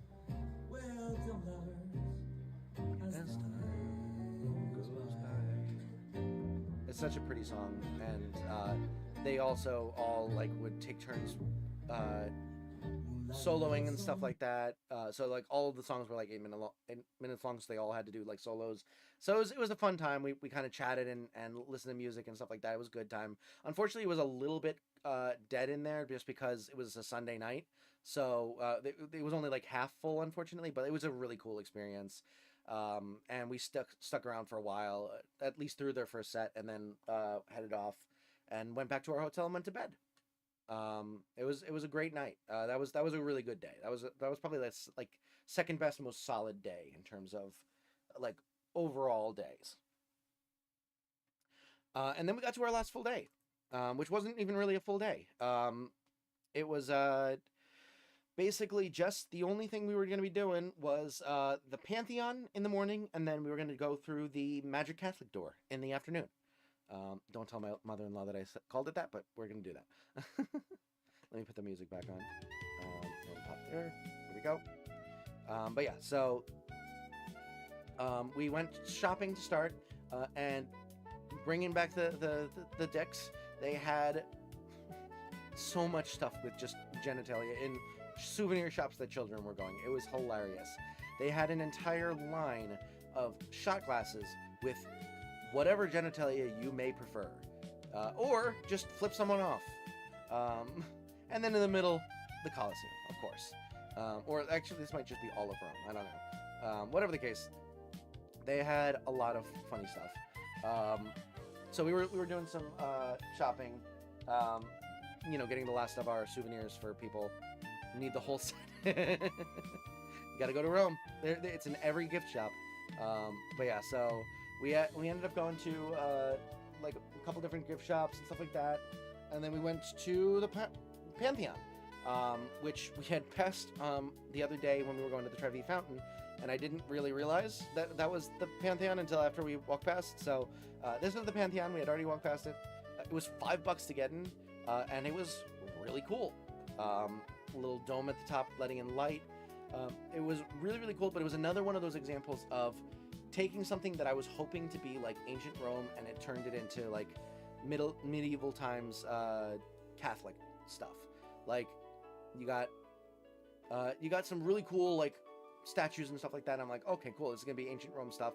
And then you got your crosses, you got your pantheon of stuff about Jesus, you got your paintings of Jesus, you got your paintings of, I guess, Mary. I don't know. A lot of religious, Catholic religious stuff, and I get it. Rome is the capital of Catholicism. I get it, but like Pantheon, I always imagined was like more for, you know, the pantheon of the ancient Roman gods, which were the Greek gods, but, you know, neither here nor there. So I was a little disappointed with how Christian-centric it was, because I was really hoping for some more, like, you know, Jupiter or Poseidon stuff rather than Jesus and you know, Mary and Joseph and all that. But there was still some really cool architecture to see. And we also got to see the tomb of Raphael. So, unfortunately, the Ninja Turtles are dead, is what I got out of that.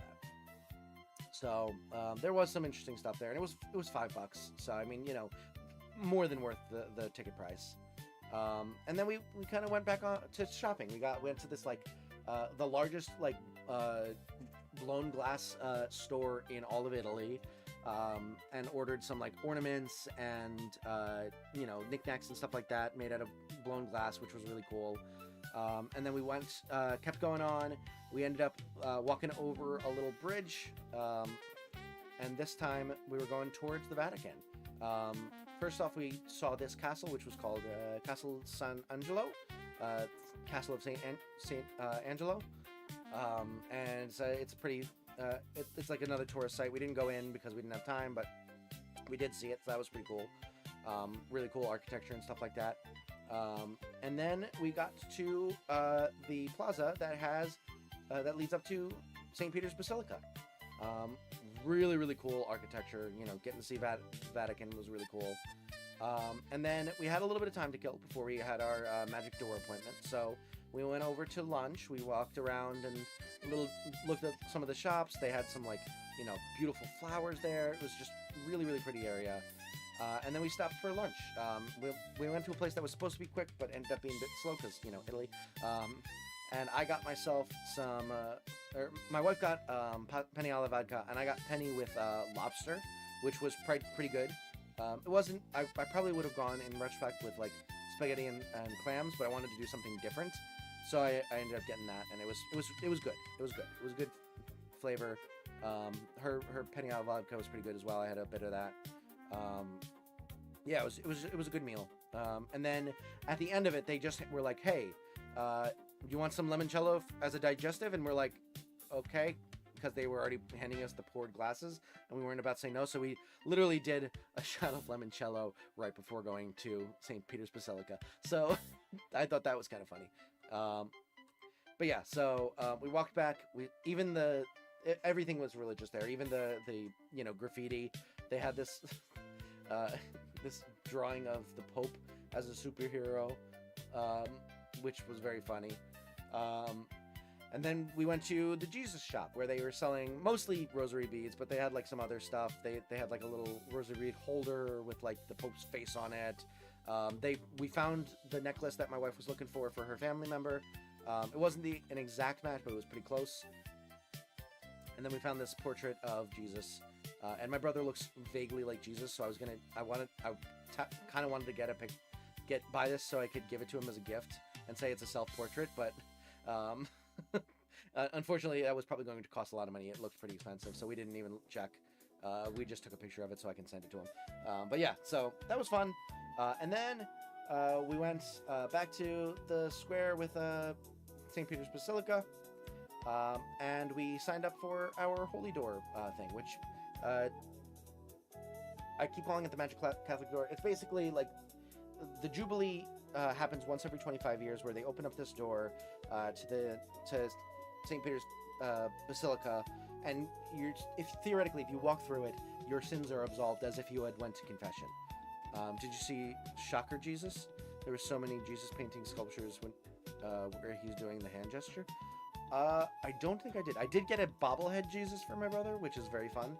I don't know if he was doing this though. But yeah, so we walk up, we show the QR code. They're like, okay, so here's the prayers you're going to be doing while you do this. Do you want it in English? And I went C, which I thought was pretty funny in retrospect, because you know, not English. But they gave us an English one, and for context, this is what. First we went to the start of the Holy Door pilgrimage, and I was very excited. I was like, this is going to change my life. This is a before. We'll see after. And for context, we walked by and we saw the previous group looked somewhat like this. This was after we went, but they were like all walking together. They were like singing. Here, I'll turn off the music real fast so you can hear it. Whoops.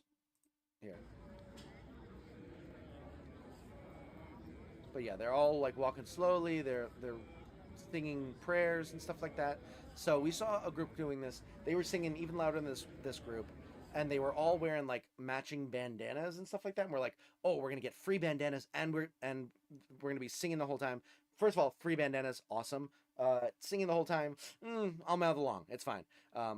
But like, I'm like, oh, this is actually like a thing that we're gonna have to do. We're gonna have to actually do like prayers and stuff. Oh boy. Okay, whatever. I'll pretend. It's fine. So we get in line and we're waiting, and we finally get there, and they come up and they hand the cross that to one of the people in the front of the line to bear.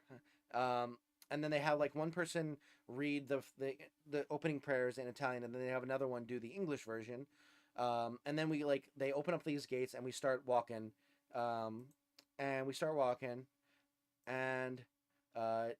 we're walking longer and longer, and I'm looking over to the side because it's a slow walk, and I'm seeing all of these like flags for different countries. I'm like, where the hell is the U.S.?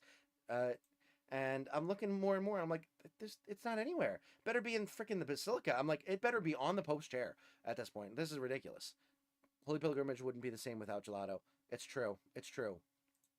And we keep walking, and as you said, it wouldn't be the same without gelato. At this point, I'm wishing I had gotten a bottle of water or something because I was starting to get thirsty. So I took a picture of this in yearning. But then, yeah, we're still walking. We're still walking, and then the real arches that I would like to go to, the real door I would like to pass through, tempted me away from towards sin. There was a McDonald's. Which I think is a wonderful juxtaposition with the the ancient Roman Catholic tradition of pilgrimage to the Holy Door. There's a McDonald's there, and you have to wait at a road for a stop sign, a crosswalk sign, so that cars can pass. I thought that was very fun juxtaposition. But we keep on walking. We finally get towards the Basilica. They have us go over towards the right, towards this like curving thing through these arches, this long hallway type of thing. It's really cool. All made of marble. You walk through it and go along this curve towards the Basilica. And in the center here, there's like an obelisk, and they have like a bunch of seats set up ostensibly for like when they do like Pope addresses up on that balcony over there, whatever. Also, let me turn the music back up. But yeah, so they're doing all that.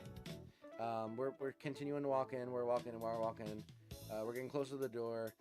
I see this really cool opportunity for a photo, so I got this one, which I was really proud of because this is a really cool statue, and it's in front of like the Latin on the Basilica, and the light coming down. It's really cool. I get another one that my wife insisted I include because it looks like it's memeable. She said because these look like backup singers for this guy, which I think was pretty funny. So I got this photo as well. And then we're finally getting to the front, and we see it. The door. The magic door that you pass through and you get your sins resolved or absolved. And I sure needed it. So we go through, and I actually took a video of walking through the door. I'll skip ahead because it took a while, but you're walking through, and the funny thing is we had a very silent group. None of them were like singing the prayers or anything like that. Once we did like the first opening ones, everyone was just like silently walking and just kind of trotted forward as if it was just like a tour group, which it ended up turning into. But yeah, so you walk through the door.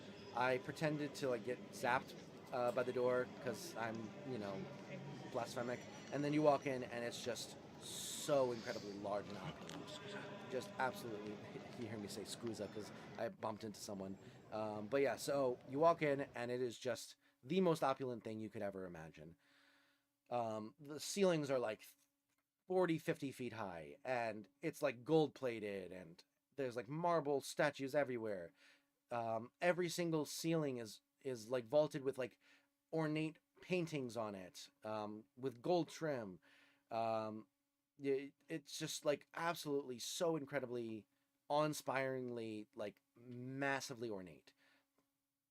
Um, they got Pope statues. They got Pope statues. They got Pope statues out the wazoo. They got pictures of Jesus. They've got statues of Jesus. They've got marble that looks like it could be cloth. And I guess more popes. I don't know. I don't know who that guy is. But they've got a lion who looks like he saw some stuff he shouldn't. The Statue of Liberty was here for some reason. They have everything. It is insane. They also, while we're going through this, the entire time there is a mass actively going on for some reason in German. I don't know why. It was a Monday at 2 p.m. I guess they didn't have they let one of the other Cardinals take a swing at it or something like that. I don't know if he didn't get like top billing or something. Whatever the case was, he was speaking in German. They were doing a German mass. Whatever the case was, he was doing it in front of this, what I can only describe as extremely ornately decorated gazebo in the center of the basilica, which was quite cool, gold gilded and stuff like that. And he was over like on the other side of this platform giving his sermon and stuff like that. So that was really cool. My wife described it this way: it makes you feel small. Like I thought it was really cool. Like obviously the art was absolutely astounding. It made me a little sad that it was so ornate and so incredibly like out of this world beautiful artwork, and it's so restricted to everyday people. Like it felt like you had to be let in on a special day type of feeling to it. I don't know if that's true. It's possible that it's much more accessible than I'm imagining, but the way it felt was you had to have special clearance to get in to be able to see some of the most beautiful artwork in the world. And almost felt like it was hoarded a little bit. So that was the only thing that was kind of like taken away from it, was like, if this was just like a public museum that anyone could go to and it was like a couple bucks to get in, this would be the most amazing museum in the world. But it's not. It's active use for, religious services and stuff like that. So it's got some restrictions to it, and it feels like it's gate kept a bit, which was the only thing that made me feel a little sad. But it was gorgeous for sure. And like as we're getting close going through it, I see this, which I think is the pipe organ that they were using for the service, which was really cool. I love pipe organs. And then I go past what I can only describe as the Pope's throne. I don't know what this chair is for. It is so incredibly ornate. This light was pouring through from this stained glass window over this chair. It was so ornate. It was insane. It literally like glowing like divinely. It was crazy. But yeah, so we go through the rest of it. We ended up doing a little bit of an offering to like light a candle for some of our family members that had passed away this year, who were specifically religious, and would have loved that. So we exit out back into the light of day. I see one of their soldiers looking all goofy, and I wanted his outfit, but couldn't find it in the shops. They didn't sell that, unfortunately. They also didn't sell Pope hats. I was very disappointed. And this was me afterwards. I was going to Photoshop me with, like, smoke coming out of my head or something like that, but I didn't have the time or patience. So that's me. Don't look much different. But, yeah. That was the Vatican. And I saw a pigeon. I don't know if I'm any different now afterwards, but I saw a pigeon and it was slightly lighter colored, so who knows? Maybe that was the change. But yeah, that was pretty much it for the Vatican. At that point, we kind of meandered back to our hotel. We did a little bit, like the last bit of our shopping to like finish out the presents, and then we went back to our hotel for a little bit. And then we were going to get an early dinner because we had an early flight the next day. So we just kind of went out to a local place. It was pretty Americanized. They threw on like In Sync at some point, and the waiter we had was at the same time like wildly entertaining and also incredibly uncomfortable. Like he was constantly like just right there like singing and dancing because it was like right on the, we were on an outdoor seat and he was just standing there. And he would just be like dancing and singing along to the music. So like it was entertaining, but it was also really awkward because he was like right there the entire time, so we couldn't really talk very well. And also he was like, whenever he would come up, he would like, you know, lean down at the table and like kind of lean in and be like, "Can I interest you in this?" And I ordered this appetizer, which was just eggplant parmesan, which was quite good. It was quite tasty. And then my wife ordered this, which was just a spaghetti pomodoro with, and it was supposed to have like parmesan on top of it, but he convinced her to like upsell into the buffalo mozzarella, which again is the buffalo milk mozzarella, which was quite tasty. So, you know, he kind of like upsold her into that, and I, unfortunately, the photo I got of mine was weirdly like way overexposed, so it looked like I took it from the surface of the sun, so I didn't get a good picture, but it was just spaghetti and clams. I ordered that, and he goes, "No." I'm like, "Well, what?" And I'm like, "Oh, are they out?" I'm like about to go pick something else, and he's like, get the spaghetti, the linguine with lobster instead. It's fresh." And I'm like, "Oh, he's trying to upsell me because it's $8 more." I'm like, "No, I didn't say that like that," but I'm like, "No, I'm good with clams." He's like, "No, seriously, go for the lamb. It's fresh." I'm like, "I'm okay, thank you." And he's like, "I don't want to talk to you anymore." And he like walks away. And like it was kind of funny, but like also at the same time, it's like, dude, you're trying to upsell me. I'm just trying to get dinner, man. Let me pick what I want, man. Don't try and push me. And he like, they did it a couple more times where they tried to like upsell us and like push us to like do more. Like when we were asking for the jacket, we had to ask for it like 3 times, and every single time we asked for it, they were like, you want dessert? You want any coffee? Nothing? No? Come on, man. It was like, dude, stop trying to sell me. And so it was like, it was not the best meal we had, but like the food was pretty good. I really enjoyed my meal. It was funny because I was like, "Oh, this is so light. I feel like nice." But then my wife was like, "Hey, you want to finish my food? I can't finish it. It's way too heavy." And I'm like, "I'll have a little bit." And then I finished it, and I was like, "Oh, now I'm full. All right, whatever." But then we kind of just like walked back to our hotel and chilled out, relaxed, and went to bed pretty early. We played more Stardew that night, and then we went to bed and woke up 5 in the morning. Got to the airport by like 7. Something cool that can never recommend: Roman catacombs. Oh yeah, we were gonna try to do that. Unfortunately, we got to booking the tickets too late, and they were sold out for the days we were gonna be available. So next time.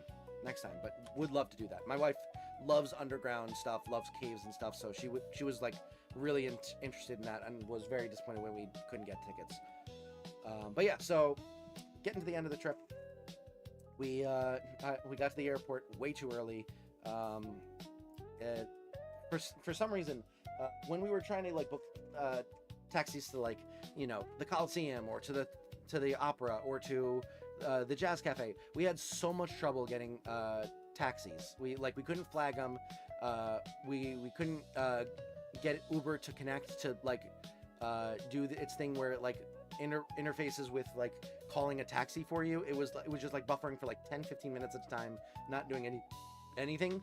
So we ended up calling like actual Ubers. But like that morning I was like, Uber costs twice as much as a taxi. I'm gonna try the taxi. And I'm bringing our bags down, and I have one flight of stairs, and she's like, why don't you like book the taxi now, and then we'll sit here, and then we'll go outside once it's booked. And they're there. So I'm like, okay. So I clicked the thing at the top of this flight of stairs, and I click book, and I walk down the flight of stairs, and by the time I'm down the flight of stairs, it has booked for me, and the taxi's already here. I'm like, why is it so different? So my thought is, first of all, taxi to an airport, very expensive. Second of all, it's 6:30 in the morning and no one else is awake. So we got the ticket very quickly, taxi very quickly. We got to the airport. We hung out for a while. I got a sandwich that ostensibly should have been good, but was cold in the center. And my wife got a croissant and cappuccino for the road. And then we got on the airplane. We got to see one last dog who was actually sitting in a seat with a diaper. It was very cute.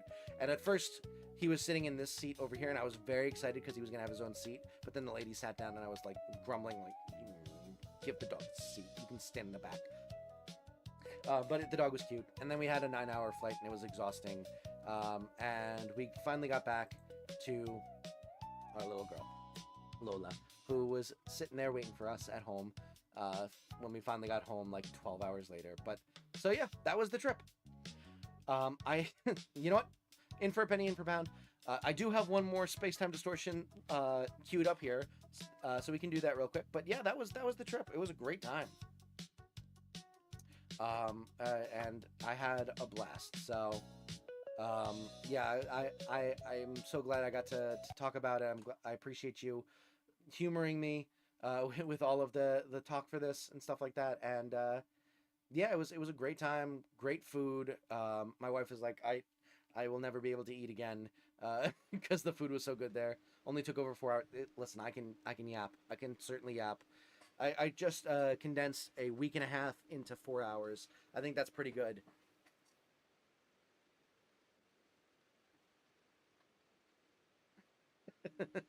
Sorry, I just read your I'm certainly message. glad you did not get Taken 2, or Taken 3. Me too. Me too. All right, let me move this camera over here, and we'll end it off with a space-time distortion, and then we'll call it a night, because I have to be up in like 3 hours for a doctor's appointment. It's gonna be great. Worth it. Honestly, worth it. Let me put this up. Also, y'all are troopers for staying up with me. Granted, I feel like you're all West Coast, so this is not nearly as late for you as it is for me, but still.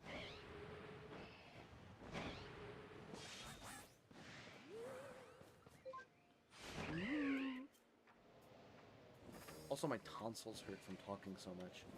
It's pretty funny.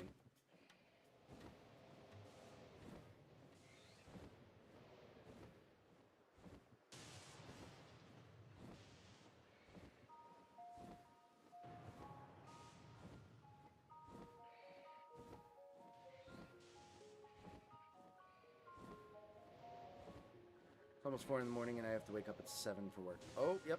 So you are on the same time zone as me. Never mind. I thought you might be like closer to like Alberta time, so you might have a couple extra hours. But yeah, I'll be in the same boat. Although, unfortunately for you, and fortunately for me, after my appointment, I can go right back to bed. So.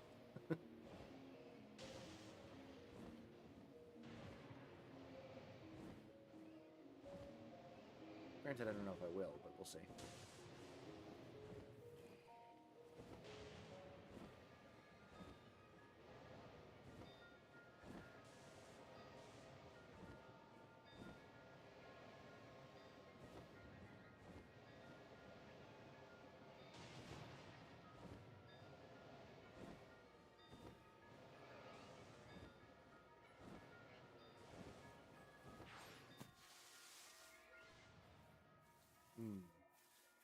Lucky you. Yeah, it happens. Favorite souvenir? Good question. I got a beret, which I'm pretty intrigued by. I got 2 fans. I got the Lemon's hat. That was pretty fun. I also got a little like Centurion helmet that I can put in the background, which I'm kind of excited about. I don't know. I feel like all of those are like equal excitement for me. Probably one of the hats. If I had to pick one, just because, you know, fun for stream stuff, but it's not following me.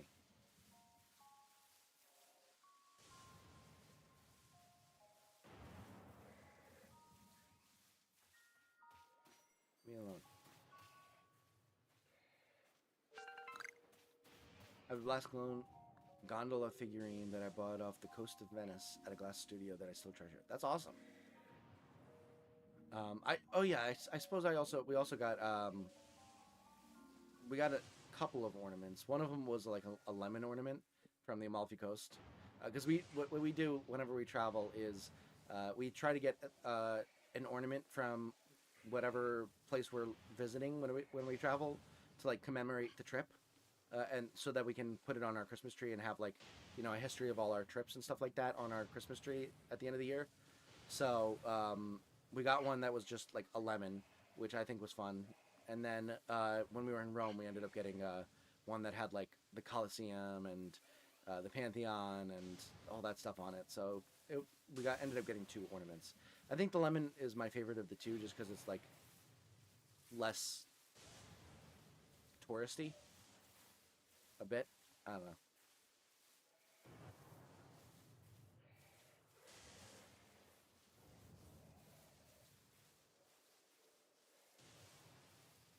I was actually thinking about getting a ring. They at the glass blowing place, they had these rings that were like Roman coins as like the face, and then you know, there was like, you know, a metal around it and to for the ring portion. And I was like, ooh, that'd be really cool. I would love to have like a piece of ancient Roman history as a ring. But first of all, when I looked at the price, I was like, no, too much. Actually, first of all, I couldn't find one in my size. They did say that they were like adjustable size, so theoretically I could have like adjusted it to be bigger, but I don't know how comfortable I would have been about doing that just by myself. But yeah, so that was the first thing. Second thing was I looked at the price and I'm like, oh yeah, that's 65 for the really small one is high, and it just made it not worth it, especially because like the more I thought about it, the more I'm like, this is like very ostentatious, and if I'm gonna be at all uncomfortable wearing it like from day to day, why would I even get it? I want to wear all my rings day to day. Why would I get one that like I would feel uncomfortable wearing day to day because it's like too big and like would attract too much attention of asking questions and being like judgmental about it and stuff.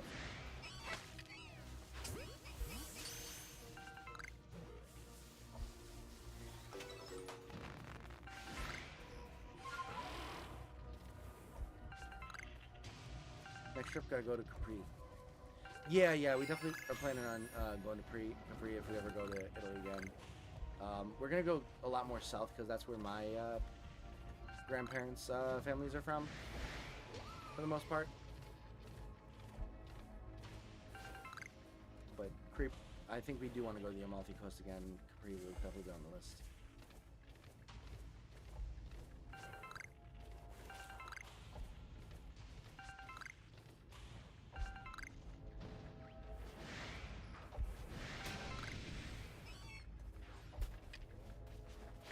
Looking like no shinies.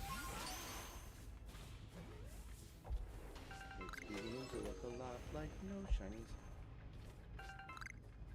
Everywhere you go.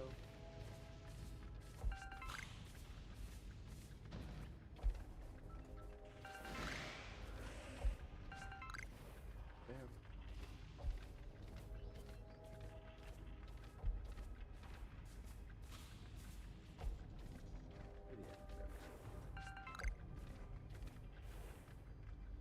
And the perfumeries are amazing. Oh, the mint slushy stream blood. Nice. Yeah, I'm definitely intrigued to go to Capri. I heard that's where they get the sun.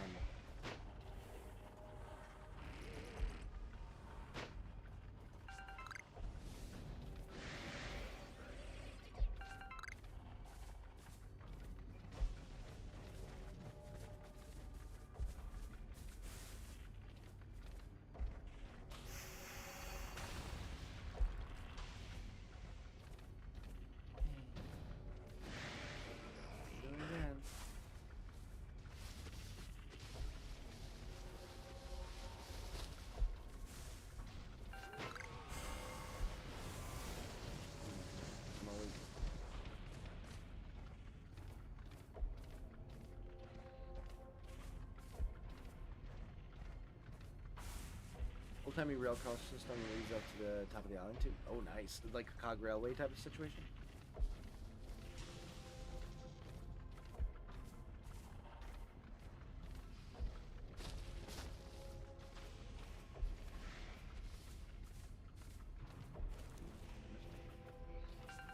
Did. Let's go. Oh, hello. thought that was Porygon for a second because of the red eyes. You don't belong here. Get back to your own district.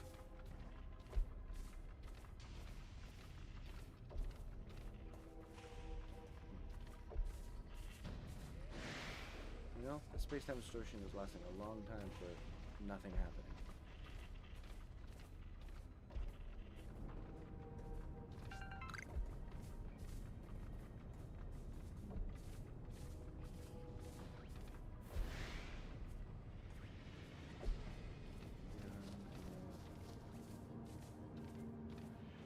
There we go. We're done. Straight up the mountainside. Nice.